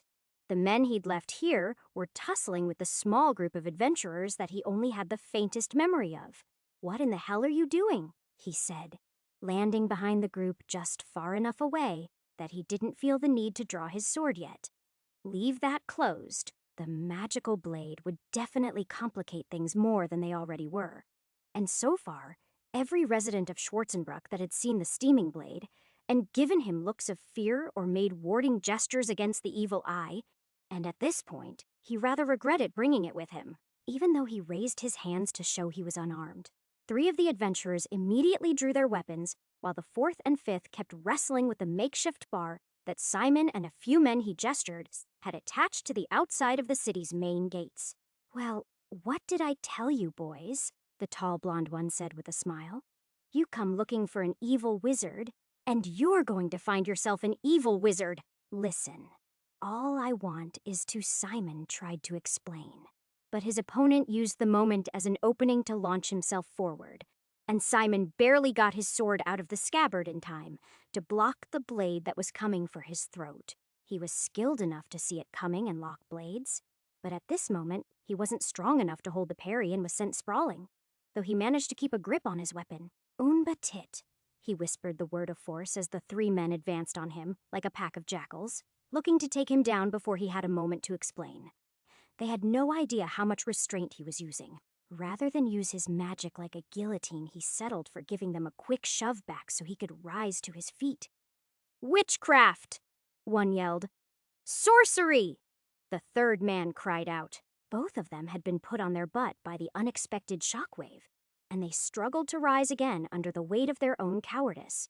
Only their leader held his footing as he was pushed back several feet By the time Simon was on his feet, he appeared a little more cautious, and Simon hoped that would make him reasonable. "The next one of you to come at me before I can finish explaining loses your sword hand? Is that clear?" Simon asked. There was no immediate response, and the flunkies rose beneath their boss's withering gaze. Simon was sure that they had not learned their lesson, and changed his stance. This time, when they all came at him at once, he was ready, and stepped around the weakest of the three, using him as a human shield for the critical moment. This time, he didn't try to bind up the sword off the stronger man. He needed to put a stop to this, and the quickest way to do that was by using his superior bulk to push the nearest swordsman into the other two, sending them down in a pile. Once that was done, and the well-timed ambush was reduced to a tangle of human limbs, he stabbed his frost sword through the wrist of the leader's right wrist, pinning it to the ground with a deep thrust. As Simon moved on to the gate, the remaining men there had finally succeeded in opening it, and already Simon could see zombies mobbing by the widening crack in the middle. There weren't many left in the town, but it would seem the few that remained had been drawn by the sound of battle. The first one turned to face Simon and drew his blade. Simon responded by headbutting him hard enough to drop the man to his knees before the sword was halfway free from his scabbard. Then he pulled his mace from his belt loop and prepared to crack some zombie skulls. The gates had swung wide enough that they were starting to shamble out now in twos and threes. He could see it all spinning out of control in his mind's eye as the world descended into chaos. Even as the man with the frozen right hand screamed, the zombies moaned, and the gates creaked. He had a moment of clarity. If he dealt with the dead right now, he could still beat them. This was a small group of less than 24 that weren't moving too fast. He could hold the gap until his allies pushed the doors closed again. If he did that, though, the enemies that were just behind him would repay him with a blade through the ribs. And in the chaos that followed, all of his efforts up until now would have been in vain. That was intolerable. "Gervu Loonbatit," he roared, sending a shock wave of force that knocked back the zombies that were closest to him.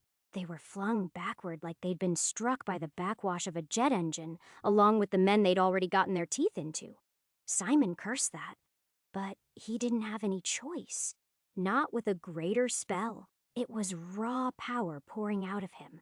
And in this case, it was enough to disperse the zombies and slam the gate shut once more. It only came at the cost of 2 of Schwarzenbruck's dwindling survivors, the mercenary he'd given a concussion, and, of course, his voice. Simon had only just recovered. But the power of that command was enough to reduce his throat to a bloody ruin, and he spent the next 30 seconds hacking up a lung before he finally turned to face his enemies again. This time, everyone looked at him in fear when he rasped, "The gates stay shut until the last zombie is dead." Chapter 73. No one was happy about how the battle at the main gate ended, least of all Simon. Strangely, though, none of the survivors blamed him for what had happened.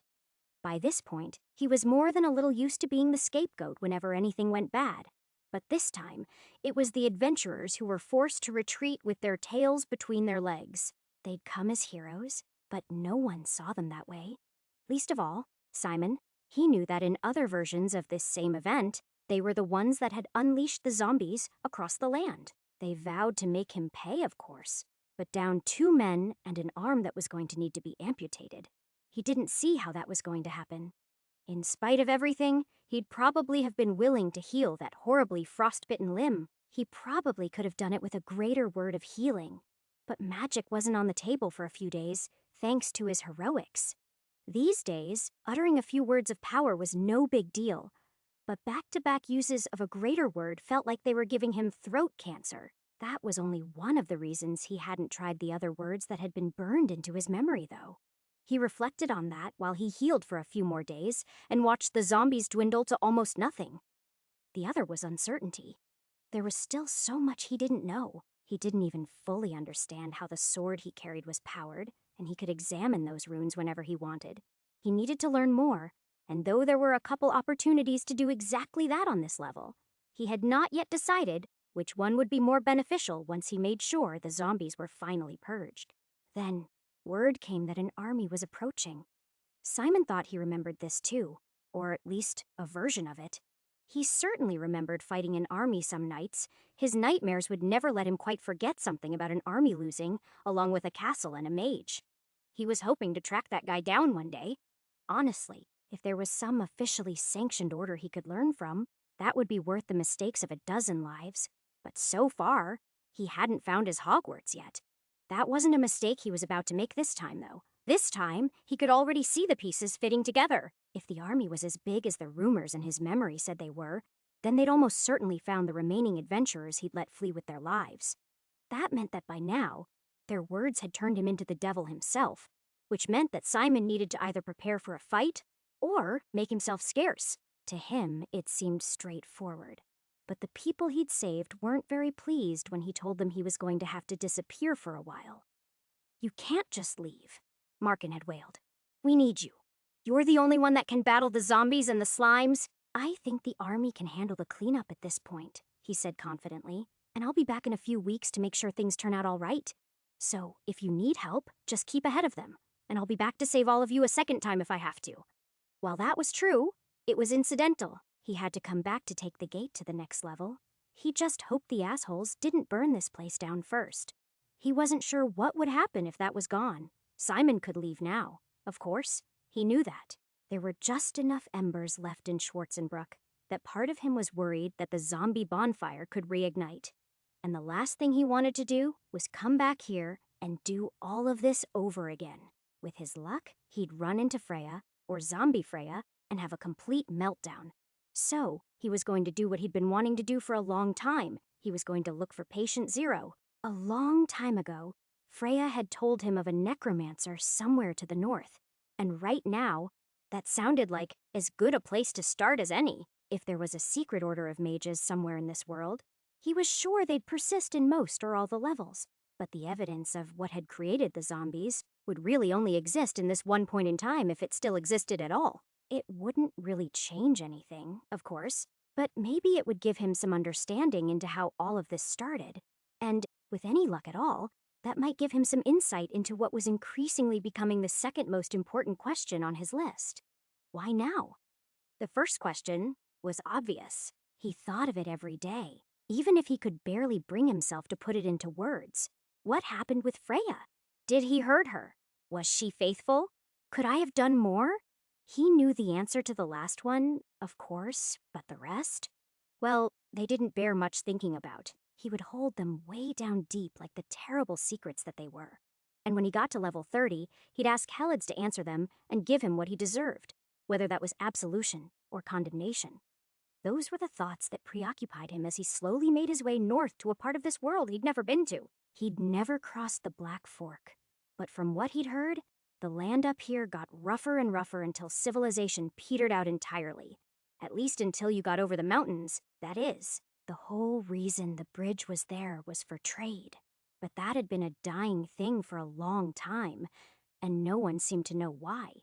Still, he hoped he'd be able to find someone to ask for directions, but the entire road seemed to be practically abandoned. He came across 2 farmsteads, and, after 3 nights of camping rough, a small village. All of them were burned out, and in the village, at least, there were still some zombies. Son of a bitch, Simon cursed as he figured that out just before he pulled out his mace and started braining the bastards. These zombies were old and slow and no real threat to him, but where there was one, there were probably more. Does that mean they've spread north too? Or to the coast? That was the thing about zombies. In a movie, they were impossible to hem in, and some always got free to start the process all over again. Hylades, if you want me to actually stop these things, why not just portal me to the dude that made them before he raises the first one? He shouted in frustration. She didn't answer, but fortunately for him, at least zombie tracks were remarkably easy to track. If they'd been fresh, anyone could have done it, but as it was, he was able to follow the weeks-old marks with his meager hunting skills as he moved north along the road before setting out to the west. As he went, the scrubby plains and their patchy trees soon gave way to foothills that stood in the shadow of the giant glacier-dotted mountains that loomed over his head to the north. They were similar to the Himalayas, or at least the pictures he'd seen, and much taller than the mountains on the Goblin or Wyvern levels. Simon uttered a prayer of silent thanks when he saw he wasn't going to have to hike up that monstrosity. Even if he had been in shape, it would have been miserable. As he was right now, it might well have been lethal. Instead, the tracks broke west, heading toward the sea, which was still at least 50 miles away. He never got that far, though. Instead, he found a single zombie stuck in a rock crevice, and within a day, a very suspicious-looking barrow mound that had obviously been breached recently, and the blasted ruin of the stone door lay scattered about. "Now, this is what I wanted, right here," Simon said, appreciating that this was exactly the sort of RPG-style dungeon crawl he'd craved when all this started. In a way, that was a marker of how far he'd come. While he was perfectly happy to explore this, he was hardly excited about it. Any number of nasty ambushes could await him down there. He stood there at the dark entrance, weighing the pros and cons of going in stealth or going in with a light. "Ah, fuck it," he whispered, eventually deciding that seeing where he was going trumped hiding when it came to undead, since they could probably see in the dark even if their master couldn't. Avarum Barome, lesser light. Immediately, his mace began to glow with a dim blue light not so different from a glow stick, and he began to descend into the mound. He had no idea what to expect. On the one hand, the hill this thing was built into was less than 100 feet across. But on the other, with his luck, it could be an infinite warren filled with the unquiet dead. Fortunately, it turned out to be a little closer to the former than the latter. The thing was still bigger than he thought, but only because the claustrophobically tight hallway sank into the earth as it wound its way to the center. There were burial niches along the walls that were fortunately empty, though there were enough bone shards on the ground to make him feel pretty sure that not many of them had ever made it out of this pit. That, of course, raised a bigger question. If the undead that were here had been slain here, then how did the zombie outbreak start? There were no clear answers, but eventually, the room opened up into a larger burial chamber that he hoped would fix that. This place was definitely a tomb. The giant stone sarcophagus stood open in the center, and a steel sword pinned the still squirming occupant of the thing in place. If it couldn't escape, though, Simon was inclined to ignore it for now as he studied the rest of the room. There were several burnt-out candles and signs that some sort of ritual had taken place, but nothing concrete. It was only after searching the place for several minutes that he noticed that the simple crown on the head of the zombie was made of paper. Simon reached for it and unfolded the thing to find a note with contents that were as baffling as everything else so far. "Sorry, I needed to borrow this. Maybe we can meet again in your next life and discuss why." It didn't come right out and say it, but to him, it felt like the note was addressed specifically to him, or at least to the pit's hero, if not Simon himself. He only realized that it ended with a threat after he picked it up, but he didn't care too much about that. Simon took the opportunity to crush the skull of the only danger in the room, but even as he did so, he realized he'd made a mistake. First, the runes on the coffin glowed for a moment, and then that spread to the walls in a faint ripple of old magic. He turned to face the glow at the same time. He drew his sword, fearing an ambush from behind. None of that was enough, though, because he wasn't attacked. Instead, the heavy stone ceiling above him just gave way. "Gervul Un," he shouted, trying to blast himself free and open a skylight above him. There was no time, though. In the split second, he'd taken to come up with a plan. He was crushed to death by hundreds of pounds of stones, and he died instantly. Chapter 74? Damn it! Simon cursed as soon as he felt himself lying comfortably back in his own lumpy bed once more. It was a cheap fucking death, and he pounded his fist against the straw mattress in frustration. Just like that. Less than a week into that run, it was over, and he was back where he started. He'd been prepared to fight more zombies or maybe a necromancer. He'd been banking on some new twist he could sink his teeth into.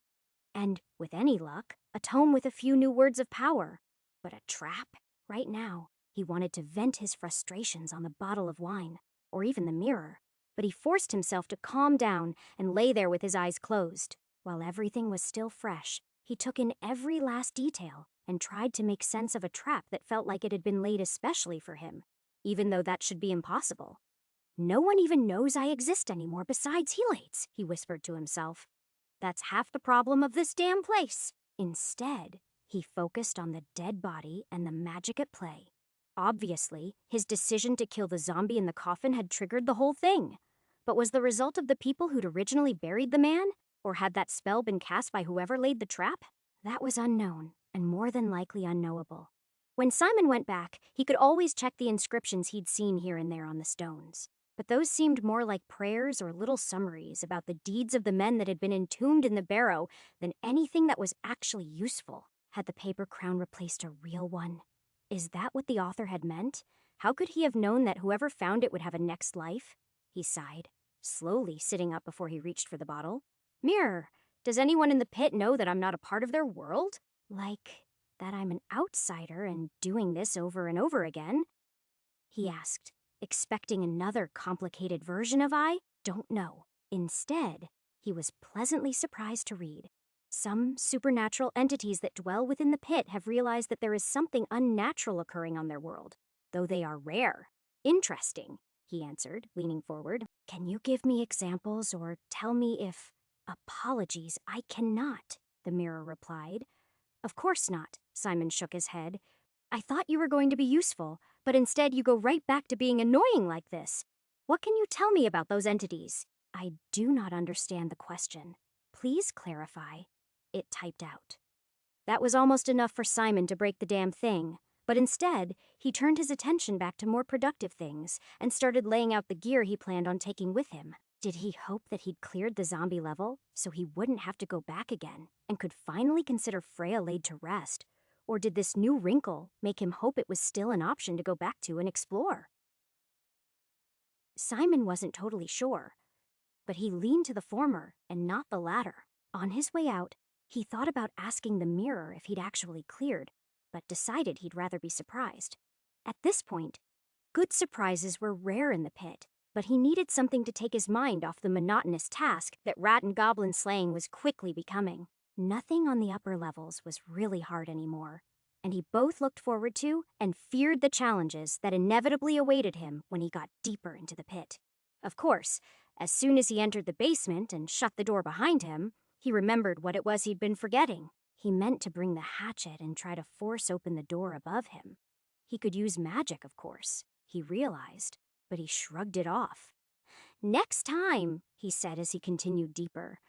He had more important things to do than look at someone else's cabin. He cleared those first few levels quickly this time, not bothering to search them for any longer than it took to grab a few potatoes for the road and a sack of gold and silver, in case he got to a level where funds actually mattered. Nothing he'd done on the goblin level had changed anything, but after he killed the skeleton knight and took its sword, he discovered two surprises. The first was that the door no longer led to the familiar crater of the slime. It had vanished. The second was that it didn't lead straight to the inn either. Instead, the skeleton's tomb led to the sewers directly now. He understood the switch, but he found it disorienting just how easily the connection between levels could be reshuffled. Just seeing it like this gave him a strange sense of vertigo. Like something was wrong. But he forced it down. This might well be the end of an era, and he felt a little saddened that he'd never see Freya again. But he'd already made the decision that he'd known that he'd never see his Freya again when he'd buried her in the graveyard. Finding some new copy just to try again and again struck him as sad. Wrenching his mind away from that, he forced himself to turn to the question at hand. Would the pit really be this easy? Had it always been this easy? He had at least 4 levels beaten now. It might even be more than that. If he knocked out 2 per run going forward, that wouldn't even be 50 more deaths. He might even be able to knock all of those out in a few weeks or months of hard work.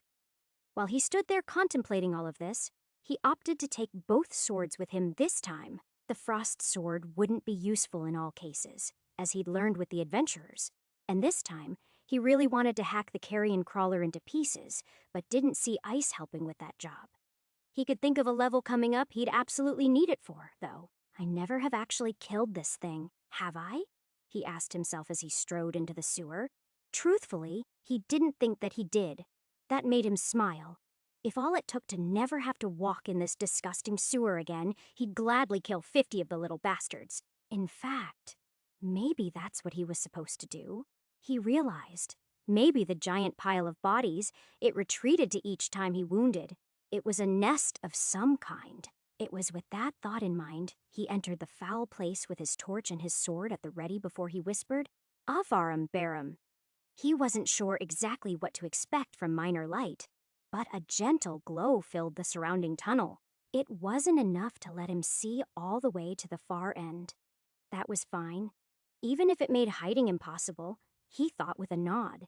He sheathed his sword so that he could free his hands to pull out his short bow and knock an arrow to the string. Now, he could experiment with how this spell was supposed to work and hopefully make sure he never had to come back. Simon found the creepy crawler a few minutes later. This time, it wasn't perched on its favorite corpse. Instead, the soft blue light seemed to have alerted it, and it was waiting on the ceiling just past the first bend, waiting to surprise whatever came around the corner. Unfortunately for it, Simon knew that it was coming, and he released an arrow into its soft, fleshy body before it could react. Then, as it screeched in pain and tried to run away, he hit it again. On the third shot, it lost its grip on the ceiling and splashed into the foul water. He waited there for almost 5 minutes for it to surface or strike him again. But other than a few weak motions that might have been its tentacles in the first few seconds, it never reappeared. Once he was sure that there wasn't a horror movie ambush just waiting to grab him as the monster suddenly returned to life just long enough to drag him into the sewage, he continued on to the mound of bodies jammed against the grate at the end of the T-junction. He'd planned on burning the whole thing down, but realized now that he was standing here that it was a bad idea for a lot of reasons. Greater fire might still do the job. Even though they were completely sodden by the vile wastewater, burning them would definitely fill the small tunnel with the most disgusting smoke he could imagine. And if he used too much, he might cause the pile of bodies to explode. Even after the Plague City and Schwarzenbruck, bodies still weren't something he wanted to touch if he didn't have to. So, instead, he decided he was going to flush them. "Un bedit," he said seriously, visualizing ripping the heavy metal grating off the wall.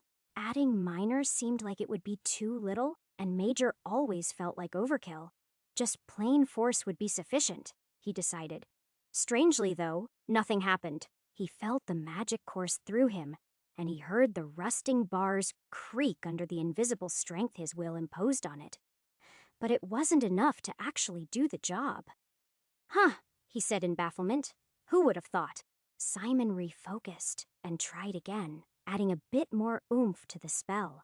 Gervulen Petit. This time, the metal gave with a terrible shriek as he ripped it into 2 pieces and sent the debris flying in opposite directions, opening up the hole into a dark abyss that might well be the only waterfall in the pit, worse than the one that had killed him on the goblin level. 1 minute, the flow of sewage had dammed the water completely, and the next, with nothing to hold them back any further, they started toppling one after the other into the void, and the water level quickly retreated from the very edge of the ledge he'd been walking on to almost a foot lower, so it no longer felt like he was in constant danger of falling into the channel. For the briefest instant, he saw something glittering amongst the refuse, but before he could see any more than that, it was gone, toppling into the abyss. "Oh well," he said with a shrug. "If it was important, it will be here next time, I guess. Because I sure as hell ain't going in after it." Honestly, he hoped he was done with the place forever, and it was only when he was climbing toward the ladder that would take him to the surface that he wondered, wait, if these sewers are under ancient ruins, then why are the corpses so fresh? The answer was obvious. The sewers and the jungle ruins above had no more to do with each other than the sewers in the front door of the inn had. He wondered why it had taken him so long to put that together, but since it didn't really matter, he set that aside and continued on. He had some plants to kill. Chapter 75. Before this trip, Simon had considered the jungle level a pleasant place. Compared to some of the levels around it, it was a real garden spot, literally and figuratively. That was especially true by the water, or at the top of the pyramid, farthest from where the plants grew thickest. It was a paradise. Not only was it beautiful and warm, but he hadn't seen a single monster that didn't have roots on any of his visits here. He could see setting up a luxury resort right there on the river, so that all the other adventurers could come here for the mandatory beach episodes that had been in basically every anime he used to enjoy. After spending a week here, though, all of that changed. Now, after trying to clear out a megalithic stone city or temple complex or whatever this was supposed to be while dealing with plants that just wanted him dead, he was completely sick of this place. It was awful. What had been pleasant warmth had become sweltering heat. And now, away from the breeze that dominated the open spaces by the river, the insects were a constant nuisance. If you added that to swinging his sword arm over and over until he thought it would fall off, it had become worse than almost any battlefield he'd been on so far. Even fighting the damn orcs, he'd never quite been this tired. He'd tried using the frost sword to freeze the largest clusters, and that worked okay, but it took forever. After a little trial and error, he'd come down to using fire magic and a machete, which was really just his long sword with the blade broken off so that he could swing it easier. Even though these things wouldn't burn properly, once he'd gotten that rhythm down, he could clear a whole street in a few hours. However, the hard work and punishing heat took a real toll, and he was forced to take breaks constantly. Really, he felt like he was taking breaks more than he was working at this point, but it could hardly be helped. He had to spend more time by the river because he was almost out of potatoes. So, it was fish or starve. But as relaxing as it was, it really slowed down progress, especially since the plants seemed to be regrowing almost as fast as he was killing them. Purging a building or two of an overgrown rosebush felt great and all, but what was the point when the thing was already resprouting when you went back the next day? Even the ones he'd burned to a crisp were starting to sprout again after a week? What was the point? It's not like he could keep mowing this city down every week for the rest of his life. I have to be missing something here, Simon sighed, as he walked back to his favorite stone, pulled off his boots, and slipped his feet into the cool water. I don't think that Helides brought me here because this place needed a gardener, even a gardener with a sword. He smirked at that. He wasn't even afraid of the biggest plants anymore. They burned best of all, and as strong as their vine-like tendrils were, they moved so slowly that they were really only useful on targets that were sleeping like he'd been the first time he'd come here. And he definitely wasn't about to let that happen again. These days, he stayed at the top of one of the lesser pyramids. It was only 4 stories tall. But even though that was a real hike, it was worth it for a good night's sleep. None of the vines seemed to grow that high, and he had no interest in finding out what death by slow digestion felt like. Awake or asleep, he no longer really felt like he was in danger. The moment he started using fire or ice, the biggest plants that had actually spouted those giant carnivorous blossoms would just close up to shield themselves from the worst of it and quietly die. They wouldn't even give him the excuse that it was too hard to justify leaving. The only things that were even a threat anymore were those annoying needle-spitting blossoms. They'd gotten him a few times now, and their numbing poison spread pretty rapidly, but it wasn't anything that lesser cure couldn't fix. Anyone without that little power would be completely screwed, of course, but he wasn't concerned. He just took out the most likely clumps with lesser fire or distant fire first, and then hacked away at the roots of the rest. The job had gotten so mundane that he wasn't even wearing his armor anymore. He couldn't, not in this heat. Heat stroke was both a constant threat and a bigger danger than feeling his foot or arm start to go numb before he muttered a few magic words. Passing out because he overdid it could very well be a death sentence in this place. Still, he wished he knew what he was supposed to be doing here. This is pretty much the opposite of killing zombies or goblins, he complained. Not sure what else he should be doing. Why do you kill zombies and goblins? So you don't get more zombies and goblins? But plants in a jungle, there aren't even any people around. That had been his secret theory at the start of this, that he'd find some tribal remnant he'd have to help. Helping people seemed to be an increasingly important theme in the pit. After all, he'd helped those kids, he'd helped that doctor, and of course, he'd helped the people of Schwarzenbruck. But here, there was no one to help, and he wasn't sure what he was supposed to do with that information.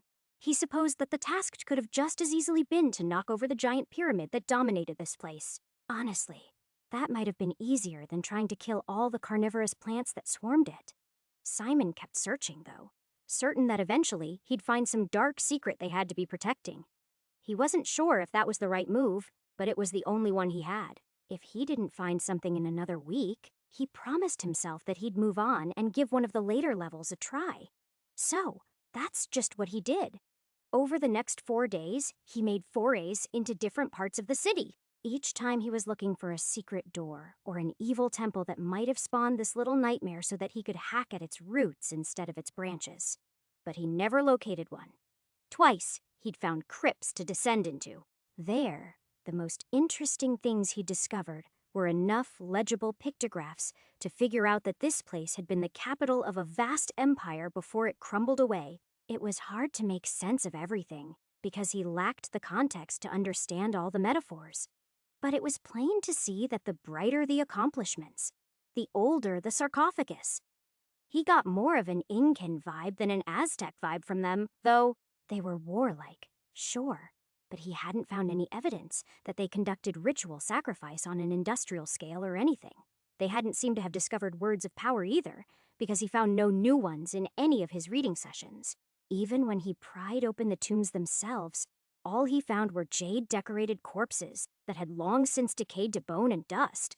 There was nothing there to take or to threaten him. This struck Simon as strange, because sometimes, in the tangles of the plants, he'd find scraps of cloth or the bones of their victims. But that meant that people would have been here in the last few months or years, wouldn't it? How long did bones even last when they were exposed to the weather? How long did articles of clothing? He didn't know. But the conflicting evidence meant that the city he was currently hacking his way through had been abandoned for a couple of years, or a couple of centuries. He wasn't sure which was more likely, but none of that stopped him from trying to find out. Simon was hacking away at the charred remains of the cluster he'd just cleared out when he felt the sting. He barely registered it at first because he was too busy trying to see if he had finally unearthed some secret worth finding. He hadn't, though. He'd only found another partially collapsed building with a few scattered pictographs that were still legible. He pulled the needle from his neck and grunted in annoyance at the blood-tipped barb before he cast it aside. Then he opened his mouth to speak the cleansing words that would make this minor problem go away. Only no sounds came out. Avarum Delsum, he tried to shout. No words were formed, though. Instead, there were only a few squeaking sounds mixed in with the sound of dry heaving as air exited his lungs, but his vocal cords did nothing to shape it. The plant had paralyzed his larynx. He suddenly realized with horror, by intelligence or chance, it had taken away his most potent weapon, and suddenly he felt helpless. It's okay, he tried to tell himself as he slowly backed away. Everything in this area was somewhere between cooked and halfway dead. He just had to go somewhere safe and wait for this to wear off. As he started walking away, though, he dropped his sword and looked down at his slack fingers in horror. He willed himself to clench them back into a fist, but instead, all they did was tremble. Simon didn't need to see anything else. He just turned and ran. He'd never been dosed long enough to watch it spread like this, and the speed was truly horrifying. It had only been a couple of minutes, and already it had reached his hands. He could feel his heart slowing now, too. It didn't stop it. Of course. Stopping it would be a mercy, and the pit was never that kind. Instead, it forced him to slow as his balance started to fail, and his energy levels declined precipitously. He reached the pyramid's safe haven he'd come to rely on, but he never reached the cubby he'd been sleeping in. He only got 5 stairs up before his legs gave out. He managed to crawl up another 2, but after that, all he could do was lay there and pant. Simon's heart pounded in his chest as he watched helplessly, while tendrils from a nearby alley he hadn't completely finished purging slowly crawled toward him over the next 15 minutes. When they finally reached him, he couldn't even feel the tentacle wrapping around him so slowly that it took almost an hour before it started dragging him toward the charred maw of the blossom he hadn't finished eradicating by his feet. This had the unwelcome benefit of giving him an excellent view of what was about to happen to him. In fact, Simon couldn't look away. The paralytic was so powerful that he couldn't blink. All he could do was stare at the giant scorched blossom and the giant teeth like thorns in the center that were slowly spreading wider and wider to accommodate the large meal. Simon focused all of his energy on trying to whisper even one of the words of power he knew. Cure. Fire. Ice. Force. Anything. His mind was clear, but his throat continued to be paralyzed. The only motion he could accomplish was the shallowest of breathing. That was the only thing that kept him from hyperventilating as he watched the plant's teeth start to shred his boots, pants, and eventually his legs. He couldn't look away, but now at least he was grateful that he couldn't feel any pain. Because what was happening to his body looked agonizing. It was like getting your hand caught in the garbage disposal, or one of those safety videos where something terrible happens to someone in a factory.